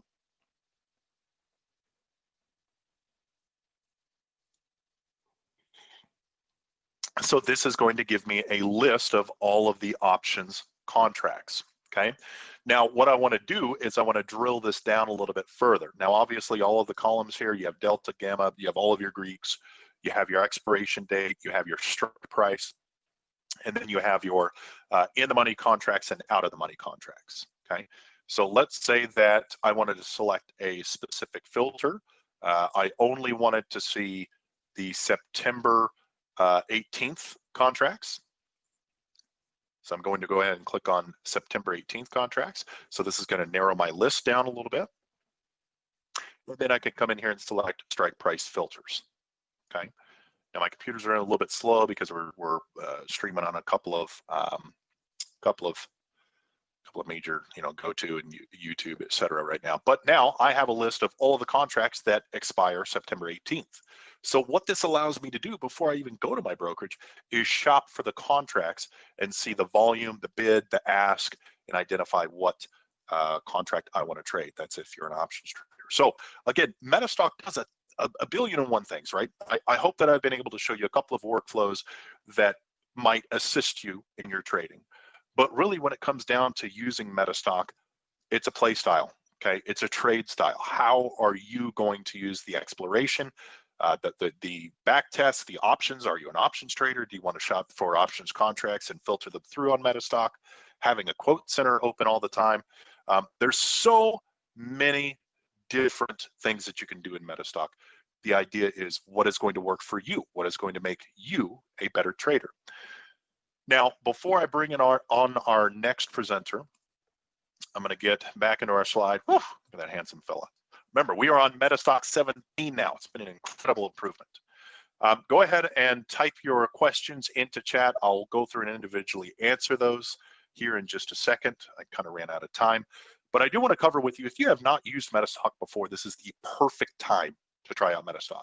With the APAC Summit Traders Pack, we're going to throw in 3 months of Metastock RT. So all the tools that you saw, that you've actually seen so far tonight will be included with this. You get 3 months of Metastock real time.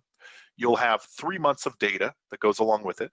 You're going to have access to, you're going to own Elasticity, which is Tim Straighton's add-on, brand new to Metastock. We're actually launching it for this summit, and he'll be speaking here in just a couple hours. That comes 5 hours of live trading. You're going to get 3 months access to Mark Melnick's bullish buy and bearish sell. We saw him just before me. You're going to get a huge discount on the Guy Cohen's OVI Traders, which is an immense add-on. It's very, very simple to use, but it comes with the OVI Traders Club, and we take $100 off per month on that subscription. You get access to learnmetastock.com, all of the classes. This is Kevin Nelson, and he teaches you how to use Metastock top to bottom, and he has a whole library of classes, of different classes you can go through, from coding to using the exploration to way more in depth than I'm able to get to in an hour. So you get 3 months of his service. You get Unleash the Power of Metastock, which is our getting started tutorial.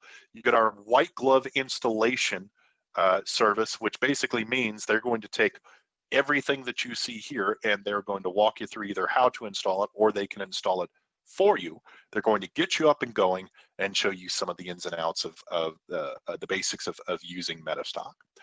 So all of this is normally just under $2,400. For attending the summit, you're going to get this for over $1,400 off. You're going to get this for $994. Huge savings. So if you haven't used Metastock before, this is the perfect time to try it out because you have all of the systems at your disposal and a ton of education to start off with for under $1,000. The way that you take advantage of this, come into chat right now. You go to metastock.com/sales chat, or you can give us a call if you're domestic in the US, 800-882-3040. If you're international, +1 801-506-0900. We have account managers on the phones right now and in sales chat to answer any questions you have. I'm going to take a breath because our next presenter, one of my favorite presenters, Mr. Gary Burton. Gary, we've actually been working with Gary for so long. He's actually the director of the Australian School of Technical Analysis. He's a member of the Australian Professional Technical Analysis Association. Say that 5 times fast. We've been working with Gary for so long, and we actually inputted one of his systems in Metastock, the Haguro method, which is just, it's an amazing system. to be able to look to the week ahead, having an idea of what the market is going to do, the overall market is going to do in the next week. Gary, can you hear me okay? Yep, Hunter, I'm here. There you are, my friend. How are you doing this evening? Very good, thank you. Good, good. I'm exhausted from watching your presentation. Oh, you should be exhausted from doing it. I'm going to get a refill on this coffee. Yeah. Like I said, I'm going to be answering some questions, but I'm going to turn the time over to you, Gary. I'm excited to have you speaking with us this evening. Let me turn the presenter panel over to you. The floor is yours, my friend. All right, so let me.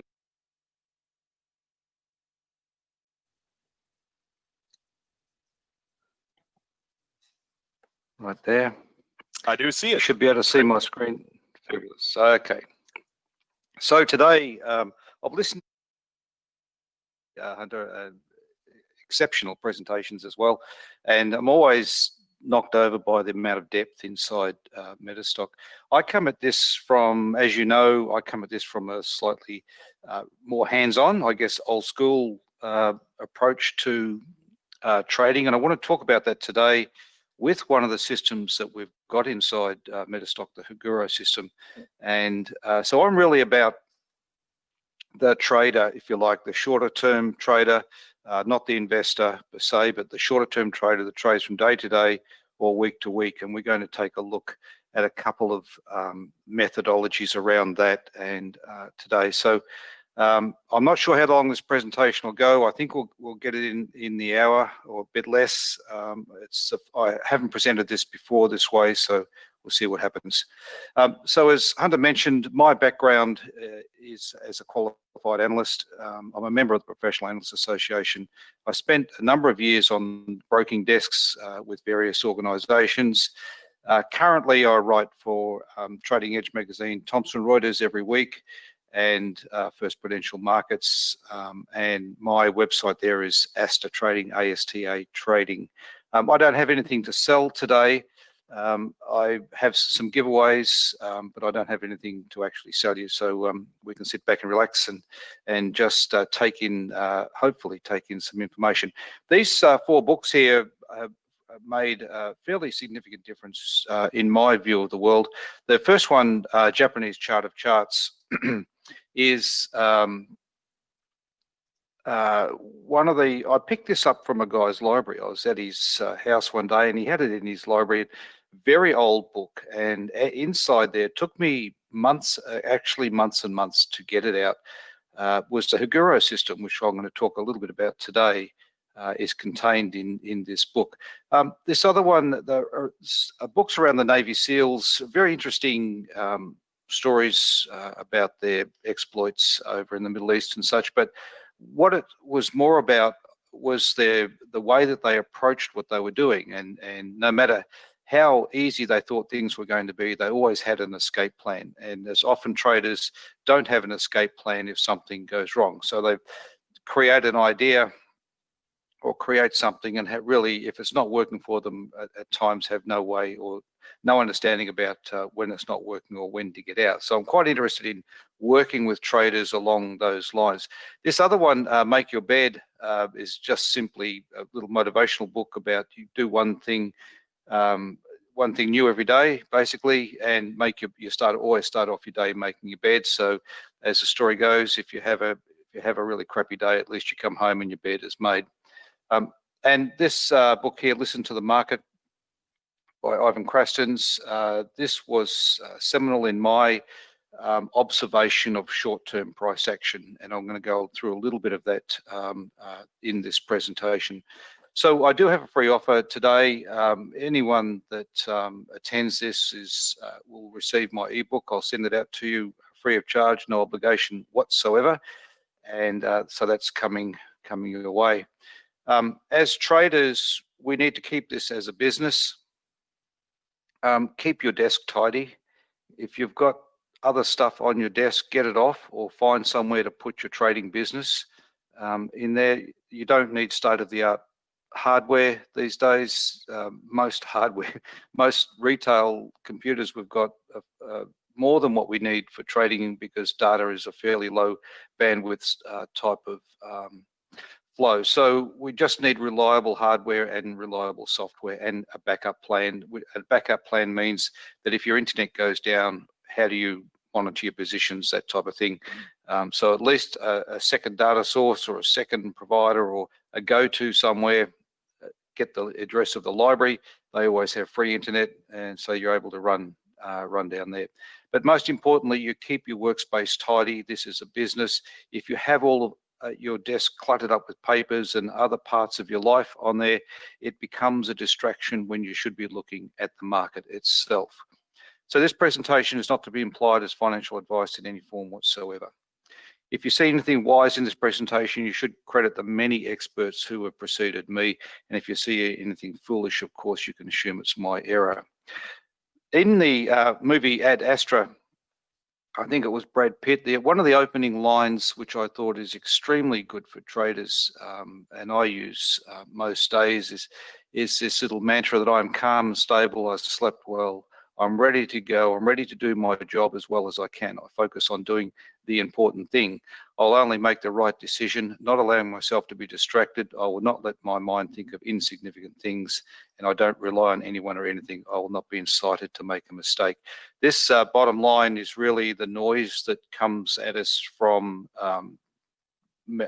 trading media sites, social media sites, that type of thing, including Twitter. Often can be that sort of noise where it incites you to be distracted from your own trading environment. I always pose this question to traders. Here we have one of these lines of data is a Russian primary index, and one is a Chicago Board of Trade wheat contract. And I ask them which one is which, and we kind of muse over it, and people make guesses, and to be quite frank with you, I can't actually remember now anyway. But there is a commonality between the two of them, is that prices go up and prices go down. And we see similar patterns in the two of them. So it's simply humans interacting, creating price flow is what we're looking at.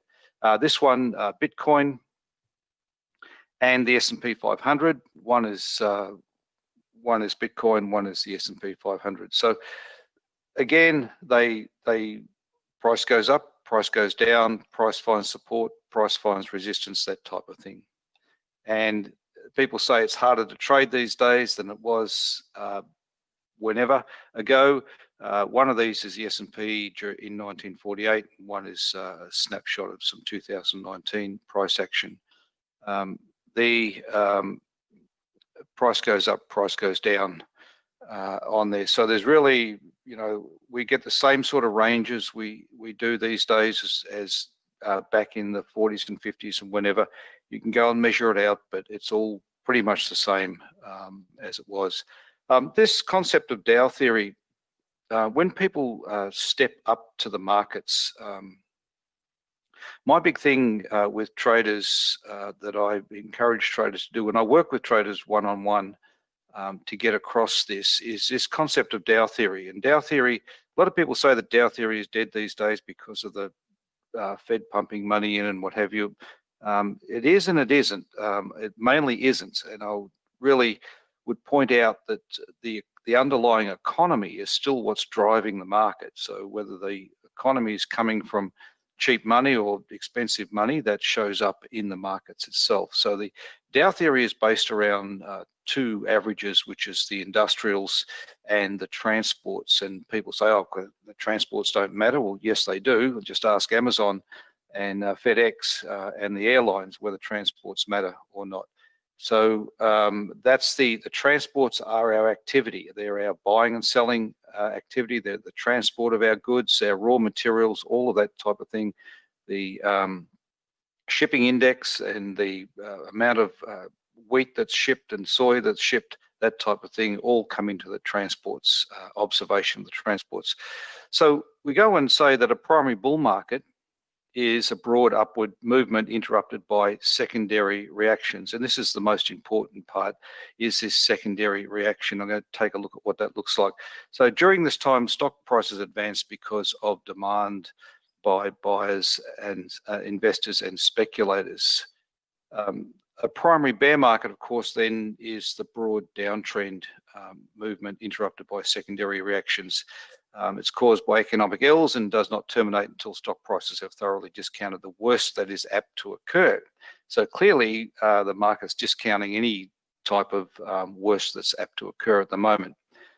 So the transports are the potential economic activity. So when transports get busy, it's considered that the industrials will follow after that. This concept of secondary reaction. Secondary, and this is why I've got a little bit of focus on this today, is for day traders and short-term traders, this is the part that chops them up. This is the part that leads those without experience into the market to take positions that may be too big because they think they see something rather than what's really occurring in the market. So a secondary reaction is considered to be an important decline in a bull market or an advance in a bear market, usually lasting, this is the key here, usually lasting 3 weeks to many months, during which the price movement generally retraces 33 to 66% of the primary price change. Now, this is not a Fibonacci thing. This is just simply an observation of how prices react. You can apply your Fibonacci tools over trends and that type of thing, that's fine. But this, whether it comes back 38.2 or 61.8, that's really up to the market, not up to Fibonacci lines. So we just take this view that if there is a retracement on, this is the type of movements it can make in a retracement against a primary move, against the primary up move or the primary down move. And what that looks like, I've got a chart here of gold, current chart of gold, and I use the Refinitiv charting platform quite a bit, as well as Metastock. We'll go take a look at Metastock in a moment, but I've got a Refinitiv chart here. This daily chart of gold shows some interesting, it has everything in here. It has the broad uptrend that we can see from the lows way back here. It made it into this type of movement. So we have this kind of broad uptrend. So we're clearly gold's in a bull market, but then we have these interesting secondary reactions. And so these periods of secondary reaction, and then this, in fact, this one here was actually a corrective move. It went past the previous low without any stopping. It's called a corrective move. So these secondary reactions are the periods of rest as the market has a think about where it's going. It waits for more buyers to come in, or it waits to see if there's selling coming in. And they're very, very important concept. A lot of errors are made inside these secondary consolidation periods. And in this case, we saw gold during May, June this year break again into another small secondary reaction. So the secondary reaction inside a primary trend is where we see the, this is the daily chart in this case, but where we see the price basically trade over the top of each other. So the candles are side by side, the price ranges are side by side. And even in these declining areas here, we can see that the bars are literally side by side working their way down. And again, in here as well, as a flag pattern, that type of thing, a more intimate look, but contained within a large secondary reaction. And it's these breakaway areas that really set up what's called the primary move. So we can see that there's been a number of primary moves in this price movement along the way through here. And just recently, we had, of course, this primary move out to over $2,000. The retracement here fits our Dow theory model. We've come back around about 66% of this primary move. So it measures the actual move itself, and then we've come back into this 33 to 66% range of the primary move. There's no information in the chart up in here. There's no information up in here to tell us what this could actually do, or how far it could pull back or anything like that. That's really market sensitive outcome.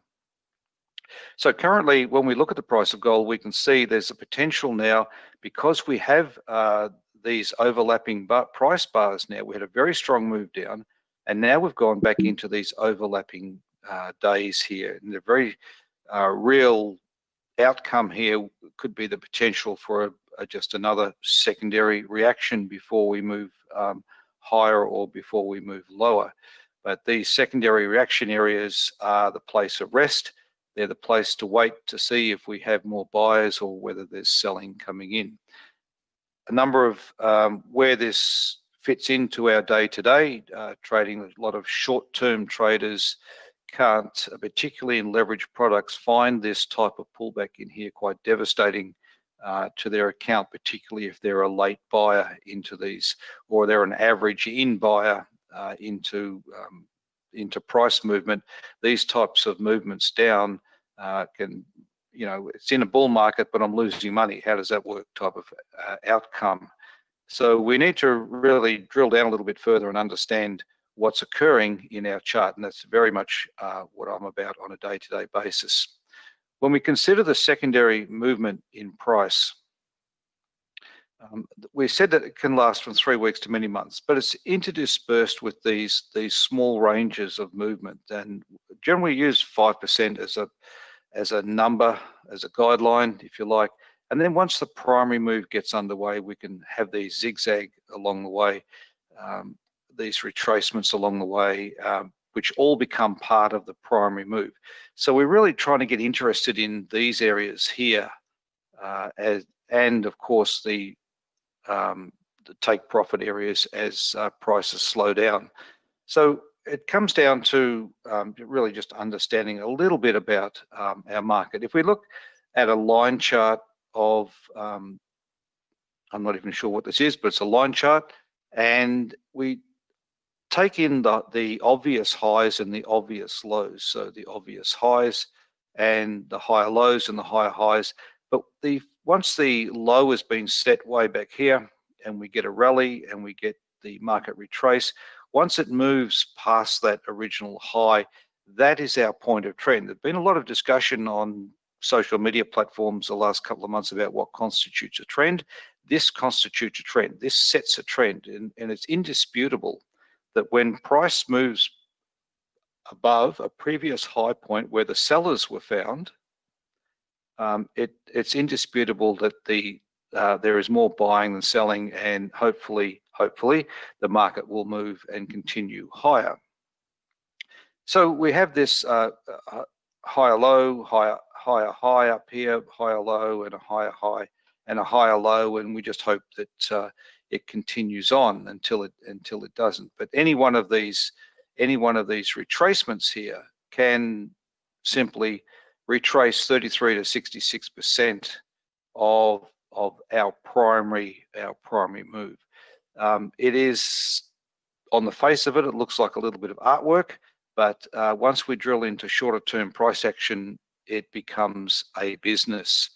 And a downtrend, of course, is market's gone in and made a high somewhere, it's made a low, and then it's made a lower high, and a break of that previous low sets the trend. That's the point of trend in there. And every presentation I've given over the last 20 odd years has included this this part into the presentation, because it made such a difference to me early in my trading time. It made such a difference to think that if I have this retracement here, if I'm a buyer here, or even a buyer down here, well, gee, I'm really buying against the trend, hoping that something will change.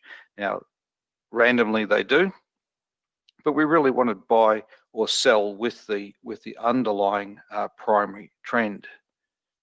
So when we stand back and start to look at and the easiest way to do this is turn whatever it is you're looking at into a line chart and look at the very big pictures of highs and lows. If you get up from your desk and stand behind your chair, you'll see where things, get a much clearer picture about where things are going. So clearly up here on the right-hand side, we have a broad uptrend in place. And as I mentioned, you'll see these little retracements along the way in there. Now the key is here that we really don't know whether those retracements are the beginning of something new or just a simple retracement based on around news of the day. And I also stress to you, this is always done on a weekly chart, always done on a weekly chart. If you want to find out where the trend is for something, it is always observed on a weekly chart. So when we look at price bars or candles in this case, we can see that there is marked off essentially the primary moves in this case have been for short periods. And then we go into these secondary reactions, and then this primary move again, and over here is our primary move again. So our secondary reactions here are an important break within our price movement going forward, day after day, week after week. And they're the bits, that's the area that we really want to look inside to see how this is trading, see how the market trades in there. Does it hold support? Does it meet resistance? That type of thing. And is the breakout coming? And that's really our business as short-term traders, is to take that on board. One of the problems, if you like, conflicting is the wrong word, one of the problems for people who are new to trading or a little bit inexperienced in their trading is that they continually look inside a daily chart, use a daily chart on its own, and they'll look at something like this and say, well, it's got a lower high and a lower low and a lower high and a lower low and a lower high, and it must be downtrending, and only to realize that here it is just simply retracing inside a primary uptrend. Overlapping bars, overlapping weekly bars end up as this daily downtrend. And so we need to untangle that and really understand where we are in the market, and the best way of doing that essentially is inside the weekly chart first. So we have two groups of, if you can imagine, two groups of participants in the market. There's the long-term players that really just want to, and what that earlier presentation, Hunter, was exceptional about that long-term trading view. And so there's those people in the market that will come in once or twice, maybe once a month, maybe once every 3 months, and place a position. And then there's the active day-to-day trader looking at day-to-day movements in the market as well. So inside Metastock is this Haguro method, and I want to talk a little bit about this now. This was something Hunter said, been working with Metastock for a long time. This came about when I was at the Sydney Trading Investors convention, if you like, in Sydney. I had a stand there. I was looking at my Australian School of Technical Analysis at the time, presenting that. And across the walkway was Metastock stand, and Jeff Gibby came over and had a chat to me about what I was doing, and I was really promoting this Haguro method inside my workshops and my presentation. And Jeff got very, very interested in it, and through, it must have been 1,000 emails, we got it programmed into Metastock. And it is a very old Japanese method, if you like. It is still a little bit hands-on in its observation, but I want to go through how to make it really work for you inside Metastock. So many thanks again to Jeff around that. And then I want to put forward a way to prove a concept, particularly if you're day-to-day trading, to prove whether your method, or which can incorporate many different entry methods and many different exit methods, about if you simply contain risk, it can dramatically change your outcome. So The Hagura method I'm going to look at the combination of the daily chart and the weekly chart. So the Hagura method looks into the weekly chart over here on the right and places a number on each one of these bars as they develop. And really the number's not complete until Friday market close. But within, obviously within each weekly bar, we have our daily price information, and a combination of these two can give us a very, very stable look into the market itself.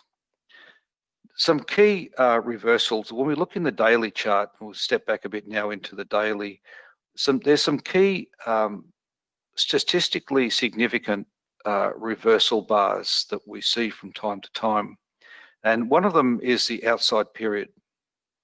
And the outside period is simply a bar that has a higher high than the previous bar, or plus and a lower low. So it's just bigger than the previous bar. It can be not necessarily body to body, just simply the range. Just the range of the bar is larger than the previous bar. It can be white or black, it doesn't really matter. There is a significant statistic around outside periods showing at major turning points. And I've just got a bit of price action here. This is the S&P 500 on the daily chart, outside period here. And we saw the market gap away the next day. Then an outside period here. Market was down for 1 or 2 days, and that was all, as it is these days. And just recently, we had an outside period in the S&P about 3 or 4 days ago, which I think has been resolved higher now. It was down for a day as well. Interesting observation about the US markets at the moment. There's a number of reversal signals, short-term reversal signals show up that just get dusted away as the market marches higher. But there is still remains a statistical advantage in observing these types of price action for at least a take profit or take half off the table, that type of thing, managing your business in front of your screen. So an outside period or an outside range is an incredibly important observation in your price action when you observe your price action.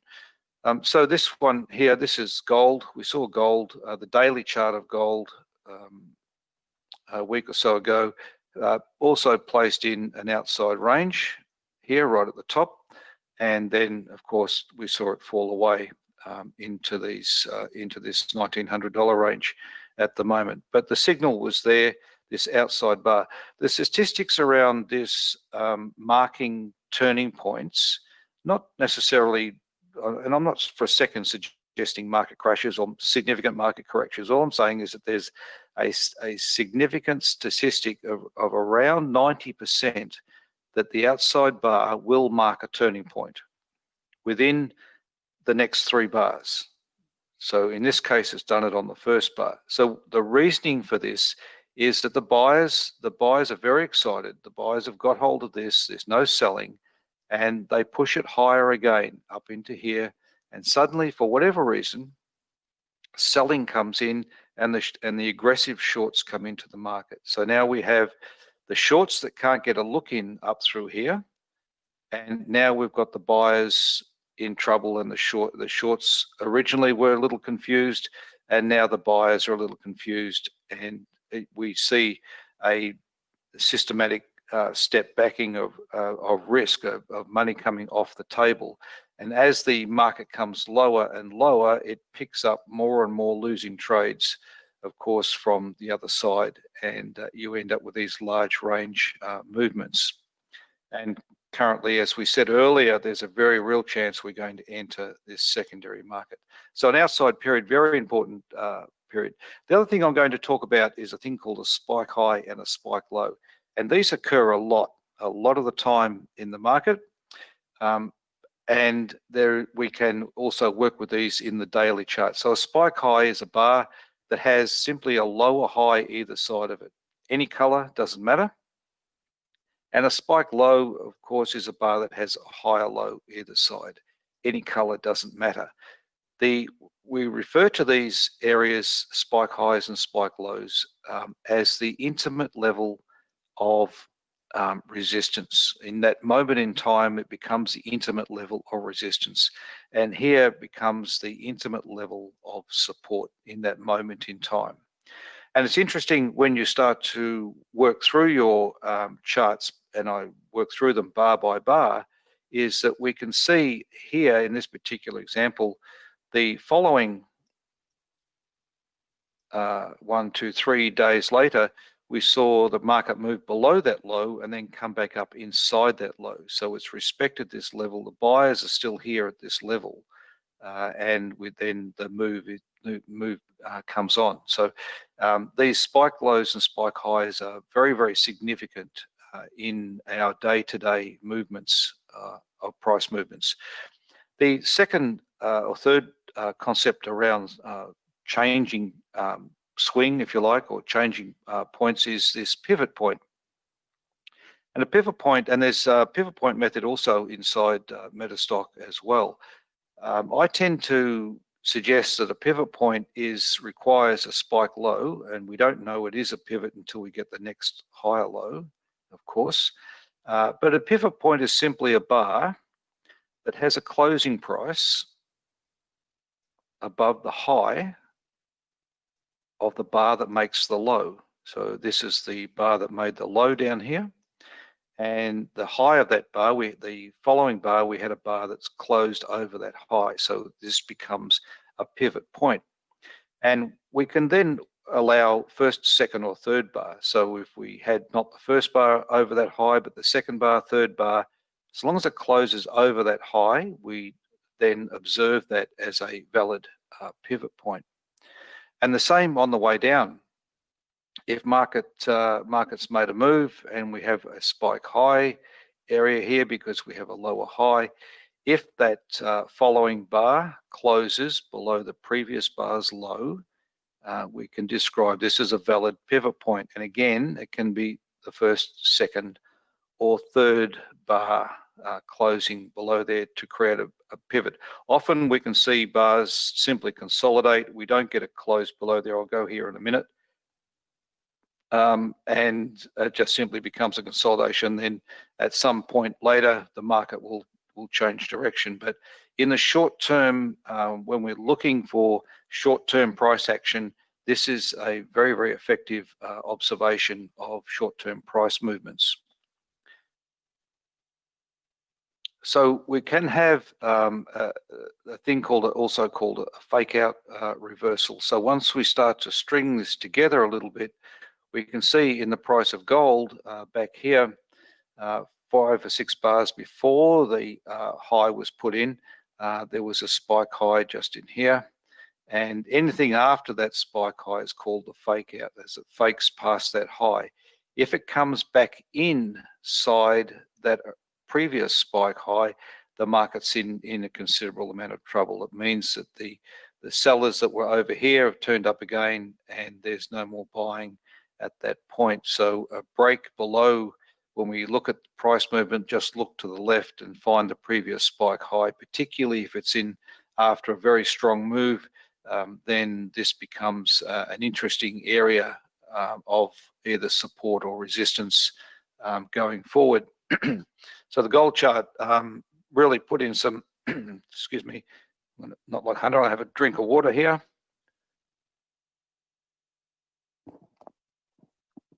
The gold chart really put in some nice technical looks. So this one here, the NASDAQ, just a couple of days ago, we saw the spike high. There was a number of them. There's actually one in here as well. But the highest spike high previous to the run out through there, we saw the market move out. This is the fake out area, and then it finally closed back inside there. So it's an interesting concept to place. You know, if you're a short trader, look at, you know, trading short orders below these levels of previous spike highs. So the reversal is confirmed as price crosses back below the spike high level. Now, This one, the high was actually out here. The spike high was out here. The next bar had a lower high. This is also the third bar that creates the pivot in there. And I would advise against trading short against a primary uptrend, but these short-term reversals do show up from time to time. The concept of a spike high and spike low can be taken one step further if you're looking at the strength of movement. There's a number of indicators. Relative strength is my favorite in there, but in a day-to-day situation, and you can use this also in this observation in intraday price action, is when you have a spike high, if we do a simple bar count after that high, 1, 2, 3, 4, 5, 6, we can create a thing called a 6-bar rule. It means that if that high has not been breached within the following 6 bars, there really is minimal strength in the buyers being able to lift this. And we can see it's a very simple thing to prove. If the spike high was here, we had 1, 2, 3, 4 bars, and we got across that, and then we put in the new high and so on. And as this retraced off the gap open here, put in another spike high over here, but the following bars really didn't get past that spike high. And again, so another spike high occurred here, 1, 2, 3, 4, 5, 6, and didn't get past there. And this is really in trouble now.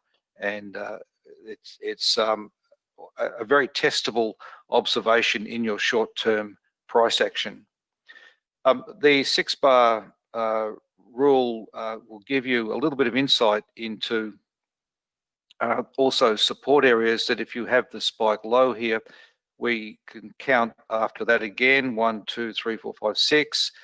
If it hasn't broken this low here within 6 bars, it generally is a very good sign that support has been found in this area. And then we saw the same down here, 1, 2, 3, 4, 5, 6, and so on. Support hasn't been broken.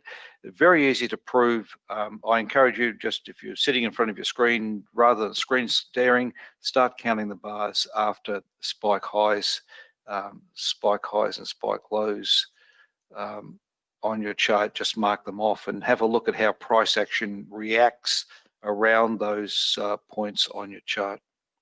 Now, inside Metastock is the Haguro method, which I'm getting to.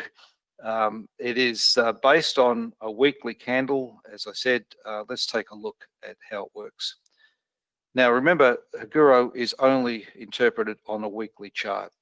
Inside Metastock, if you have a daily chart, it'll still put the numbers on, but we really should be setting it to a weekly chart.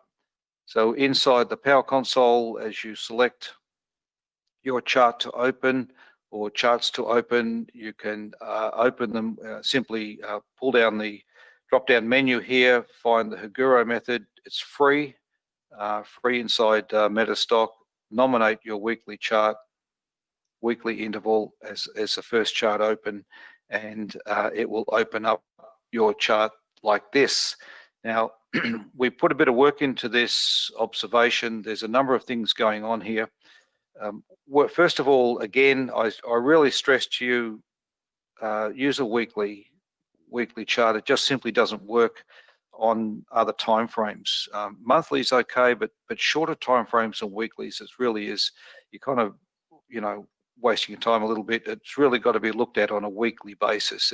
It looks at the whole, takes into account the methodology, takes into account trading over a week is the key here. So we set up our weekly chart, and we find, whoops, let me go back. I wanted to point out this black line here is what's called the Haguro support resistance area. And what we've done is taken the larger range bars, the bars that turn up with large ranges. The key methodology of the Haguro method is midpoint support. And we look at so Jeff's programmed in the system to look at these large range bars and start off at the midpoint and come forward until we get another one, and they become our support levels going forward. Now, it's simply, you can do it with a calculator, work out your mid-range support, but that's simply all it does, is gives you a this black line is simply your mid-range support of the large ranges, large weekly ranges, particularly if you're on a strong trend. It's very, very important around that. And that is based around this methodology, so that it looks at the entire range, not the disregards the body, just looks at the entire range and says we're really interested in this midpoint support area, this middle of the range support area going forward. That's the bit that interests us in Haguro. In Haguro, there are 8 types of, in the weekly chart, there are only 8 types of green candle available. These are the only types of candle that can be formed. It is very strict in its application because it's programmed in, it's very strict. So if we have a little shadow down here on the base, it becomes a number 1, whereas here we have no shadow on the base, so it becomes a number 6 in there. This will make a little bit more sense in a couple of minutes, but we've grouped them into these numbers. And then of course the red ones, down closed bars, down closed weeks, and always in reference to this middle of the range. So we can see that number 9, for example, has the body above the middle of the range for the week, and number 16 in this case has a body that covers the middle of the range of the week, and 13 also covers the middle of the range but closes on its dead low. Number 12 opens on its dead high, doesn't go any higher, and so on, covers the range of the week. So it's again, I stress, it's just simply around this middle point or this middle of the range on a weekly basis. So the Haguro midpoint line is described, is set on the chart, recognizes providing support and resistance as a guideline. On the top of the Haguro, we have a range indicator, and this is simply an observation. We found we were trying to work for better results about when does the Haguro method become important, because we can see lots of bars on here, lots of numbers of bars, but when do we really start to take notice of them? And so we created a 7% range, or Jeff created a 7% range indicator, and it just says that at this point up here, the stock's moved off the lows more than 7%, so anything after that becomes significant. And all of this up here just says we're really looking at what's occurring up here on a week-to-week basis as part of our Haguro method. So the within again the midpoint line in there.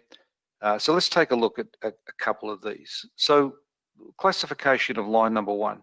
So line number 1 is simply made a high of the range here, a low here, and has the body below the midpoint. So it says that line number 1, after 1 week's movement, the body's below the midpoint, indicating buying at a lower price but rejection of a high price. And it says the following lines, even if a price rise takes place, will be limited and a lower price will be set.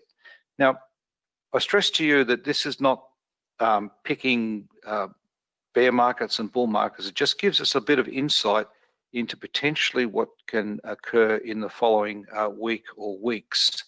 So we look at the NASDAQ here. This is this week, but last week, week before this week, it put in a number 1 candle here. After 1 week's movement, the body is below the midpoint, indicating buy at a lower price. The weekly range has tested higher prices. So with a downtrend, and this is not a downtrend, but with a downtrend, low price area means there's short covering. The following price lines, even if a rise takes place, will be limited and a lower price will be set. So if we find one in a downtrend, in a low price area, we tend to think that there's a possibility that there's going to be more consolidation in that area. So it says small fluctuations will occur in price and tend to move to the center. So with an uptrend, it's simply a rejection of higher prices. And it says if the price declines from this week, look for a rising price within a few days as a great opportunity to go long. And so we saw this week's put in number 3. So the price has declined this week against this previous number 1. So it's done its work there. Sorry, I'll go back. So it's done its work there, and we're looking now at this bar number 3, and I'll come back to this in a moment, but all it says is look for a rising price within a few days. So we're looking inside the daily chart. So this is the this over here on the left-hand side. I've got a Refinitiv chart here of the daily price action, and 1, 2, 3, 4, 5. This is the number 3 candle inside this 5 bars. So here we have a pivot point reversal come in. So it's not really setting itself up to buy just yet, but we have a pivot point reversal come in. Inside some Australian stocks, CBA, for example, this week, if we look at candle number 2, back here, it says that when and candle number 2 is a bar where the body of the candle overlaps the weekly midpoint. And it says that, and we can see when this is a long line, midpoint is set as a feature support for any declining prices. So this has only been a short line at this point. Concerning lining number 2, it appears at the outset of a rise in the market after a fall in prices and a further opening price above the midpoint in the following price movement should occur. Now, interesting statement when it says this is a long line. So we saw down here, number 2 candle come in as a long line, and Haguro set its midpoint there as the support level.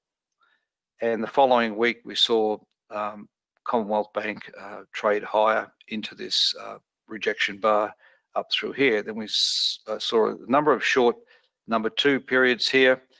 We didn't trade below the low of the number 16 bar, and then we saw the large number 2 again, which has set the support level, and we saw the market trade higher until it was rejected. Number 15 candle here is always interesting. Not much good happens after a number 15 candle. We can look back and see them in the background. They really are a little troublesome on a weekly basis. So people say, oh, well, that's just a shooting star. Yes, but there are some conditions around it. So I mentioned line number 3 as found in a high price area. The long position should be closed within a week. So we've now back to the NASDAQ, put in line number 3 here, and it's basically saying that positions should be closed within a week. And if we look in the daily chart over here, we can see there was actually a buy pivot came in on here. So we don't have any information to sell just yet, but it is telling us it's a strong warning of a reversal when found in a high price area. So certainly it's a high price area up through here. But we don't have the daily price action. So Haguro makes some fairly strong statements, if you like, about the forward price action, but we really need a bit of evidence in the daily chart to confirm what the weekly chart is trying to tell us is the key here. So again, line number 15, this indicates erratic price movements in the following weeks, as this line makes an appearance when the price is declining and can indicate a low price area. And I'll just go back to my other chart. We saw them in here. The price had been declining down through here, and 2 number 15s turned up 2 weeks in a row, and they indicated the low price area of this particular chart. And here we have line 15 again. Let's go back to here. So it says that when found in a high price area, close long positions when the following week trades and closes below line 15 low, take short positions. So I'll just go back. Oops, sorry.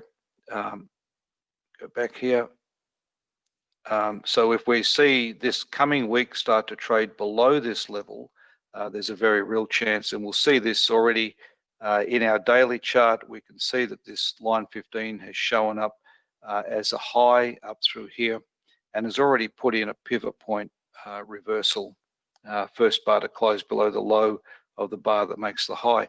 I'd also point out this particular stock has had some significant volatility in price with essentially 5% moves up and 5% moves down within a number of days. It's really been a bit wild, and that's what this 15 is about. It really shows the volatility in the market, and we saw that again in this area here. And as they say that often tops and bases are marked by volatility as the buyers and sellers fight it out, but that's really, and so Metastock has this numbering system with a little bit of commentary around it to give us some insight into that. I'll get moving along. Again, inside the NASDAQ, inside a weekly chart, we have a number 15. This turned up just prior to the 21st of February as a rejection candle. I'll let you go back and have a look what happened after that. But we can see that when number 15 turns up, not a lot of good happens after that. So it's one to be, and there's one here as well. So it's really worthwhile being aware of that. So it's inside Metastock. It's free. The commentary, the advisor comes with it. Again, Fortescue this week, very strong uptrend of Fortescue, put in a number 15 candle as well. This is the Haguro support level back here at $16. If you're a long-term investor, that's fine. If you're a short-term player, you've just been told there's a possibility that this is going to reverse. And we can see historically after 15 candle, after a number 15, not a lot of good happens after that. Again, 15 in here, this is one Afterpay. It really didn't follow through into any lower area and simply found, respected this support area through there. Everything's remained above that area, but it's put in this number 2, which is essentially a continuation bar as well. And again, CBO, why have I got that there? Line number 5, long green line, opening price is Bozu, so there's no shadow at the bottom. Let's take a look. Line number 5 turns up in a chart, and it's really line number 5 does not appear very often. Very strong line when found in a low price area. Line 5 is opening price Bozu, and so on. So it sets up that there's a very strong possibility that there's one going to follow on. So regarded as a strong buying line when found in a low price area. And we've got another one turned up here. This is in the All Odds in Australia. We're looking at potential breakout.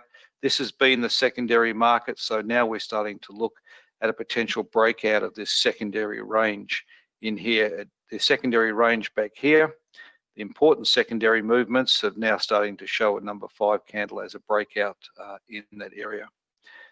Number 6 and 10, of course. Number 10 is interesting.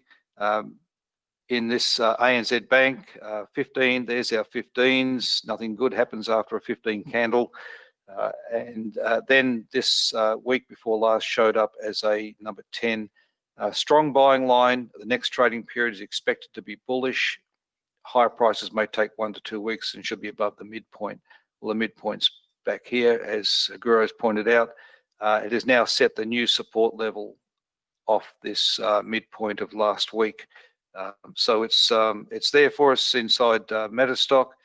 Candle number 16 is probably one of the most prolific candles in the Haguro method. Number 16 and number 2, they show up quite a lot.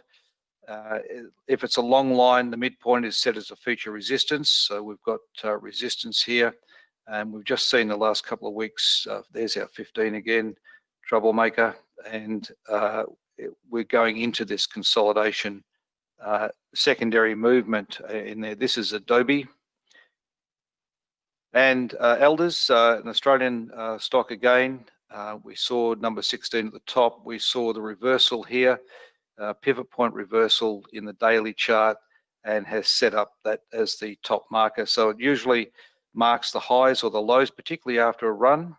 You tend to take more notice of it as a marker of highs and lows. And there's that number 15 again, and we saw the market move down through here the following weeks. Number 5 set off the new trend. This concept of spike highs, as I mentioned earlier, comes into this type of thinking, that this really, any rejection below this previous level is something that really should take notice of. There's been a lot of spike highs in the past, but been closing above them at the time. And the ones that close below a previous spike high, we should take a little notice of as well. I'm running out of time, Hunter. Yeah. Yeah, I'm running out of time. Yeah, I would. You got Okay. about a minute or so. Okay. All right. I'll just quickly go through this here. I won't cut into the other speakers' time, but I will point out, I'll just cut to the chase here. When we basically create, any person can create an entry method, but really it's the exit that makes us the money in trading. That's the key area here. One of the methodologies that I offer around this is representing a strict limited loss on your account. And if we said that whatever we do in the market, if it goes wrong on us, we can only lose 1% of our account, we then suddenly have a fixed point that we can actually measure our trading system with, because often retail traders, and I refer to myself as a retail trader, but often new retail traders will lose more than they should in a particular trade while they're believing it should work for them. And I'm saying that, wait a minute, if you fix your loss amount, you then have fixed, you now have a reference point to say whether your trading method is working or not. And it doesn't matter where your stop loss is, we just take the distance between our entry back to our stop, and we risk 1% of our account by creating a position size. So if we had an entry point of 25, a stop loss of 24, a risk of $1, and we decided we had a $100,000 account, we're going to risk 1% of that. That allows us to buy 1,000 units in there. So it means that if the price goes to $24, we lose 1% of our account. Again, if the stock price is 30 cents and we're going to risk 5 cents on our trade, the stop is at 25 cents. It allows us to buy 20,000 units. Essentially, another example of 225 entry point, a $15 risk on there, stop is at 210. We buy 66 units, and that doesn't sound like a lot. Except the problem is that if you're risking 15% equals 1%, that means that if the stock price goes ahead $15, then you make 1% in your account. You only need to do that 30 times a year, and you've got a reasonable return. I do have spreadsheet this out, this type of thinking, where in $1 million account where you can only lose $10,000, work through 1 year of data, essentially 200 positions across the ASX and the NASDAQ, and we ended up with an equity curve this way. So we decided we'll put this into some money, did the same thing last year. In 2019, recorded all of the results, and we ended up with an equity curve like this. I manage the money off and on, so this is one of the shorter accounts, but this is our current position back when I did the last APAC in April, and this is that account currently at the moment. So as I said, free offer. There's an ebook available, rule-based trading, a guide to rule-based trading systems, what you really need to think about in creating a trading system. You can use that sort of thinking to apply to when you're back testing inside Metastock. It's free to all of the attendees. This is my website here, and that's me. Wonderful. Thank you so much, Gary. It's always a pleasure. One of the things that always stands out is with the hook or rope method. I don't think we talk about it enough, but it's such a good indication of where the market's moving the next week. And instead of having to memorize the 16 different candles, it's right there in the it's right there in the expert commentary. So yeah, it is. Yeah, it's excellent, and you can of course go back and make observations around that as well. It's a good tool. Well, Gary, thank you so much. It's always a pleasure. appreciate you taking some time this evening and talking with us, and we'll have you Thank back you, again everyone. soon. Thank you, Hunter. Thank you, everyone. All right, cheers.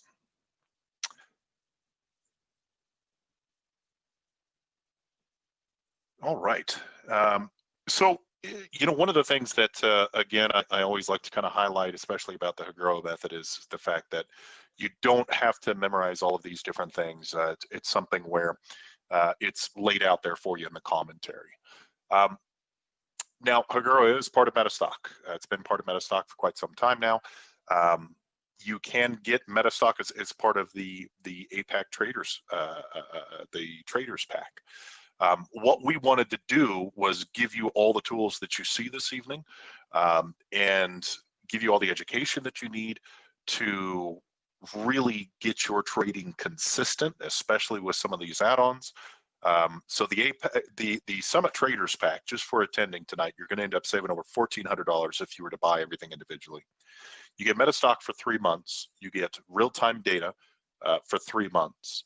You get Tim Straighten's Elasticity, which we're about to debut, and he's on right now. I'm very excited about. It's going to be well over 5 hours of training that is going to accompany this add-on. You get Mark Belnick's Bullish Buy and Bearish Sell for 3 months. You get Guy Cohen's OVI Traders for a month at an extreme discount as well. Learn Metastock premium subscription, so walking you through, showing you exactly how to use all the tools within Metastock, everything from the basics of setting up explorations to coding to all the advanced features, et cetera, to walk you through. We'll also provide the white glove service, so taking all the add-ons we've talked about tonight, Bullish Buy, Bearish Sell, Elasticity, which is coming up next, OVI Traders, as well as Metastock, and having someone being able to actually install all of those for you, or walk you through step-by-step how to install it and show you how to get started with Metastock. All of that is normally $2,400. For attending the summit, you get that for $994. So you're saving just a ton of money by attending the summit. And the way that you take advantage of that is you can call us at 1-800-882-3040. You can also come into metastock.com/sales chat. Our local number, if you're outside of the United States, is in the chat. It's +1 801-506-0900. And ask any questions you want, put them in the chat, and we'll do our best to answer them. Come on in a sales chat, and we'll set you up with this Traders Pack. Now, part of that Traders Pack, again, is Elasticity, which is the next add-on that we're going to be talking about here with Mr. Tim Straighten, and we're excited to have this. We're actually launching this product for this webinar specifically.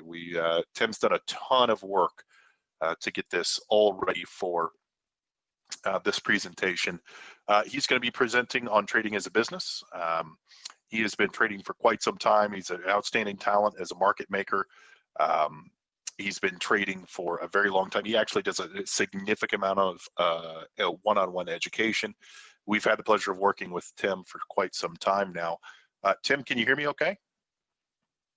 Yes, good day. It's early here. It's 6 o'clock in the morning, so I'm a bit shaky still. So I try and have a cup of coffee and get powered up.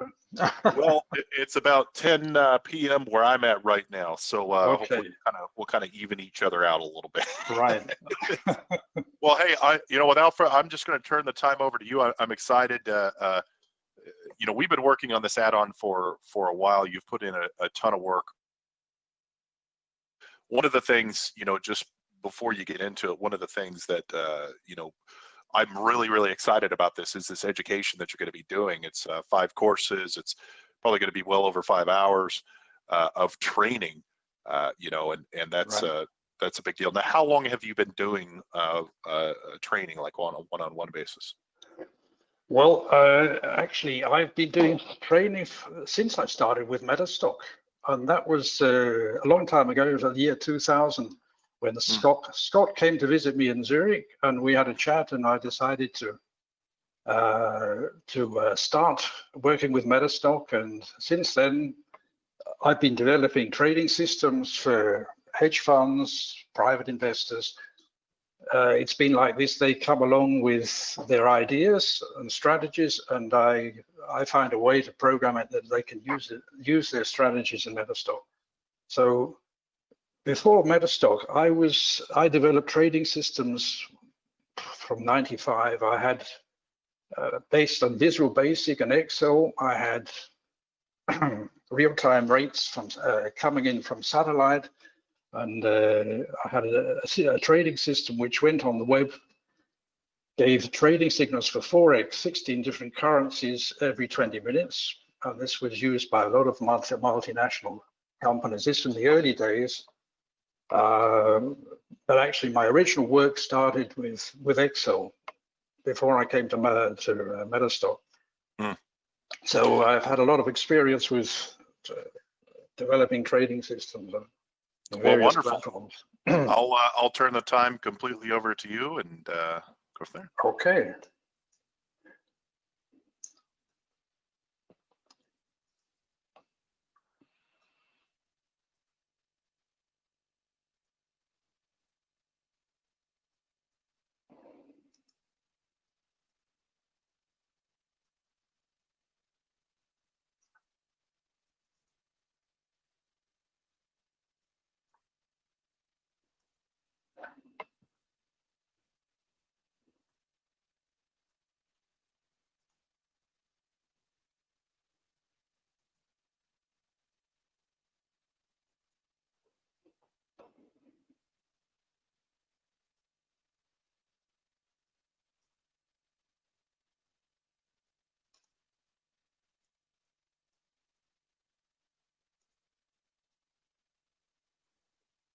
Okay, right.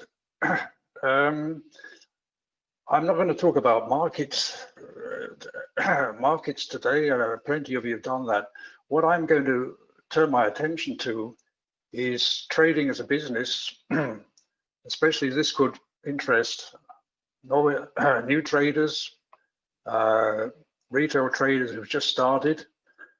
I've made the experience selling MetaStock in the past few years. People come and buy the product, but it's like a musical instrument. They buy the instrument, there's a lot of learning before you can get anything out of it. And I think it's the same with the software. The program I have, the elasticity toolset, is actually back tested mostly on daily data, and the idea is that we make sure that the risks are minimum and the end results are good. So I'm going to talk about trading psychology, which is various things which novice traders have to be aware of, is succumbing to the herd mentality. We go on to that.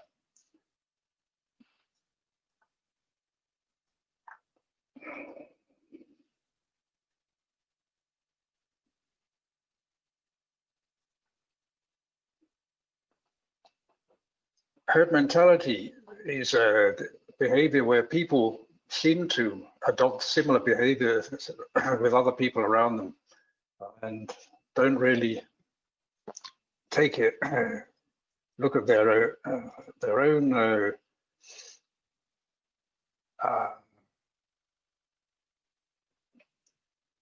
where are we here? Okay.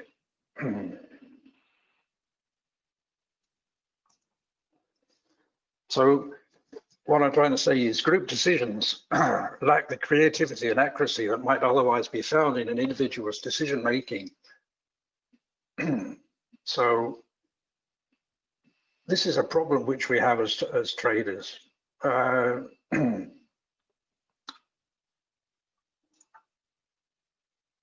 other thing we have to talk about is news trading.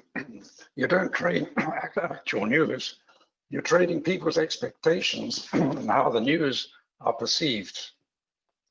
So prices react to news in so many different ways, and you can often see the price drops significantly after a good news release, or it shoots up when the news are bad. Whenever you catch yourself tracing a move or without a plan, then you have made a huge mistake. It's a sign of an amateur trader. And also, price volatility tends to rise in extreme levels when news is broadcast. This will generally result in a wide quotation spreads and increases the likelihood of stops getting executed under the most unfavorable conditions. So price forecasts. Also, I don't know what's going to happen in the future. When it happens, I can react. There's plenty of people out there giving forecasts, and some of them are going to be right some of the time. But it's best to rely on your own research.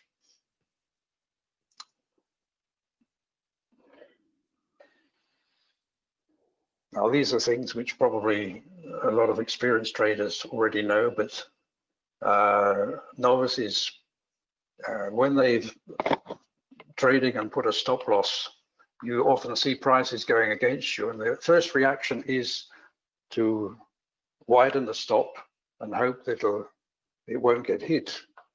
But this is not the way I do it. A stop is in there, I give it to a broker, and if it goes, it goes. And obviously it proved to me that I was wrong. That's okay, I'm prepared to take a small loss.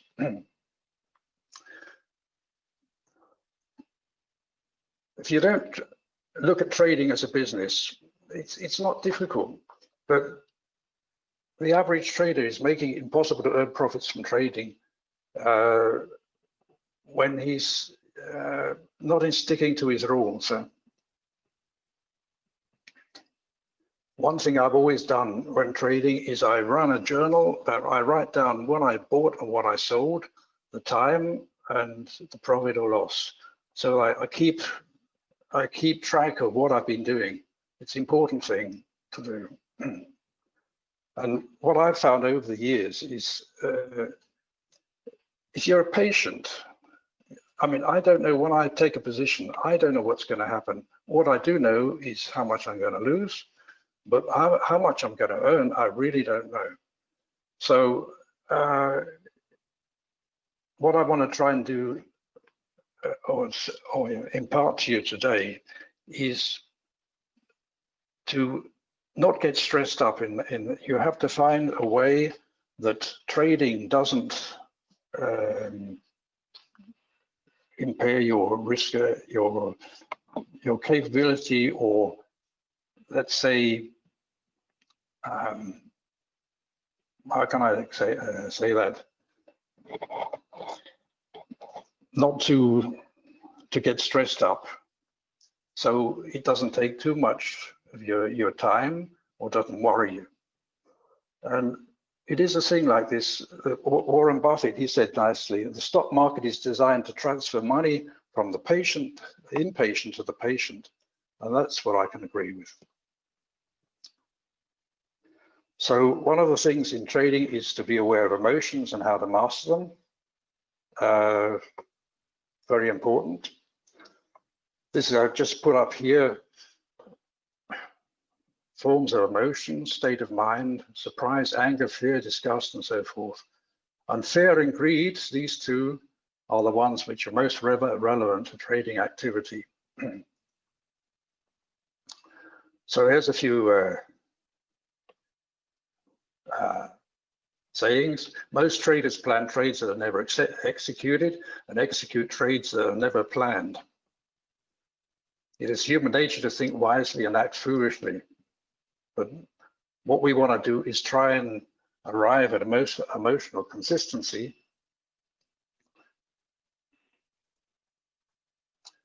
So this is rather a crass way of looking at it, but it is, I'm trying to compare a pilot's work with a trader. And if you see here, this is a statistic, 75% of fatal air crashes, pilot error is the main cause of a contributing factor, with mechanical failure to blame for only 5 to 15% of the crashes. So this is something to think about. So I compare here the pilot and the trader. Success of both depends upon their ability to interpret the instruments correctly and to arrive at a profitable decision in the face of trading conditions. So to sum it up here, I would say trading success means adequate financing. Don't overstretch your budget. Knowledge of the market, because this is something which is ongoing. Money management and emotional discipline.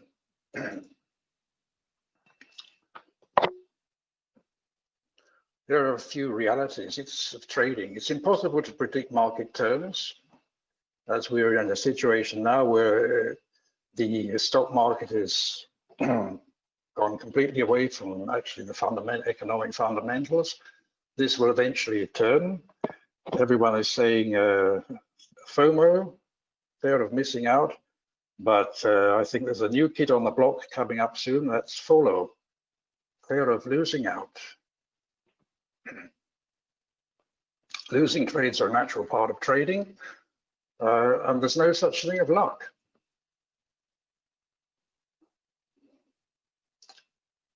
Some of the things that's going to happen to you, you'll buy at the high of the day, you will sell at the low of the day, you will get stopped out of a long trade at the day's low, an uptrend will resume.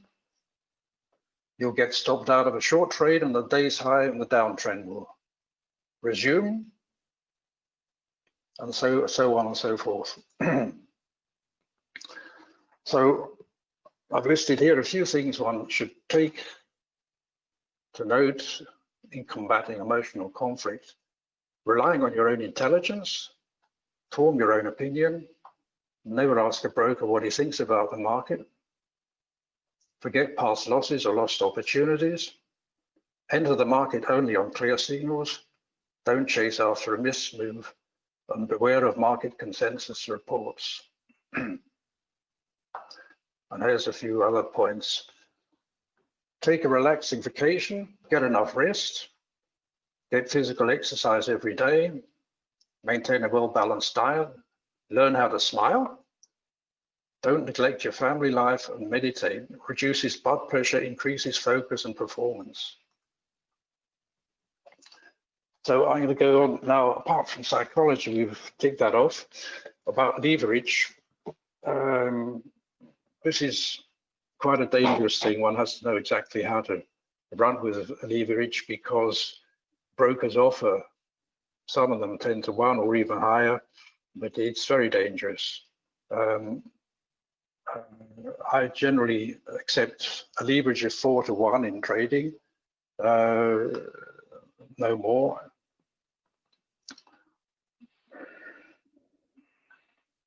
It's more for experienced traders. So for a novice should be very careful and realize the risk he's getting into.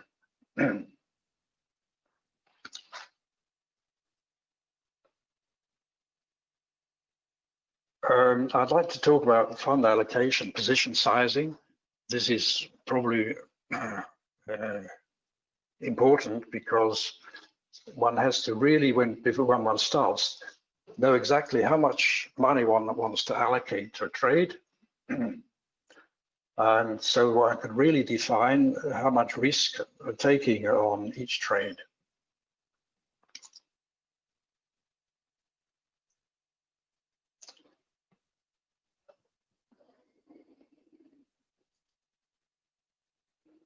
Important is to calculate a maximum risk per trade. If you're risking 1% of your capital on any one trade, this means that you could make 100 consecutive losing trades before your account is empty. So here's a way which one can use when one takes a position. One can say to myself, how much am I prepared to lose on this trade? So that's, in this case, I say, all right, I'm prepared to lose $200.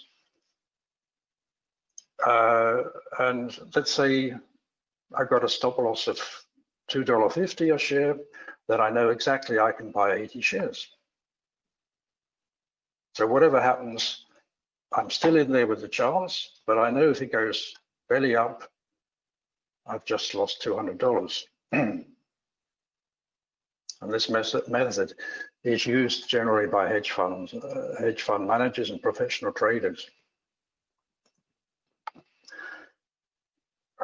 What I like to show here now is a few indicators which I use for protecting positions.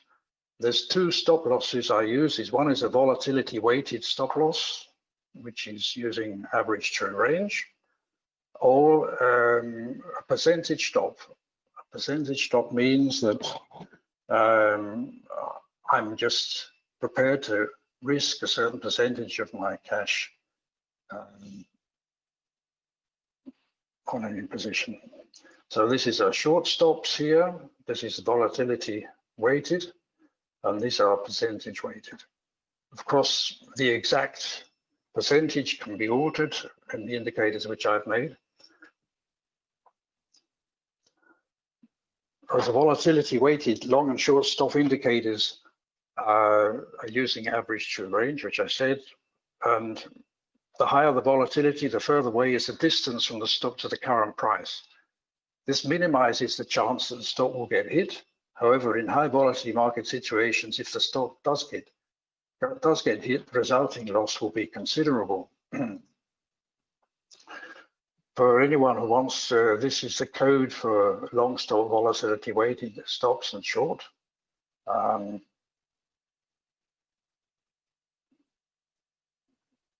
For those who want this, these formulas, I'd be happy to forward them. And this is percentage weighted. So it's actually taking a percentage level.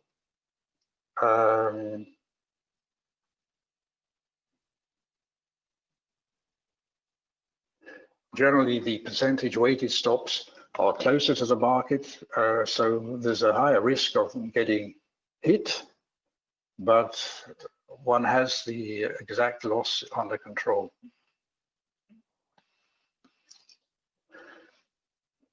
So I just like to come now to talk about this new add-on which we created. The thing about this toolkit is we've done a lot of back testing on all markets. The idea of it is to make sure that the end results are pretty good in all markets, and it's incredibly stable, whether we're looking at the NASDAQ or European stocks.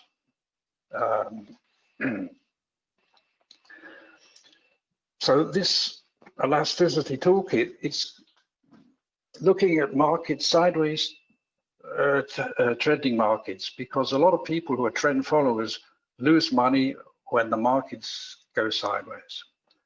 So this system identifies sideways markets and brings up a strategy to cope with short-term market moves. So it can actually profit from choppy markets. When the whole market changes and goes in one direction, it automatically uses other indicators, so it can profit from clear straight moves when we have a trend forming.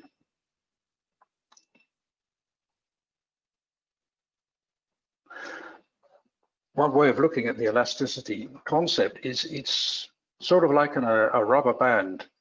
It's watching price action when it's stretching in one direction, and as soon as this force recedes, it takes a position.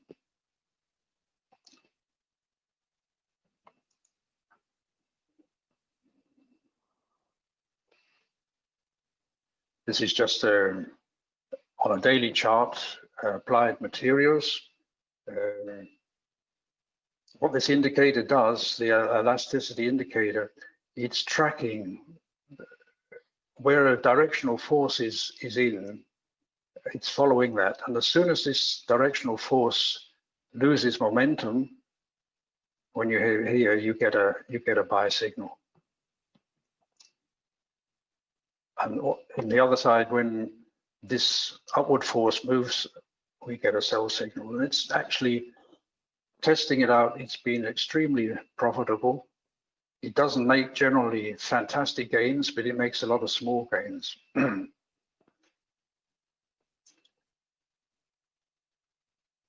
This is a rundown of the S&P over a 2-year period, and you can see some of the losses are quite significant.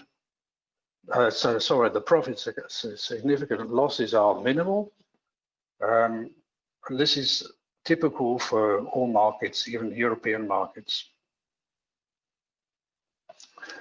So how do I find out what to trade? So what I use in the elasticity, the system tester for a selected market. And I select the stocks which have positive returns and whichever have a high win to loss ratio. Let's say I'm prepared to trade a stock which over an annual period has made probably 8 winners and 2 losers. So and there's often quite a few of those. Once I have this list, I save them in a custom list. And then I run a daily scan every day to see if any signals turn up for any of these stocks which I've selected. So once I have a position, I can then run a daily scan using the Explorer to check if any of the long or short exit signals have been generated. So once a day, it doesn't need a lot of time, 20 minutes a day and you're done. So this is just a screenshot of a opening position.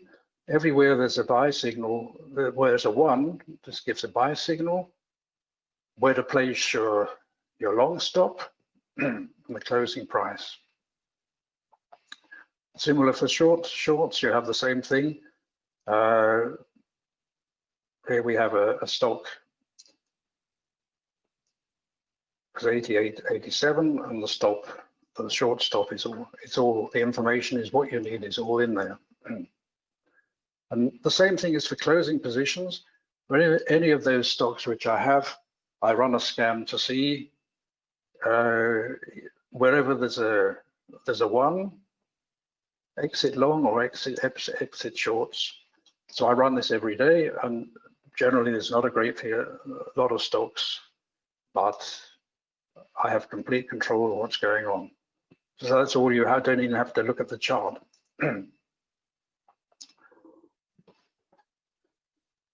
So talking about basics of trading, adequate financing is very important. High leverage is a frequent source of failure. Money management, learn how to diversify and control risk in a manner which will allow you to sleep soundly. Do not risk more than 5% of your capital on one trade. And we've talked about this emotional consistency. Be aware of emotions and learn how to master them. Finally, I'd like to talk about cash as an asset class, because we're coming to a market situation now where a lot of people can't live with the fact that fundamentals have nothing to do with the stock market, and more people are thinking about taking money off the table.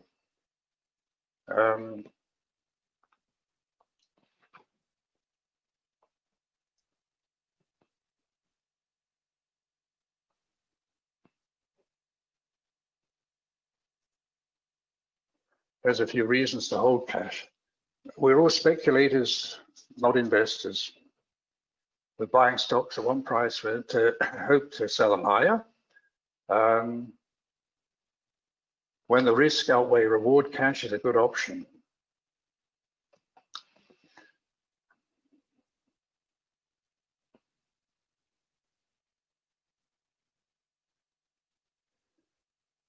One thing is important: if you're buying low and selling high, if you sell high, you have raised cash, so you can buy low. A lot of people don't realize that. And I know Wall Street is happy to have everyone fully invested, but one has to think for one's own budget.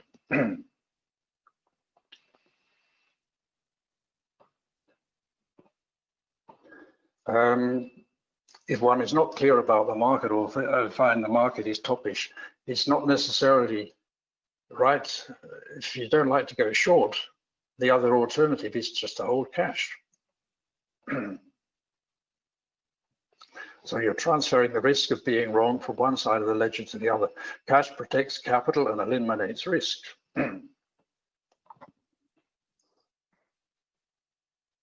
You can't buy low if you don't have anything to buy with.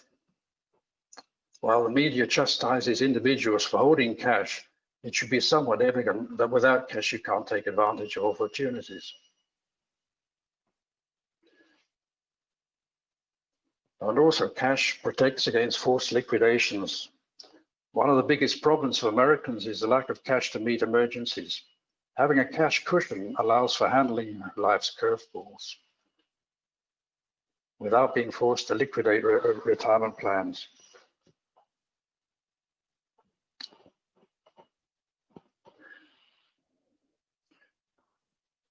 So that's more or less what I have on trading psychology and the system. Hunter, can I go over to you? Yeah, we had a couple of questions. Right. Lily is asking how to find a win-loss ratio.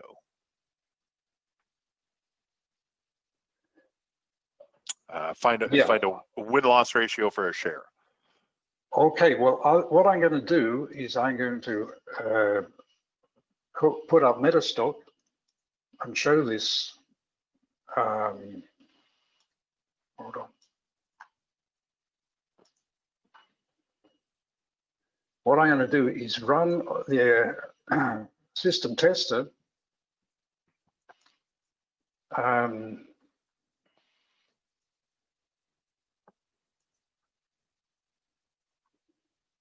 So I call up elasticity.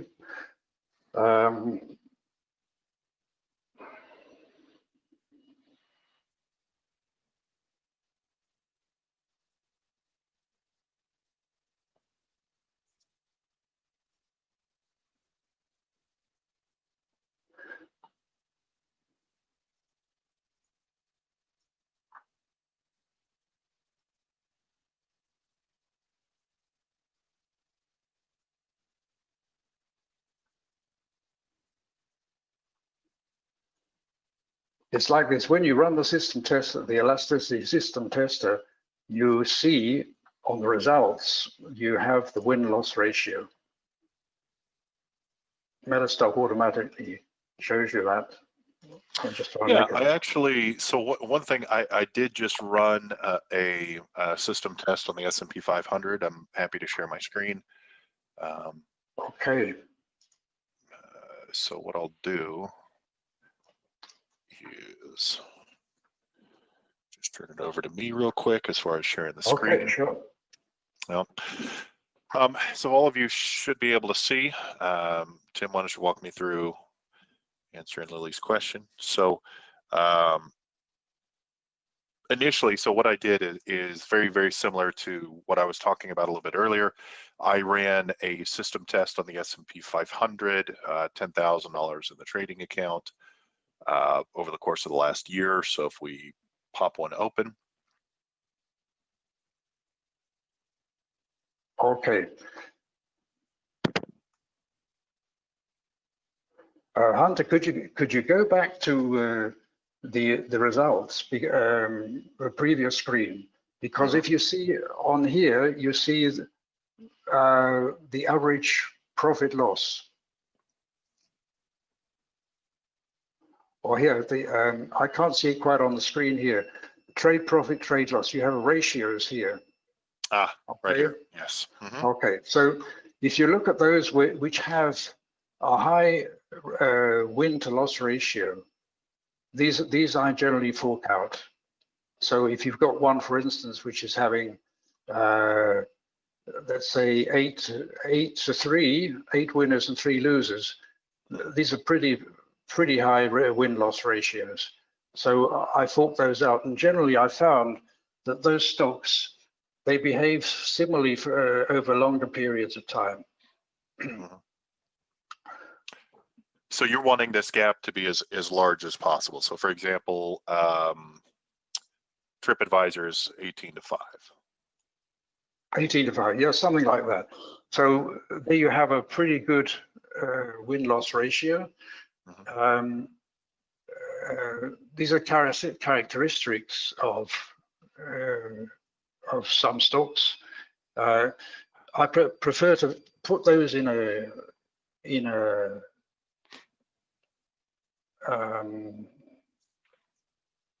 list, a custom list.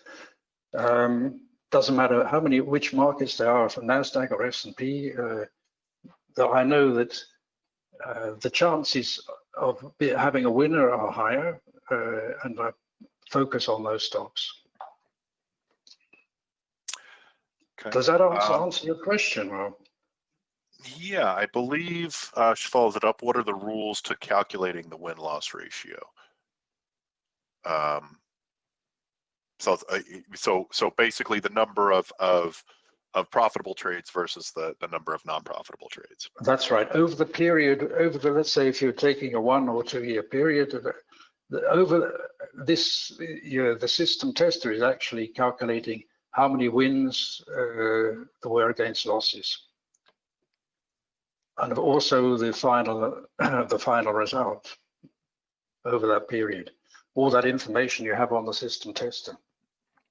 Yeah, and just to build on that a little bit for you, Lilia, it's an easy, quick glance if you look at this profit versus loss, meaning how many trades you won versus how many you lost. But so if we take TripAdvisor for an example, and we double click on TripAdvisor, this is going to break. It's going to break down everything for you. So we have our profitable trades here, which we had 18 profitable trades, and we had 5 unprofitable trades. So it's a very, very good ratio. It's a good ratio, that's right.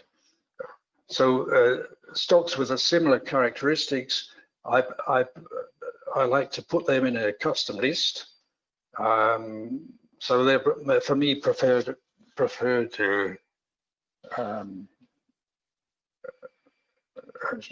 trading vehicles, right?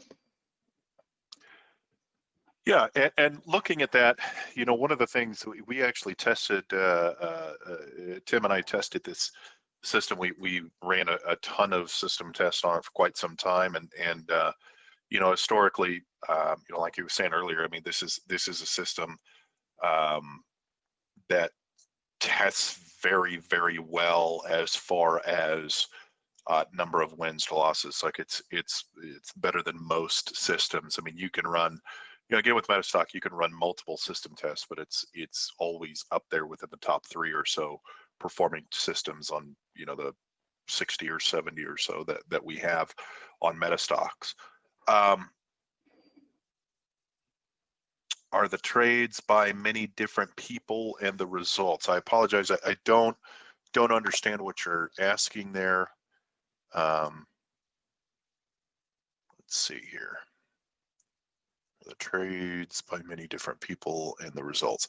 Well, so the trades that I think you're referring to, this is something that's in the system tester, where you're controlling you know, what system you're actually testing, and you're controlling what you're testing it across, as well as how long you test it for. So for example, this one is just over a year. It's let's see here, 250 records, so that's 1 trading year, basically. Right. Okay. And just to kind of give you guys you know, I wanted to actually show this system a little bit. I want to show you the commentary. Now, again, with this, Tim's done an amazing job putting together a very, very good manual. And I'll just pull up, and if you guys have any stocks that you'd like to see with this system, feel free to put those into chat, YouTube, or go to webinar. And let's see, let's go ahead and pull this up. This is a random stock. So as you guys can see, I mean,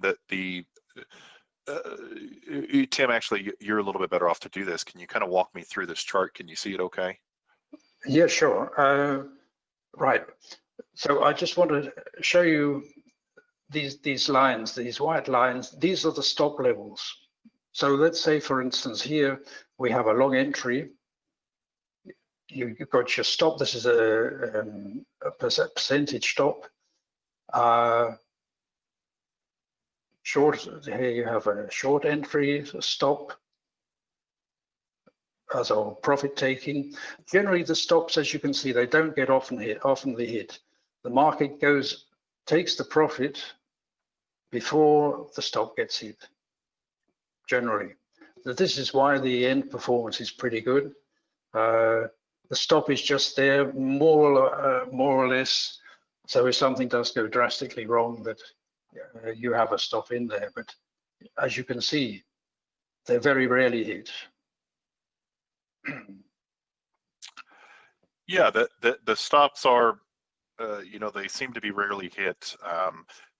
In looking at the system, if you have a long entry, you know, the exit signals there, the stop losses are there, but the exit signs here are pretty descriptive as well. Let's see. That's right. So it's generating quite a lot of trades. The average profits are pretty small, but the losses are also very small. And generally over the long period, it runs pretty well, especially on European stocks. I just did a rundown on the DAX over the last 2 years. Out of 30 stocks, there were only 2 losers. Of course, in the American markets, with 500, you've got more chances that things can go a bit crazy. It's like the prices range from $10 up to $700 or $2,000.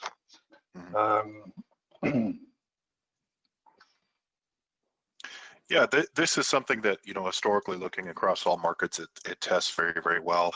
I'm actually running a system test on the DAX right now. Let's see, it's over the course of last year. So I take a look at that. You know, again, performs very, very well. 24 trades, net profit of $569. I might have a different setting on this. Were you doing a points only test? No, I'll do it. I'll just start up Metastock here. System test. I don't seem to have real-time data. Something's gone wrong here. I'll just have to restart the program because I can just see that. If you bear with me just a minute. Yeah, no worries.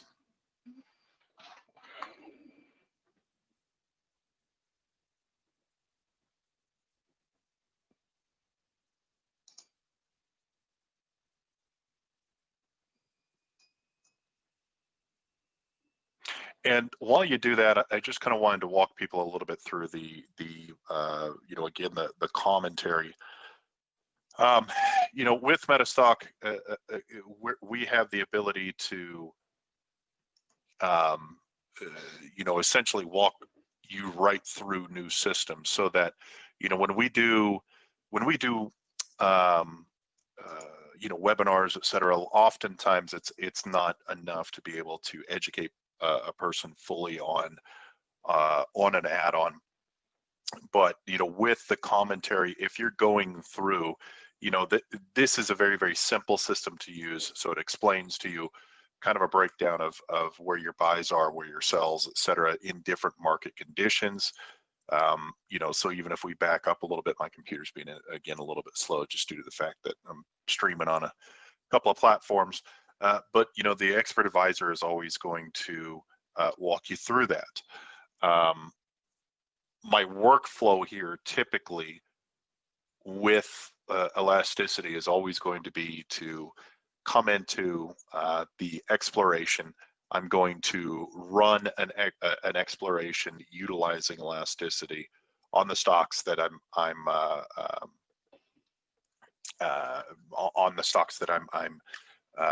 you know, the market that the overall market that I'm looking to trade. Okay. Salmon has a good question. Does this work on Forex? Well, the thing is with Forex, the percentage price movements got pretty small. It does work on Forex, but it's actually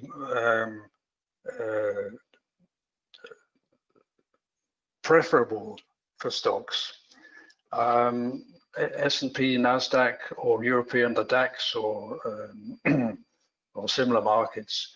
I don't know if you can see this now, I've just run a system test for the DAX, the German market. I don't know if you can see that. I will make you presenter again so that we can take a look at it. Sorry. This is just the elasticity rundown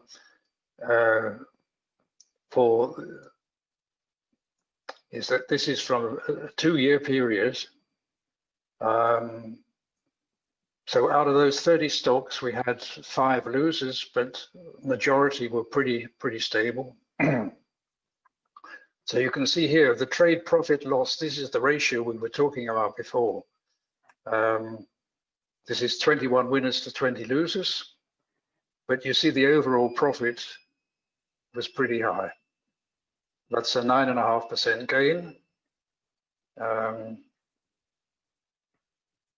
We have another one here, Fresenius. This is a medical company. 20 winners to 13 losers, which is not bad. So it's pretty stable. Yeah, and the thing that I really enjoy here is the fact that it is testable. Okay. Yeah, having system test is so imperative. Another thing that is incredibly important is the training that comes with it. Now, we're going to be starting this training in a couple of weeks, about 2 weeks, I believe. And Tim, you have about 5 classes lined up, covering quite a few different subjects in depth. You know, there's only so much you can cover, right, within an hour. But what I'll do here is I'll go back to share my screen just to give you guys kind of a breakdown of what you're going to be learning in these classes. And if you guys can see that. So the elasticity system, it includes 4 indicators. It includes an expert advisor, 2 explorations, and that all-important system test that we're talking about. But you know, these 5 classes now, most likely they're probably going to run a little bit longer than an hour, but they're gonna range from technical analysis, you know, kind of like a beginner to intermediate guide, ins and outs of trading psychology, fund allocation, position sizing, calculation of maximum dollar per risk per trade rather, pivot point trading. I mean, there's just a ton of information that Tim's going to be discussing. Now, these classes are going to happen once a week for the next, well, not the next 5 weeks, but they start in 2 weeks. They start on August 26th. Now, one of the cool things here is that if you get the elasticity system, if you take advantage of the Traders Pack, you guys can actually attend these classes live, where we'll have you know, question and answer periods, and Tim, you'll be able to, you know, answer people's questions, etc. Correct? That's right. Sure. Yeah. Just for, I don't know if you can see the screen now. What I've just done is run the NASDAQ daily on the last 2 years on the elasticity system. So you can see actually how this looks now. This is NASDAQ the last 2 years. Tesla is, of course, one of the big winners here. Although it had more losses than winners, 12 winners, 14 losses, but the net profit was pretty good. NVIDIA Core, 18 winners to 9 losers over a 2-year period. So this is pretty impressive. Interesting is the losses, of course, you're always going to get losses, but the losses out of the NASDAQ 100 are pretty small. Yeah, I mean, again, it's just, and that's one of the things that when we were initially talking about this system and possibly putting elasticity, you know, offering it with Metastock, it's something where, you know, it just, the main thing that stuck out was it just trades so well. You know, it tests so well. You know, in wrapping up here, the best way to get a hold of you, Tim, if people have questions, is at the admin@metastockswiss.co. CH for Switzerland. Yeah, that's right. I'm happy to answer any questions, or if anyone's got any problems, you're very welcome. Yeah, and you know, I appreciate you know, I appreciate you taking some time this early morning with us, watching the sunrise behind you. Thanks for getting up early for us and presenting. It's a pleasure. Always Okay. a pleasure. Take care. All right. Bye now. Bye-bye. Now, just to kind of cover again, you know, the elasticity system retails at $699. It does come with the 4 indicators: the expert advisor, 2 explorations, system test, 5 hours of classes, you know, that we're going to be doing well over, probably it's going to end up going longer than 5 hours worth of classes that come with this add-on. This is the newest add-on from Metastock. We're excited to you know, be presenting that. Classes start the 26th of August, and you have the opportunity to actually attend these classes live. That is part of the Summit Traders Pack. Now, with the Summit Traders Pack, again, what we wanted to do was give you all the tools that you have seen this evening, or this morning or afternoon, wherever you're at, and give you the opportunity to understand how Metastock and these add-ons can actually affect your workflow and how it can positively impact your trading. So for the Traders Pack, what we wanted to do is we wanted to give you 3 months of Metastock RT. That's our real-time service. 3 months of data to go along with that. Tim Straightens elasticity and the 5 hours worth of training that we're going to be doing with him. Mark Belnick's bullish buy, bearish sell. We're going to give you 3 months of that. A month of Guy Cohen's OVI traders. Remember, that's a very, very powerful indicator that we have as part of an add-on with Metastock, as well as it comes with the OVI Traders Club. Ton of tools available there, as well as live trainings, etc. LearnMetastock.com, the premium subscription. So any questions you ever have about Metastock, this covered in the training. You have someone to walk you through basic strategies within Metastock all the way to advanced user features like coding and different things of that nature. Kevin has hundreds of hours, if not thousands of hours of training just based on how to use Metastock and different features. Unleash the Power of Metastock, which is a good training tutorial to help you get started in using the tools within Metastock, and the white glove service. Now, if you have Metastock and if you used our support team, you know that they're the best. The white glove service, essentially what we wanted to do is we wanted to say, hey, you have Metastock, these add-ons, let us go ahead and walk you through step-by-step how to install them, or actually just install them for you. Now, normally all of this together is going to be it's about $2,400. For attending the summit, we will be offering it for $994. So you're saving $1,400. It's an immense value for what you're getting. You're getting the potential of hundreds of hours of training, all together. And these add-ons are very, very good. I hope you guys have enjoyed watching them so far. The way that you take advantage of that is you come into metastock.com/sales chat. We are also available via phone right now. If you're out of the United States, it's +1 801 506 0900. If you're in the States, you can call us at 800-882-3040. Easiest way is just come on in and chat, ask any questions you want, and we'd be happy to answer those for you. Now, on to our next presenter, Mr. Daryl Guppy. Daryl, you there? I can see you there. Can you hear me okay? Okay, and I'm assuming that you can hear me okay as well.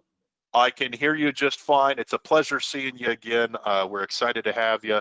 I won't even bore people with telling them a little bit about yourself. I'm sure everyone in the audience knows who Daryl Guppy is. So without further ado, I'm just going to turn the time over to you and look forward to finding out why we're not in Kansas anymore. Okay, if you can give me the screen share, or do I have to select it from here? You want to flip me on the screen share? Yep, that's what we want. Let me just see this bit here.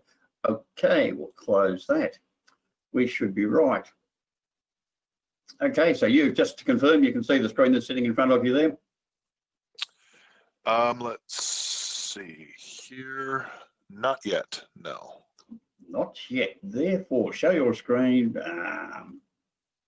Try that one. How are we going there? Yep. Okay.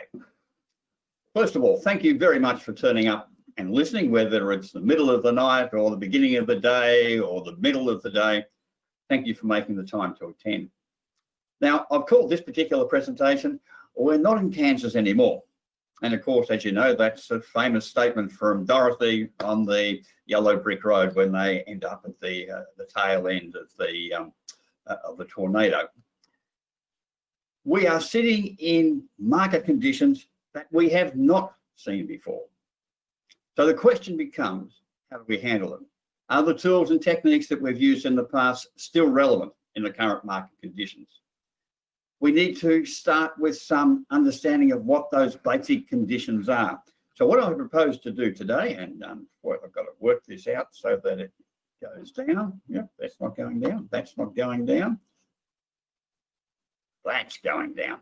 Okay, here are 5 questions I'm hoping to answer in the next hour.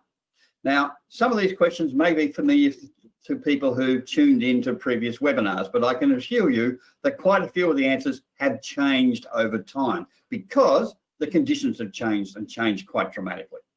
So, is there evidence of a structural shift in economic activity? Are we really not in Kansas anymore, or is this just a temporary blip or a major change in the markets? We'll look at some potential answers to that questions and the way that the economic foundations are shifting and the impact that that's likely to have on how we invest and how we trade. Of course, that naturally leads into the second question, whether the stock market will continue to rise while COVID-19 continues to expand both infection rates and mortality rates. In other words, is it safe to stay in these rising markets, or should we be getting out? And which are we more favorable in the future? Bank stocks, traditional mining stocks, hot tech stocks, which sectors, and so on. I'll try and give you some answers as to how we approach answering that particular question. And then, of course, the last question, how do we survive, and what instruments are you looking at trading in the next 6 months? And if we have time, we'll take some webinar questions as well. If you have webinar questions, then just type them into the sidebar and Hunter will manage those questions that we will handle. So the important question for a start is there any evidence of a structural shift in economic activity, which is likely to impact on companies and businesses that we want to invest in? Because we are not in Kansas anymore. If you look at unemployment lines, they're the largest they've been through since the Depression. We are seeing, and about to see, a substantial number of companies go under. Now, we know that many companies are on government support of one description or another, but that's got a time limit to it. It is going to end. And when it ends, those companies will move to bankruptcy. We don't want to be involved in investing in those. We're likely to see a rise or an increase in the rate of fraud amongst companies. And there are some things that we can look out that might suggest that fraud is taking place in the company reports, and that shows up very much in the charts. And those with longer memories, of course, will remember Enron and other companies that gave wonderful financial results, but ultimately collapsed not quickly, but over many, many months, even though those applying fundamental analysis seem to be caught out by surprise at the sudden collapse. So we need to be aware of these things. The market is different. The economic foundation is different to what it was 6 months ago and to what it was 12 months or 4 or 5 years ago. So what are some of the changes that are taking place? Most of you will be familiar with the proposed bans on both TikTok and on WeChat/Tencent in the United States. Now, this is significant because what it's showing is that state activity, in this case from the United States, is taking on a commercial aspect. In other words, it's saying TikTok or WeChat or Tencent are competitors to our existing American companies, and we will force them, in TikTok's case, to divest. In other words, if you hand over your activities to an American company, then everything will be okay and you'll be able to continue to operate. That's a bit like highway robbery in many senses. With WeChat, it's a little bit more complicated, but what they are doing, a bit like they did with Huawei, is eliminating competition to an American company. That's one part of it. But the second part of it is using or weaponizing the SWIFT international settlement system that allows cross-border trade to prohibit trade taking place with WeChat or Tencent subsidiaries. Now, the important feature of this, whether you agree with my analysis or not, the important feature of this is the attack on the confidence in the structure of the system. We can no longer assume that because a company is listed in the United States, that it will be secure, that it will be immune from this sort of state action that forces it to delist or forces it to divest of particular assets or inhibits its ability to be able to transact its business. So this is a new level of sovereign risk that we haven't seen before. Normally you would expect to find it in small countries with unstable governments. It's very, very unusual to see it taking place in a major marketplace. These actions will trickle through our markets very, very rapidly once the full implications are understood, because it tells us that we can't be assured of the stability of certain types of companies, that they may be under attack from government and they may be forced to stop operating from government. Some of this goes back to the clean pipe initially announced by Secretary of State Pompeo earlier this week. Now, 2 years ago, no, 2.5 years ago, I did a presentation to a group of investors and I said, look, one of the things we need to be aware of, to be alert for, is the idea that China is somehow A, responsible for everything, and that B, our dependence on China is a security threat. And there's a really second-rate book called Ghost Fleet, which the part of the plot says, look, China has attacked America or vice versa, and the Americans can't reply because all of the modern fleet relies on software and chips and so on that are imported from China. The only way that victory is achieved is by a small, outdated battleship that doesn't have any Chinese components. So this is the basis of the Ghost Fleet book. It's very poorly written. It's not a very good book to read. But it's important because Trump, even in the early days, was appearing to follow this and ignoring the potential collateral damage to Foxconn, to Amazon, to IBM, to Apple, and so on. Let's go back to WeChat for a moment, because these issues are important from our investing perspective. E-commerce in China rests on WeChat.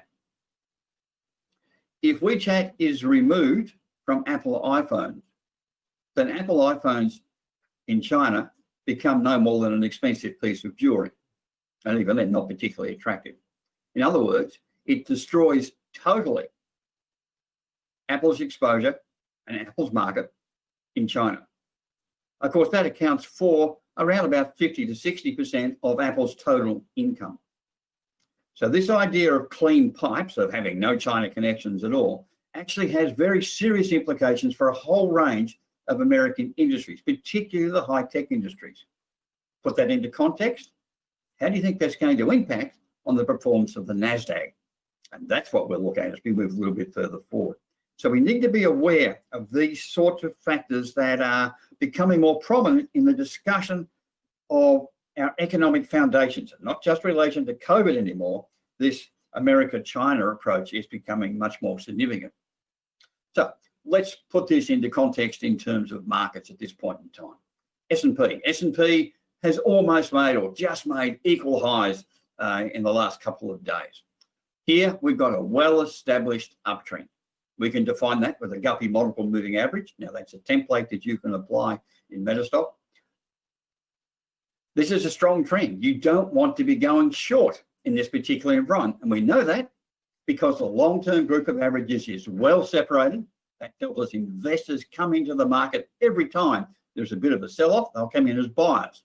The degree of separation between the long-term group, that's the group in red, and the short-term group, that's the group in blue, is pretty steady. So it tells us this is a steady, well-supported, established trend. It's very similar to the Dow, by the way, although the Dow is not quite as well advanced. But when we look at NASDAQ, we see a different situation. We see, first of all, that the previous highs that were made in February 2020 have been exceeded, and they were exceeded in late June. And that run, that trend has continued in July and August. Again, a very strong trend. Look at that spread in the long-term group of averages, the red group. Very well spread. That tells us that whenever there's a pullback in the market, investors are in there buying. And we can see that that's taken place here. This was a buying opportunity, as was this. These are solid opportunities to enter this strong trend at points of temporary weakness. There is no indication on either the NASDAQ or the S&P that this market is likely to roll over or collapse at any time soon. Technically, that means that we simply look at this as a long-term trend trade, keeping in mind, particularly with the NASDAQ, the background as to the potential impact of these bans, these clean pipe discussions that are taking place in terms of policy. Now, the useful thing is that when we look at the NASDAQ, it's very similar in many ways to S&P, except that S&P is bumping up against the resistance level that is equal to the highs that were created in February 2020. The NASDAQ, in contrast, has moved much, much further. And that gives us our first trading strategy. Because what we can do, we can look at how the NASDAQ has performed in the past and how it is performing now, and use that as a guide as to how we expect the S&P to develop. So rather than buying into NASDAQ, we're using an ETF, I'll buy into the S&P. And what I'm looking for here is for the S&P to break out above 3,400, come back and retest 3,400, and then continue in the longer term uptrend. Why? Because that's exactly what NASDAQ did. It broke above that resistance level, came back below that, rallied, came back and retested, and then continued. So what I'm looking for, if this was an S&P chart, I'm looking to enter in this region here, or perhaps wait for here, for a continuation of the long-term uptrend, so it continues to develop similar to what the NASDAQ is currently doing. That's the first part of the strategy. The second part, of course, is the exit, because we're looking at a situation of leaders and followers. There's the leader, there's the follower. So on this leader, on the NASDAQ, when the NASDAQ begins to turn over, when the NASDAQ shows trend weakness, then that is an early warning signal that the S&P will also follow suit. So by watching the NASDAQ for those early signals, we can execute an exit signal in the S&P. That should allow us to capture most of this up move in the S&P. So S&P and NASDAQ, both strong underlying trends, and at this point in time, there is no point in trying to go short. The GMMA relationships, the Guppy multiple moving average relationships, show that these are strong and well-supported trends. So that suggests that the market doesn't believe that there is any downside to these trade war statements, these attacks on TikTok and on WeChat, this clean channel announcements that Pompeo is making, that there's no downside in that. Now, theoretically, that should be negative for China. But when we're looking at the China market, Shanghai Index, what we're seeing is not as strong as we're seeing in NASDAQ and S&P, but this is a clear uptrend environment. Again, look at the long-term group of moving averages, widely separated, telling us that whenever the market pulls back, as it did here, and as it's done recently, that investors come into the market as buyers. Now, notice on these fairly substantial pullbacks here, here, and here, that there is no compression in the long-term group of moving averages. That tells us that investment trend is very, very strong.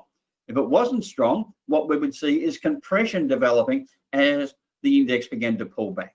So this becomes another opportunity to trade on the long side for a continuation of this uptrend. The primary trend definition is this uptrend line here. A close below this trend line gives us a little bit of concern, and we'd be looking for the long-term GMMA to provide good solid support in this environment. Initial targets up here, 3,450, 3,500, moving towards 4,000, which takes me back to both S&P and NASDAQ.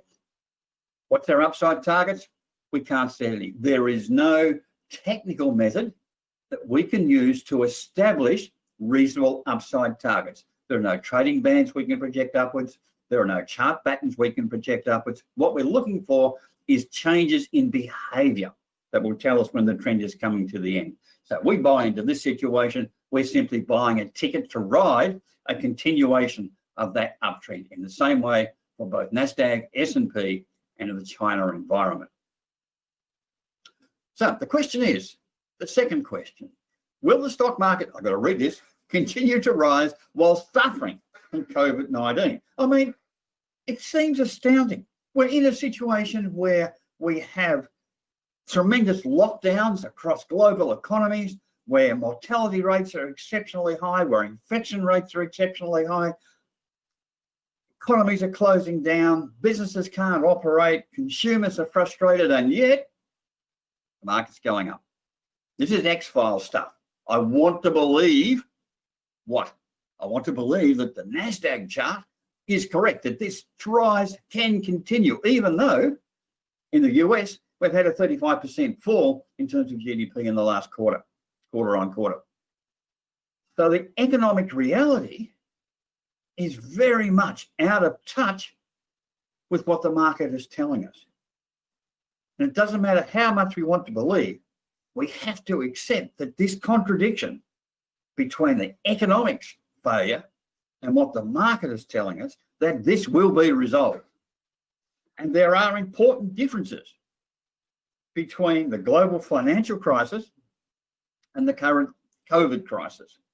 So that means that the solutions that we use for the global financial crisis are not appropriate solutions to use in this particular environment. So what are the differences? And I'm not going to insult you by reading what's on the screen. I'm assuming that everyone else can read this quickly. But essentially, the GFC was a liquidity and credit crisis. So you overcame that by pouring oil into the system. And that oil, of course, was free credit, low interest rates, etc. And that meant that business was able to resume because they got access to reasonable credit. Now, COVID is different. COVID leads to a quarantine action that closes down a healthy economy. What we have is demand that is unable to be fulfilled.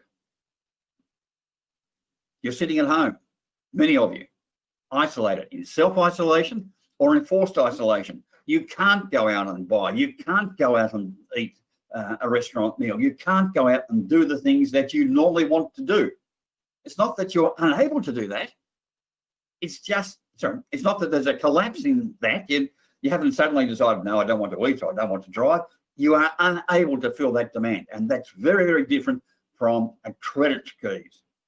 Now, one of the key questions coming out of COVID-19 is that there will be an inevitable destruction of business, and that in itself may lead to a liquidity and credit crisis that is similar to the GFC. But being a little bit depressing here, I'm sorry. In the GFC, we started off with high interest rates, so by reducing interest rates, we were able to free up credit access. We are now sitting on levels of 0, or in some cases, negative interest rates. So how do we overcome this liquidity and credit crisis that may follow an opening up post-COVID?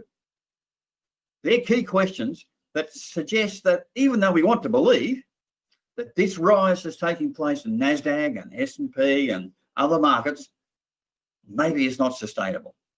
Doesn't mean we can't enjoy the rise, but from an investment perspective, it tells us we would be unwise to buy at these levels on the assumption that this is likely to continue for an extended period of time. In this type of environment, what markets desperately need,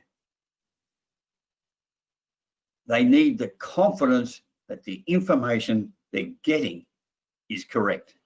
And that is not the situation we are currently in. And this is part of this fantasy contradiction that's there.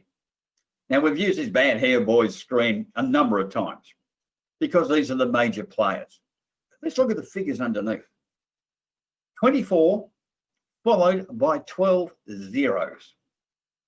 That's what $24 trillion looks like. That's the amount of debt that the United States is currently carrying, and that will expand. $24 trillion. Who's paying for it? How do we do it? Normally, we'd be borrowing from Japan, we'd be borrowing from China. They'd be buying US treasuries, US bonds. That's no longer sustainable to match that sort of level. So the level of debt can only be created, and we've got modern money management to talk about it, by printing money. It's a little bit of concern. We don't really know what's likely to happen there. Then we got 20,000 plus. 20,000 plus is taken from the Wall Street Journal, and that's their record or estimate of the number of lies or mistruths or misleading statements that President Trump has made since he was elected. This doesn't give us confidence that what we're hearing from our leadership, whether it be President Trump, whether it be in Australia, whether it be Boris Johnson, who is saying, oh, we've got a million mortality deaths that we're going to take away from the COVID numbers because we think that something else might have been going on. How do we have faith in that environment? We have to question what's happening, what the economy is doing versus what the market's doing. And the 50,000 plus number on the right-hand side, lower right-hand side, that is the number of estimated new public servants that are needed in the UK to be able to deal just with the cross-border transactions under Brexit. The new rules for importing goods and importing goods into the UK from Europe and exporting goods from the UK into Europe will require an extra 50,000 pen pushers. That's not something that's conducive to an expanding and vibrant economy. It slows it down. It's the sludge that makes life very difficult to do. So that suggests, in a broad sense, that this contradiction between the economic reality that we can see when we look out the window, no cars on the road, and not yet another takeaway or home delivery, that when we look out the window, what we see does not match what we're seeing on the market itself. And that creates a condition of uncertainty. It means that we have to reevaluate our longer-term investment decisions. We can't base them on the same foundations that we used to in the past. It means that we have to assess how we trade this rising market, because we don't want to be out of it. This market's too good to be able to miss out on. There's too much money to be made in this rise that's taking place. But what techniques do we need to use? What caution do we need to exercise, and how do we do it? And that really leads us on to the second question. What will be more favoured by investors in the future? Unvalued bank stocks, traditional mining stocks, tech stocks? Where do we look? And the answer? I haven't got a clue. I have no idea what sectors are likely to be worth looking at in the future. Yeah, we could say that health stocks should go pretty well, particularly the health stock that's able to come up with an antiviral for COVID. But that's pretty much a gamble as to be able to decide which one is which. Mining, well, there's a bit of rise in gold, maybe going to there, etc. None of that really matters. What I'm looking for is behaviour. Behaviour is the most important guide both to trading success and to longer-term investment success. And there are three things in particular that I'm looking for. I'm interested in crowds. Then I want to be able to assess trend stability. And then I want to be able to assess trend sustainability. Now, these are not exclusive of what other presenters have been saying during the day. There are many, many methods of analysing the market. And all of those methods will give you essentially what we might call a stock pool. A pool of candidates to which you want to allocate some money. Now, there's a big problem. Generally speaking, you might be able to narrow it down to 10 or 12, maybe 5 or 6 individual stocks that are worth buying today. Unfortunately, most of us don't have enough money to be able to buy those 10 stocks or those 6 stocks. We have to decide which one we're going to buy, not 6, which one. So how do we assess that? And that's what crowds, trend stability, and trend sustainability are about. Let's explore those concepts a little bit further. Crowds. The most essential feature of market engagement at this point in time is a crowd. I need to be able to enter the market without pushing price up. I need to be able to exit the market without pushing price down. In other words, I need liquidity. Now, liquidity doesn't mean that the stock trades $6.5 million in 30 minutes. What it means is that my order size can comfortably be filled, preferably in one set of orders, without disturbing the market. So if I'm bidding $1 to get my order filled, it means that the market doesn't get pushed up to $1, $1, $2, $3. I can get my order filled at $1, and I can get it filled in one single hit, because the total number of shares on offer at $1 are 3 to 4 or 5 or 6 times larger than my order size. That's liquidity as it applies to our individual trading. It's important on the entry. It's even more important on the exit. We go back to NASDAQ and S&P, moving up very, very, very strongly. So if I don't get in at $1, I can always get in at $1.01, maybe $1.02. And there's a pretty fair opportunity that this market will continue to rise. So if I have to pay a little bit higher, it's not a big deal. But when the market collapses, and it collapses very rapidly, let's go back to here. So when the market collapses as it collapsed here, getting out becomes really important, because if I can't get out here, I've got to try and get out here or try and get out here. In other words, my profits disappear very, very rapidly because I can't make an exit, because there's no crowd, there's no liquidity to be able to sell to. So in assessing the final stock list, the final pool of opportunities that I'm looking at, the most important feature I'm looking for is consistent liquidity. If I'm going to buy, on average, $20,000 worth of stock, then I need to be able to do that in one single order. If I'm going to be able to sell $20,000 worth of stock as the market turns over, I want to be able to exit at that price and in one single order. And of course, the second benefit of crowds is that that helps in itself to propel the trends. We know that crowds are massively attracted to NASDAQ at the moment, more so than S&P. That's one of the reasons why NASDAQ is moving so quickly. So that's where most people are. And that enthusiasm is self-infectious. It's like COVID in its own way, I suppose. So we will continue to drive that pressure upwards and upwards. And you can say it's driven by fear of missing out and idiots and Robin Hood traders and all the rest. It doesn't really matter what the real reason is for driving it. The important point is that the crowd and the crowd activity is driving that momentum, and that helps give you capital gain. And in these markets where dividends are becoming scarcer and scarcer, the primary objective is for sustainable capital gain. And for that, we need sustainable trends and stable trends. How do we define trend stability? For this, I use a Guppy multiple moving average. Now, I'm going to, normally I would ask people here to put your hand up. How many people are familiar with a Guppy multiple moving average? And if there are a whole lot of people putting their hand up, then I'd just go straight ahead into this analysis. If there weren't many, then I'd do a very brief explanation of Guppy multiple moving average. Unfortunately, I can't see you. So I have to assume that you're not necessarily totally familiar with GMMA. So excuse me, I'll have to do a very, very brief explanation. There are two groups of moving averages in this indicator, a long-term group and a short-term group. The long-term group is displayed in red, the short-term group displayed in blue. We see that there is compression in both the short-term group and the long-term group at various points. Compression shows us agreement about price and value. In other words, this is a good price and good value at this level.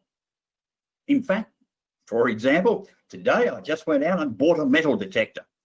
If gold's going up so much, I'll take my grandson out and we'll go around and we'll do some metal detecting. So I was comparing the prices of 2 units. And there was a sale on. And the middle size unit, which is so-so, was, let's say, $400. The superior unit was on sale. It was also $400. So the middle size unit was fair enough, but the superior unit was good price, $400, good value because it had been marked down from $600. That's the way I went. And what you see in the market, when there is an agreement about price and value, there is a compression that takes place in this group of moving averages. On a long-term basis, this tells us investors say, oh, this stock is good value and a good price, and they pile in. And they continue to hold this position. And as prices drop back, then they will come in. It's like a shock absorber on a car. As a crash takes place, the balloons, the airbag expands and absorbs the shock, and the market continues moving upwards. Traders, of course, are much more excitable, as you can probably tell from the way I'm talking. So what we see is this compression that takes place. Okay, that's an indication of price and value. I reckon they're wrong. I'm a buyer. And we see this trend begin to increase. And then I picked up 15% here in 20 odd days. That's happy enough for me. I'm out. I'm a trader. I'm out of this market. I will start to sell. We get this pullback that develops. Other traders who missed out on this first rise say, yeah, okay, I'll come back into this. So we get this compression and this rebound followed by expansion. So we have expansion and compression taking place in both groups of moving averages. When it takes place simultaneously, short-term group and long-term group, then there is a high probability of a trend change. Now, a stable trend is a trend where the trend has been able to absorb these pullbacks and continue moving upwards. So the trend here, move quickly, retreat. It's been absorbed by long-term investors who come in as buyers. The trend continues, bit of a natural pullback, absorbed again, continues. Compare that to this unstable trend. Here, the price pullback drops below the long-term group of averages. Once, twice, fairly well extended here. There's a high probability this trend is going to collapse. It's not strong and stable. So when I'm assessing the stocks in the stock pool, this is what I'm looking for. I'm looking for, first of all, trend stability, particularly in the current environment. Now, it doesn't always mean I'm going to trade a stable trend. Sometimes being able to trade this fast rally is what I'm looking for. I want short-term exposure. But generally speaking, I want that within the context of a fairly stable trend. So you've got trend stability. That's the first feature that we're looking for. Sorry, the second feature. The first feature is liquidity. Second feature is stability. And the third feature is sustainability. Now, stability and sustainability don't always go together. Sustainability is what I'm looking for, particularly when I'm looking for a longer-term potential investment opportunity. So here, long-term group of moving averages, well separated. Short-term group of moving averages, pretty well separated. There's not too much compression that's taking place. If you look at this short-term group here, there's compression, rally, but in this example, there's very little that takes place. Thirdly, the separation between the long-term group and the short-term group is substantial. It's steady. It doesn't close up and expand and close up and expand. So this is a very sustainable trend. And when the market does pull back, it really just touches the lower edge of this short-term group of moving averages and then rebounds. We would say that price is clustered within the values of the short-term group of moving averages. This is a sustainable long-term trend. There's a low probability it's going to collapse rapidly. So they're really the three features that I'm looking for: sustainability, stability, liquidity. Where do I find it? I don't know. And I don't care. I don't care if this is a banking stock. I don't care if it's a mining stock, if it's a high-tech startup, if it's a bio stock, if it's a building company. It doesn't matter. What's important is the behavior of the trend, not where it came from. So my intention, just to follow up on my earlier statements, my intention next weekend, because we don't have lockdown, is to take my grandson out and do a bit of hunting for gold using a gold detector. Do I care where I find it? Does it matter if I find it in the bottom of a riverbed, if I find it on the side of a mountain, if I find it on the ridge, if I find it under a big rock, if I find it sitting on the surface? Of course it doesn't matter. What's important is that I find it. It's the gold that counts, not where it's located. Same in the market. It's not which sector it comes from, it's the characteristics, it's the behavior that determine whether it's useful or not useful. So liquidity, sustainability, and stability are the important features we're looking for, not where it comes from. So how do we survive? And what instruments are we likely to be trading in the next 6 months? Now remember, that takes us back to the first part of this discussion, where we looked at the broader idea of this disconnect between America and China, the impact that's likely to have on American companies in China, the profitability, how that adds an extra attack, as it were, on the economic fundamentals in top of what's happening with COVID. So how do we survive in this environment? What instruments are we trading? We're always told that diversification is the answer. Get diversified enough and everything will be okay.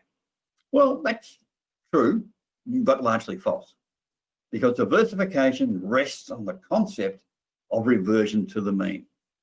It rests on the concept that out of all of the stocks you pick, you will lose some and you will win some. And if your balance is correct, then you will be pretty much back on average. In investing terms, you'll lose some, you'll win some, but on average, you'll come back to pretty much the performance of the index, back to beta or beta, depending on how you wish to pronounce it. If you're seeking alpha, in other words, outperformance of the underlying index, then you're looking to move above what the index is returning. You can do that. It's a higher risk game. In the long term, getting alpha, getting superior returns to the index is always difficult. But look at the NASDAQ. Very quickly back through to here.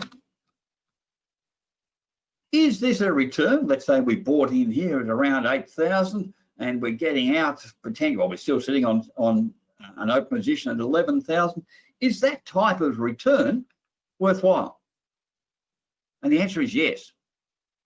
The market return at the moment, S&P, NASDAQ, is giving us 10, 20, 30% returns without the problems of individual stock risk. So that tells us, rather than spending an awful lot of time trying to pick a selection of stocks in our portfolio where we'll lose some and we'll win some, and we'll end up at pretty much what the market's doing, then we can go for index selection, that we can trade an exchange traded fund, we can trade a futures exposure to the index, where we are picking up the returns and values that are coming out of that index. The advantage of this is it takes away, there are two advantages. One, it takes away the risk of individual stock selection. We don't have to decide if Tesla is better than Apple, if Apple is better than Netflix, if Netflix is better than Tencent. And if we've got Tencent sitting in our portfolio, then we don't have to assess the degree of sovereign risk that has been imposed on that stock by the action that's been taken by President Trump in the political sphere. So by trading the index, first of all, we avoid stock selection risk. That is the primary advantage of the ETF trade. Now, if you're trading, for instance, the Australian market using an ETF, then the problem with the Australian market is that it's lazy. It's simply moving sideways. It's waiting for someone to tell it where it should go. Having an ETF exposure on the Australian index from this period, March through to August, has given us pretty low returns, particularly in the last 6 to 8 weeks. So it doesn't make any sense to take an ETF position in the Australian index because of its sideways movement. But it makes a lot of sense to take an ETF position in the NASDAQ, in the S&P on the assumption that the S&P will catch up to the NASDAQ performance, or into the Shanghai index for a continuation of that long-term uptrend. And because of its volatility, although it's not the same type of stable trend that we're seeing here, it is giving us a higher return because of its underlying volatility. So that's the first advantage in terms of trading ETFs. It eliminates the underlying stock selection risk, and the liquidity is always there. You can get in when you need to get in, you can get out when you need to get out. So ETFs are a very useful way of trading the broad and general market behavior. And one might ask, why? Because the index always goes up. I love it. In the long term, the index always goes up. Why? It goes up because the index is only made up of winners. It's called survivor bias. Think about it. The index always goes up because the index is always made up of winners. Imagine you want to duplicate the NASDAQ 100. So you buy positions in 100 stocks that make up the NASDAQ. But at the end of the quarter, some stocks are dropped, some stocks are added. You have to sell those and buy the ones that are added. And there is a strategy around that, by the way. Or you can simply buy the ETF, which is automatically reweighted at the end of each quarter to take into account the stocks that have been added and the stocks that have been deleted. You don't have to worry about it. That's the first step that's important. But secondly, that means that the index is only ever made up of stocks that are equal to the underlying index performance or better than the underlying index performance.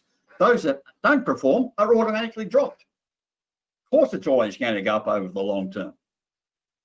For us, that's really useful because by buying the index through an ETF or through futures, we can avoid the stock selection risk and ride this automatic selection of stocks that are being particularly successful. But we've said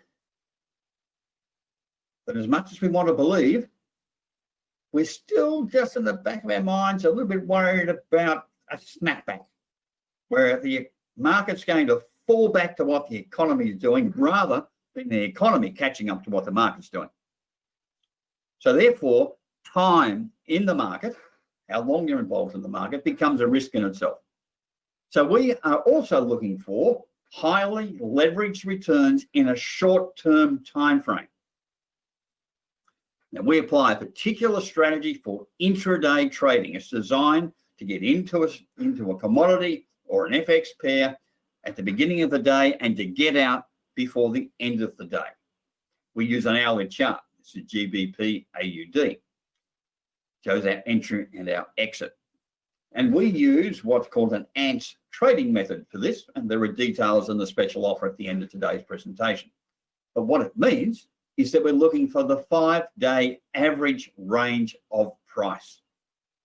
Now we know that there is an 85% probability that tomorrow's price move will be equal to 75% of the 5-day average range of price moves. So if the average range is 100 pips, there is an 85% probability that tomorrow the move will be 75 pips. That's good, but it doesn't tell us which direction. And for that, we apply both Guppy multiple moving average analysis and also what we call traders average true range. Not yet available in Metastock, but we're working on it with Metastock developers at this point in time. It's a different way of displaying Wells Wilder's ATR, and we find it most useful for acting as both a stop loss environment and as a trigger confirmation for entry. The important thing, we trade these FX and commodity highly leveraged instruments so that we can get the maximum return in the short-term time risk. The trade example here is a 1 hour, takes 1 hour and 10 minutes. Entry and exit, done with an hour, within just over an hour. So the time risk is very reduced, but the return from that is very substantial. Or we trade the ETF to avoid the individual stock selection risk. We also trade, and this is appropriate for traders who are working in Singapore and Australia, Europe, UK, but not in all jurisdictions, and that is the use of contracts for difference, CFDs. Now, the advantage of CFDs, apart from the leverage, is that it allows you to take your analysis and execute it in an environment where you do get leverage. Now, you can do this via options as well. Problem with options, not necessarily the liquidity that you want. And secondly, the options market is always dominated by a market maker. So you can find that your entry price is moved away from you. Your exit price moves away from you as the market maker manipulates that market. CFDs, that doesn't happen. Not to the same extent. There are some people who argue that that used to happen. We're finding market efficiency is eliminating that process. However, look at this example here. So here, we want to enter this particular trade, and I'll just have to move some things out of the way so I can see what's going on. Opposite 80. We want to enter the trade at $1.72, and at the moment, we want to exit at $1.77.5. If we execute that trade just on the equity, it gives us a 3.2% return.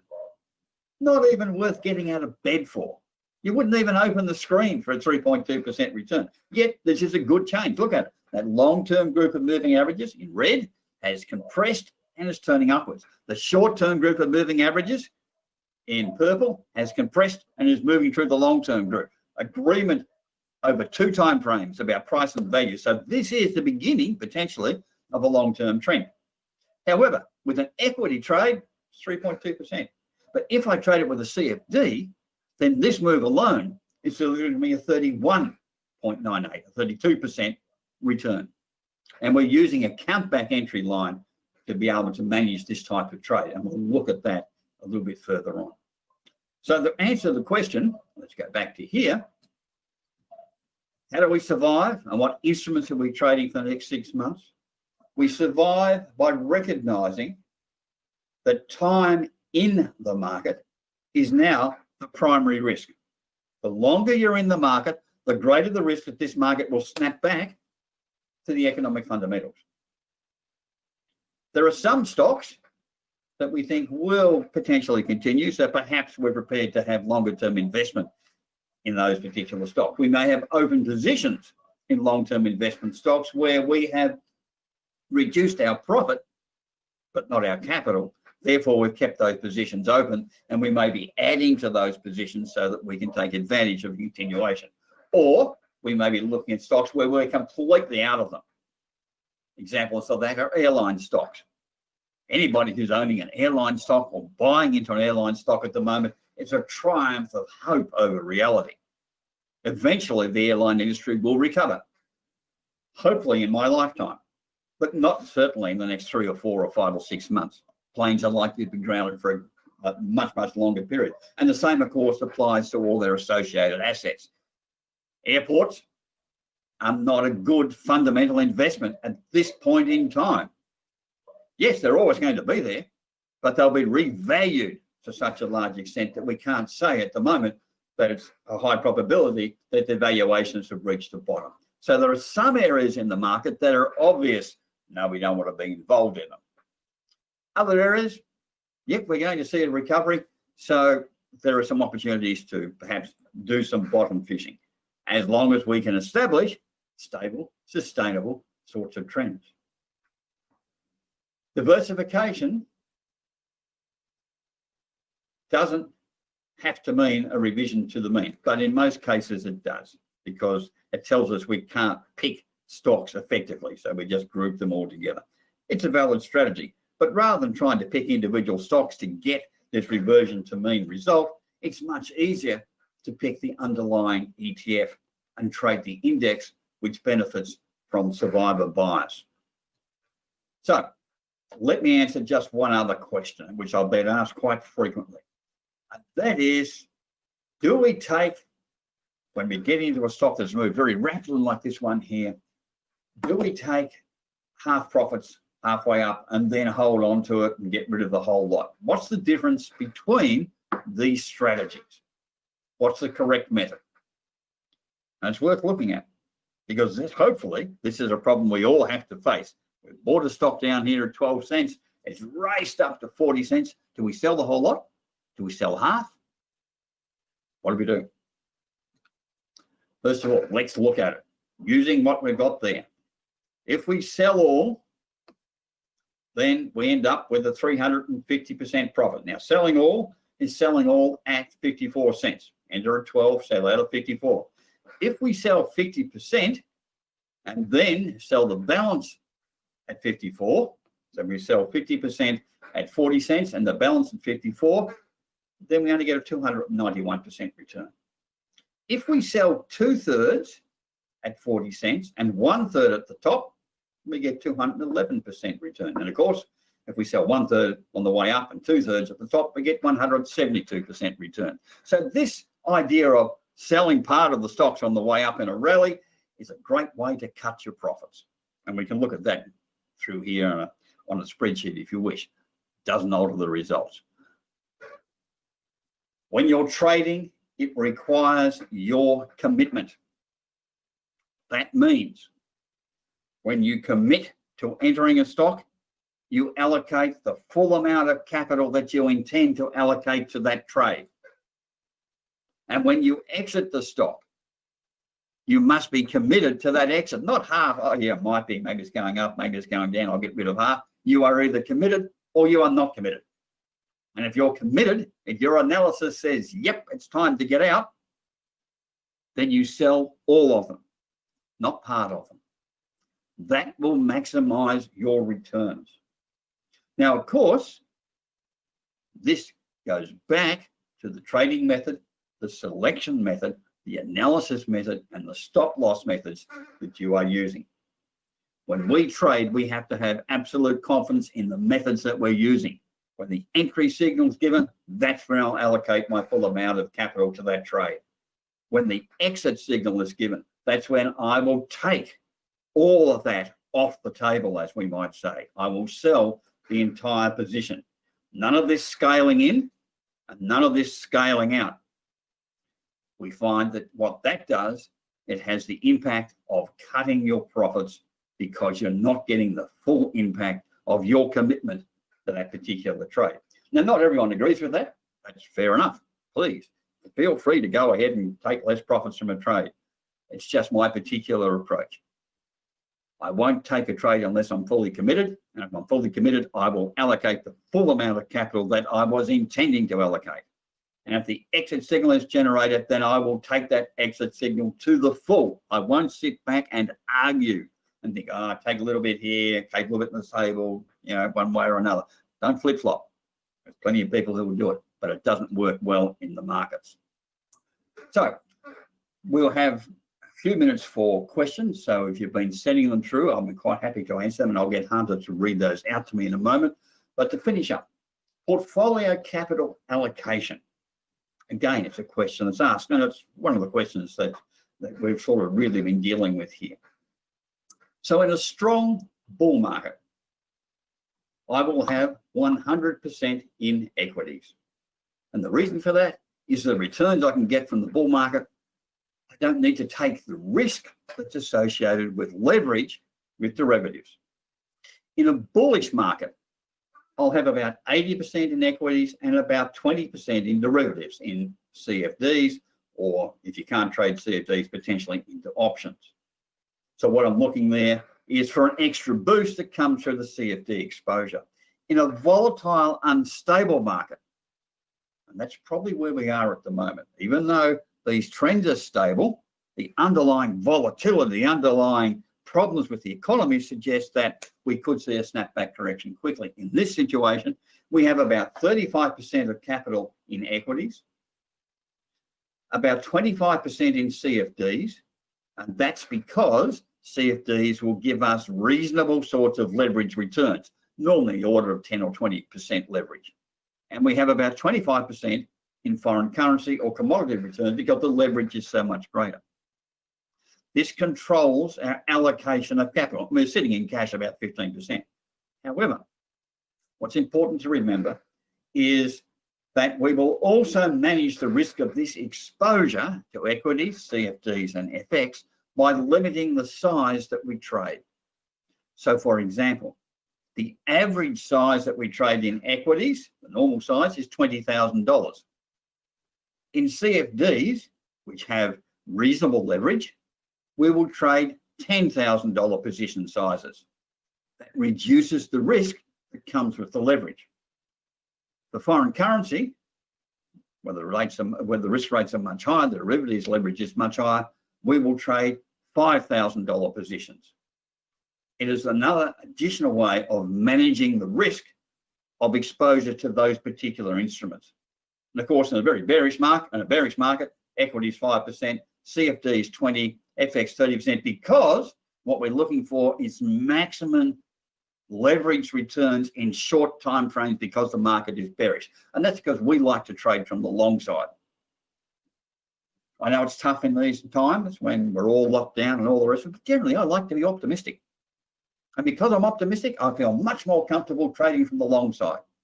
I do occasionally trade from the short side, but I'm not naturally a depressing person. So I don't get a great deal of satisfaction. I know it's there, but when it's primarily a bear market, my preference, because I prefer to trade from the long side, is I simply leave the market. I take a break. And on an extreme market, I'll go to cash 100%. So we have about 5 to 7 minutes remaining. I'm quite happy to go to any questions that we can answer in that remaining time.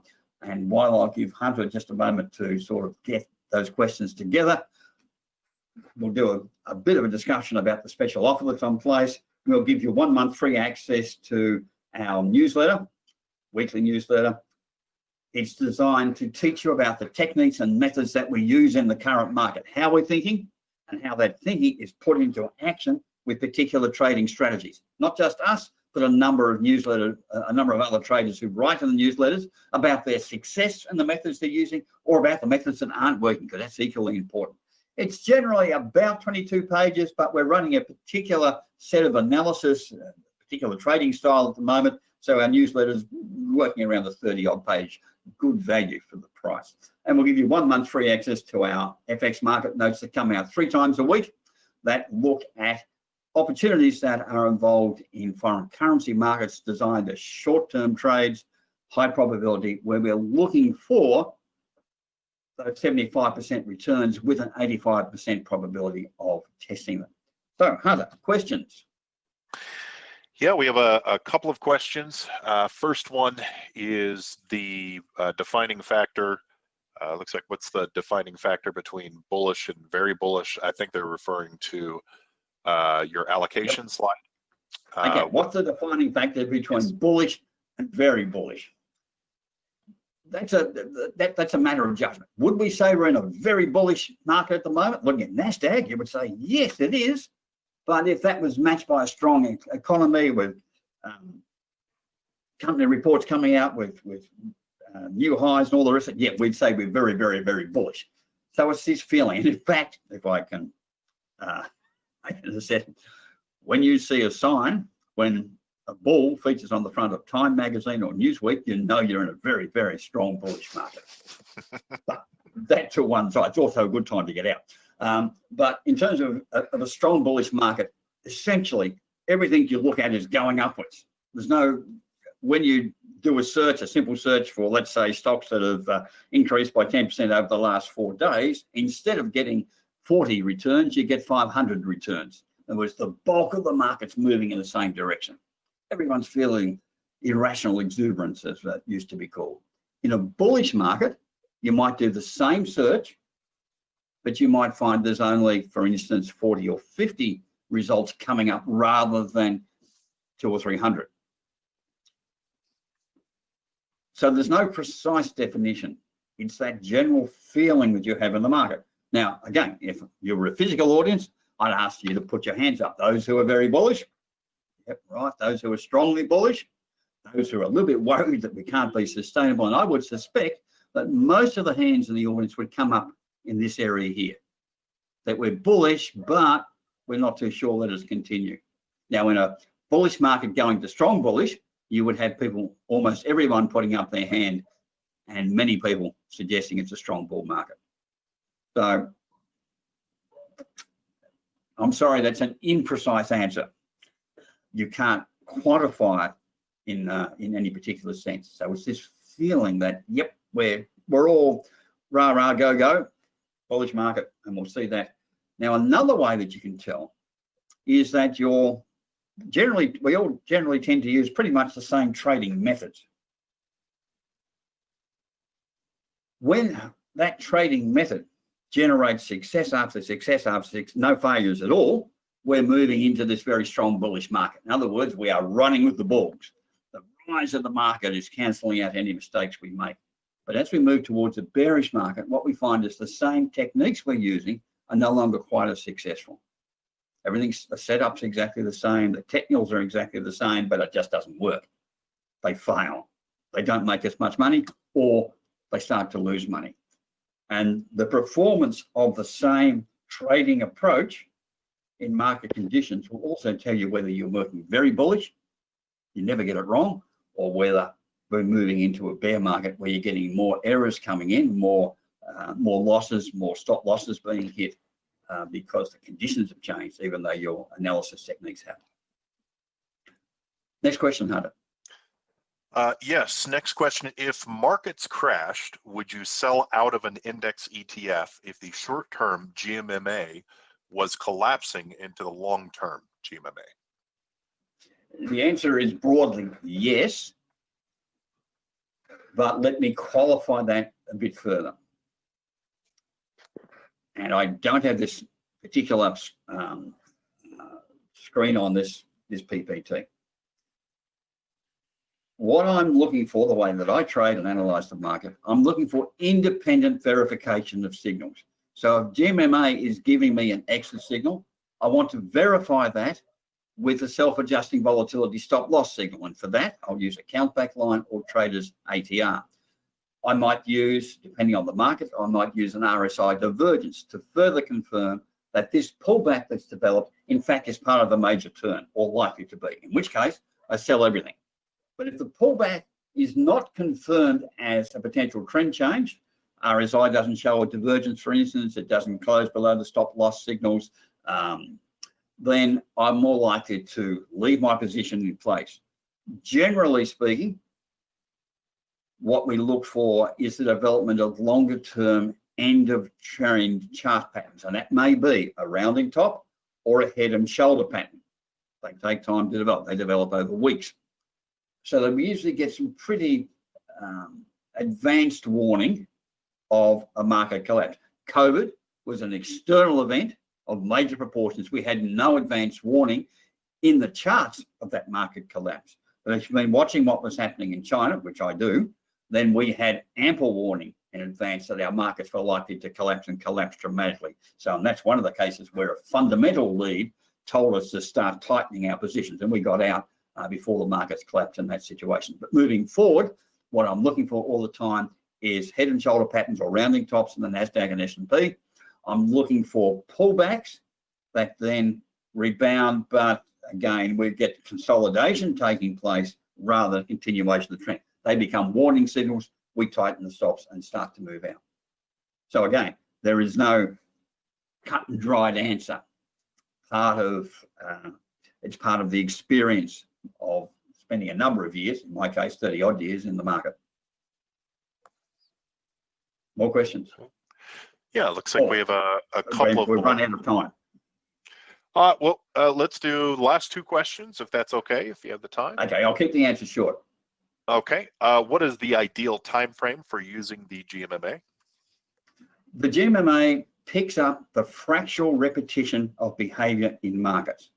So that means that the signals and the analysis applies equally well to a daily chart where each candle is 1 day, to a 1 minute chart where each candle is 1 minute, to an hourly chart where each candle is 1 hour. Now, of course, when you're talking an hourly chart or a 1 minute chart, the handy definitions of traders and investors don't really work. Generally, we talk about it on a daily chart where when you talk traders and investors, it makes sense. But really, it's the same conditions. Short-term intraday traders versus longer-term multi-day traders, the same relationships. Agreement is shown with compression. Disagreement is shown by expansion. When there is compression across 2 time frames, long and short, then the probability of a trend change increases dramatically. So the same analysis conclusions apply no matter which time frames you're applying it to. And that's one of the things that it's a Swiss Army knife tool when it comes to market. We use it in every market that we apply. However, like a Swiss Army knife tool, it works, it is more compatible with some instruments and some markets and some stocks than with others. And where it's not compatible with others, we simply don't use it. And the last question is?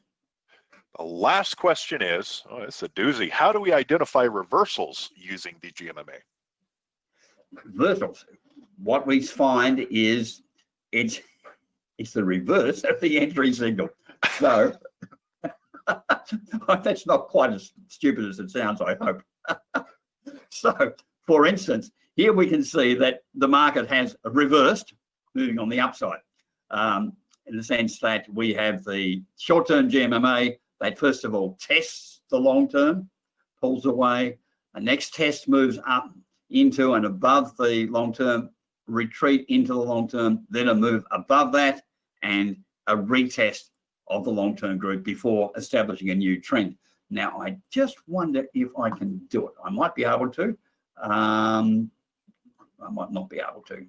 Yep, I'll just do that, and I'll just grab that. You should never try and do these things unless you have them pre-planned. Whoops, that's the one I want. And I probably need to reverse that around again, which I might be able to.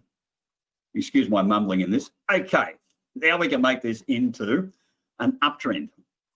So we see the same situation. No, we don't. I'm sorry, that just doesn't work at all. My apologies. We're looking for the same type of environment. I might have it down here. And that is where you get a test of the long-term group of moving averages and a rebound, a penetration of the long-term group of moving averages, a weaker rebound, and then a move below the long-term group of moving averages. And that will tell you, give you plenty ample warning. That's the entry window again. No, I'm sorry, I don't have a chart that shows that clearly. But that's the reversal signal. It's the exact reverse of the entry relationships. I hope that's not too confusing, but there is plenty of information on the GMMA that's available in my books. They're available from Amazon and elsewhere. So a full discussion has taken place there. We explain GMMA analysis in application to sample trading, real-time contemporary trading selections in the newsletter as well. And we have a number of open case study trades at the moment And the way we do our case study trades is we will look at the trade as an example of a particular technique. We will keep that trade open in real time, tell you in advance what our exit conditions are, what we're looking for, what the methods are, and that includes GMMA in a couple of the examples we have running at the moment. We did have a brief question. Which book? Mm-hmm. Which book? The best book at the moment is called Guppy Trading, and it was written post 2008. And the purpose of the book was to look at the techniques and methods that work in that new environment that developed post 2008. However, I do have a new book coming out. We hope towards the end of end of this year or the beginning of next year. COVID sort of slowed things down a bit, and that looks at a whole range of techniques that we're using as well. The best book at the moment, I would suggest, is Guppy Trading. And if you find you want more details about particular methods or techniques that we talk about, then they will refer you back to other books that I've written where that's covered in more detail. Wonderful. And last but not least, if people want to get a hold of you, how do they get a hold of the man, the myth, the legend, Mr. Darryl Guppy? Right. So, yeah, I thought you were going to ask another question there. If we go to guppytraders.com, you can reach us through support@guppytraders.com. We'll try and answer as many questions as we can. Often what we will do, is, particularly if we get a whole lot of questions around the same topic, then we'll require a longer illustrative answer. Then we will include that in the newsletter because we know it's of general interest to a broader public as well. So the newsletter is really about teaching you how to trade in the current environment. Not about stock tipping. I'm interested in that. Saying these are the methods we use. This is where it goes wrong. This is where it goes right. This is where we made a mistake, and we run these in real time so that you understand how to survive in these market conditions. Wonderful. Such a great presentation. It's always a pleasure to have you. You know, we've had a couple of questions about the special offer. You know, everybody's interested in the special offer. So a couple of ways, if you've registered for the webinar and you checked Mr. Guppy's offer, you'll be receiving that next week. Go to guppytraders.com for the bonus offer that he talked about. I would highly recommend checking out his books. And it's good to know that you have another book coming out very, very shortly, hopefully very shortly. Yeah, well, COVID changes the economic fundamentals. It's definitely a thing. COVID's a thing. Well, thank you so much for your time this afternoon. For you, we appreciate it so much. It's always a pleasure having you on. No problems. Now I'll go and use a gold detector and see if I can find some gold outside of the market. Hey, let me know how that goes. All right. Cheers, Darryl. I appreciate it. No problem. See you there, Hunter. All righty. Bye-bye. Now, just to kind of recap, we've had a lot of, you know, very, very good presenters this evening. You know, we've been lucky enough to have some, you know, world-class presenters this evening. So, you know, we've had a lot of systems discussed over the course of the last 6 hours. We've had elasticity, we've had Melnick's bullish buy, bearish sell, we've had OVI traders. What we wanted to do with the summit offer is we really, you know, again, we wanted to give you the opportunity to use all of these add-ons, to use Metastock. If you're new to Metastock, we wanted to give you plenty of training, and we wanted to give you the best version of Metastock, which is 17 real time. Metastock real time, with the Traders Pack, you're going to get Metastock real time for 3 months. You're going to get the accompanying data for 3 months as well, the Zenith data. You're going to get Tim Straighten's elasticity along with 5 hours of live training from Tim, talking about a wide array of products or of the different subjects, as well as one of the classes focuses solely on the elasticity system and using it to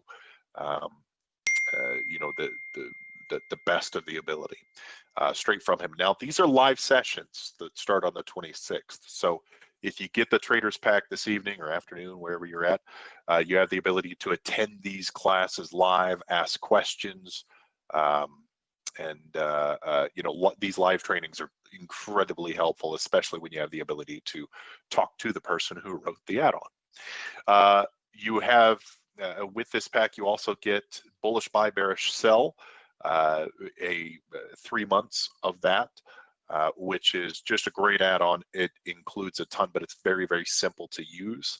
Mark has worked on that add-on for quite some time, and it's now in its second iteration.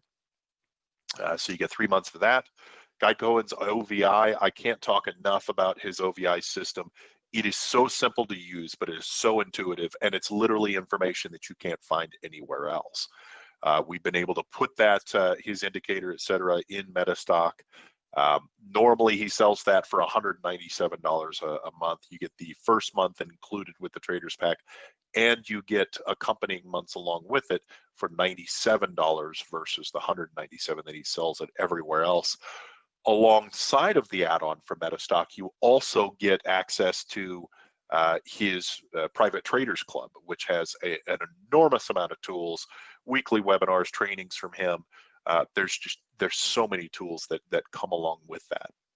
You also get a 3-month subscription to learnmetastock.com. Now, learnmetastock.com is really, really awesome because it is a resource for whatever you need as far as Metastock training. Kevin Nelson, who used to be the sales manager at Metastock a very long time ago, has been running learnmetastock.com for quite some time now and has a ton of videos archived. Plus, he's always doing live trainings, etc., teaching people how to use every aspect of Metastock. Now, Metastock does so many things. Sometimes it takes a little bit of time to understand exactly what you need from Metastock that's going to really complement your trading the most. Kevin's amazing at helping with that, especially on a one-on-one basis. So you get 3 months of his premium subscription. You get Unleash the Power of Metastock, which is a group of videos as well as an ebook teaching you some of the basics of how to start using Metastock. The white glove service, I can't talk enough about our support team. They're amazing. They're some of the best live support that you're ever going to have on any product across any industry. The white glove service, basically what we did with that is we decided to say, okay, well, you're getting Metastock RT, you're getting Zenith, you're getting these add-ons. We want to make sure that everything gets installed properly. So it's a one-on-one session with one of our support reps where they walk you through how to install, or a lot of instances they can actually just install it for you, all of these programs, and get you started using Metastock. This is a live session with one of our support reps, scheduled around your schedule, and you know, we're able to you know, get everything installed for you. Now, normally we're looking at Metastock RT for 3 months, as well as Zenith is $450, $750 right there. Straightens elasticity system, 5 hours of live training with him. That's another $699 there. Bullish buy, bearish sell for 3 months. That's it's midnight. It's hard for me to do math, but anyway, $99, you know, around $300.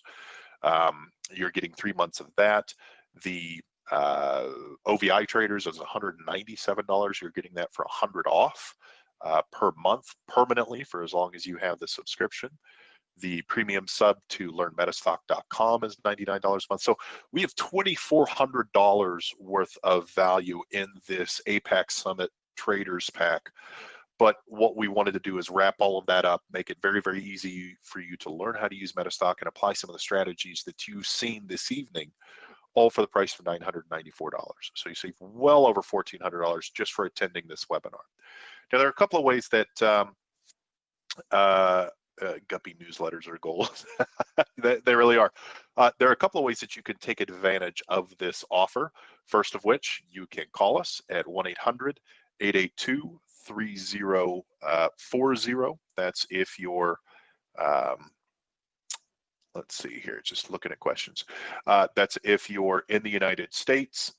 If you are international, it is +1-801-506 0900.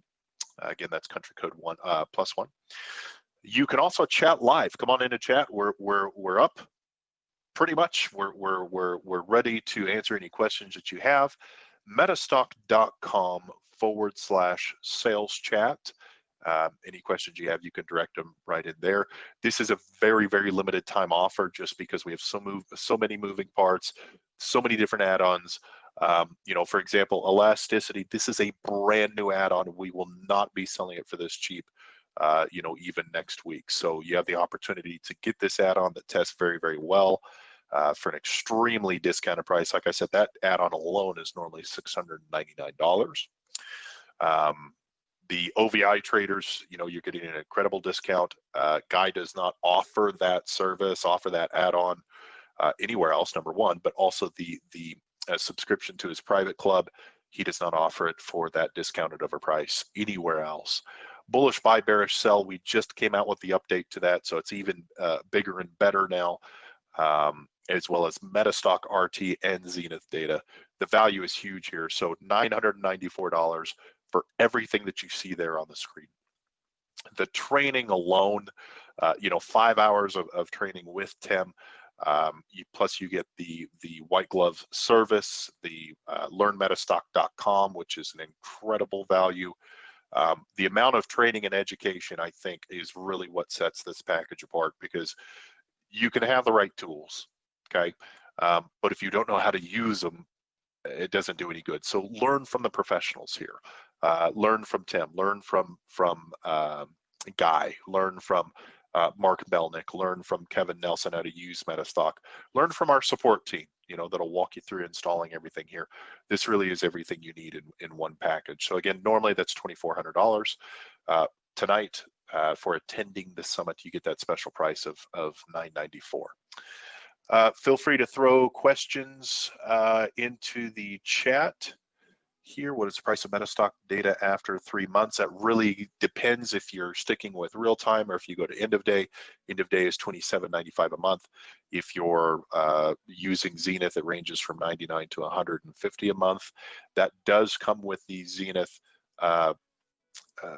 product as well. Zenith is the data that we use for real time, but it also comes with a completely separate fundamental and news product that is I mean, basically it's a subset of what the professionals at Refinitiv use. So that's an incredible value right there.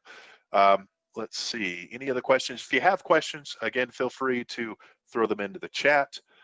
Feel free to also come into metastock.com/sales chat, or just give them a jingle to take advantage of the offer. Any of you that signed up for the special offers when registering for it, those should be delivered by the individual speakers next week for you. Everything's been recorded, so that's the amazing thing. Tonight we've answered important questions like psychology behind trading, best moving averages to use, how does my hair stay so pretty all the time, how big of a cup of coffee does it take to make it through a 6-hour webinar. These are the issues of today. We've answered those for you tonight. So I hope that we have provided you some value in the last 6 hours, that we've answered some questions, that we've given you a little bit of insight into how professional traders trade consistently. I hope that we've provided you some insight into some of the best tools on the market. Metastock, again, been rated #1 charting analysis software for over 25 years through Stocks and Commodities magazine. So let us know feedback. Let us know if you have any questions. You can always get a hold of us at the 800 number there on the screen, 800-882-3040, metastock.com/sales chat, 801-506-0900 for those of you who are international. We've had some amazing speakers tonight. I really appreciate you joining us. And like I said, if you have any questions, please let us know. Thank you all for in the audience, GoToWebinar as well as YouTube. A special shout out. Amazing 6-hour session. Thank you so much. The coffee's worn off for me, everyone, so I am going to go ahead and go to bed now. But thanks for joining us. As always, happy trading.